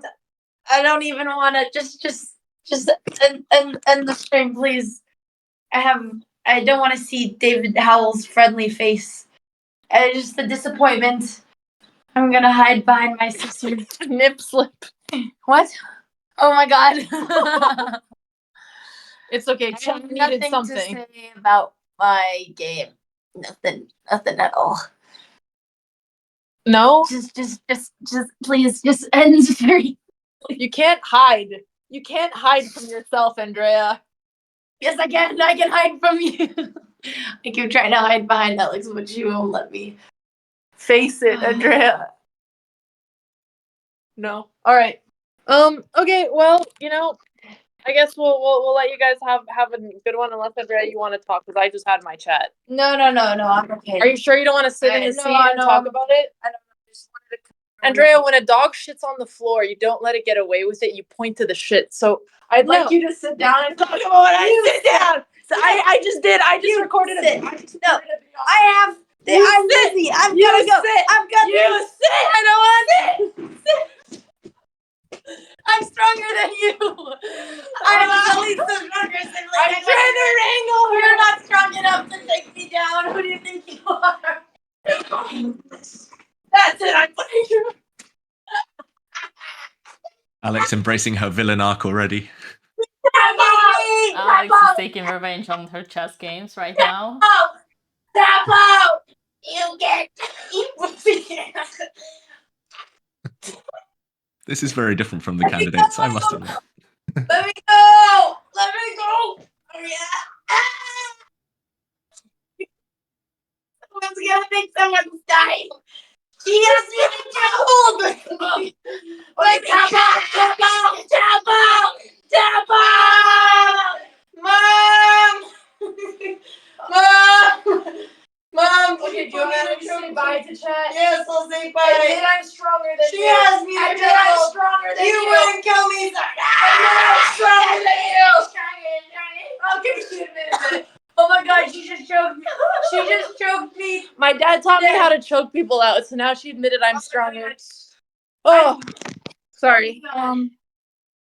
That was. I just think you had that sort of violence in you. You thought I couldn't choke you out She put me in a chokehold and she wouldn't let me go. until you admitted I was stronger. Okay, let me say goodbye. I never. Can give me the. I am. Here.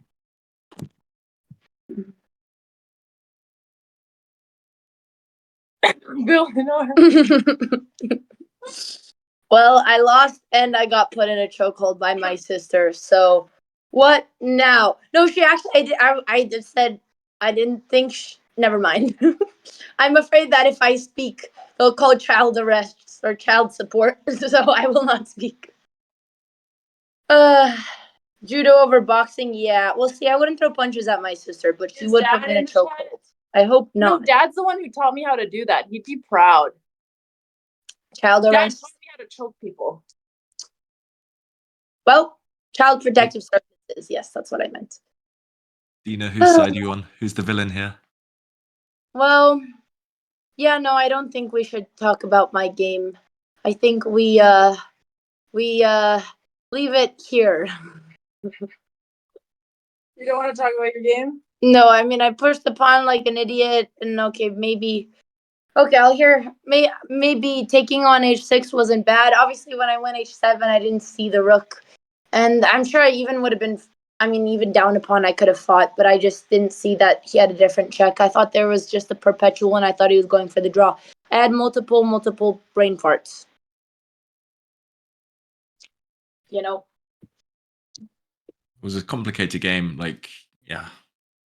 No pep talks, I promise. It was super complicated. Like, knight b3 was a really cool tactic, and like you said, without if you hadn't pushed a2, then great chances. But yeah, just small margins. Yeah. Okay. All right, chat. Well, I'm still red from what she did. I'm telling Mom. It's not just my sunburn now. Now it's the chokehold. No, it's your sunburn. I don't know. All right, chat. Well, okay. All right. Well, all right. We go now. Shit, I'm echoing. Sorry. Okay, bye, guys. Bye. Okay. Good luck tomorrow, Bye, girls. bye, bye, bye, bye, bye, bye, bye. Don't Bye, kill each everyone. other. Bye, chat. Wow. Dina, you look like a concerned mum right now. I'm not great at talking to my kids when they pooped, and I need to be hey, I need to show love and support. Yeah. So I learned that at these moments I'd rather shut up because I will only make it worse. I learned my ways, so I shut up. It's good they've got each other to wrestle with, to cheer each other up, to take the frustration out on, and yeah, hopefully they'll be back tomorrow, and hopefully we'll get those results that they deserve. Yeah, today was unlucky, but yeah, 3 more rounds. Bright side, still a long way to go. Dina, it's been a pleasure. Yes, David. Let's wrap up. Let's end the raid.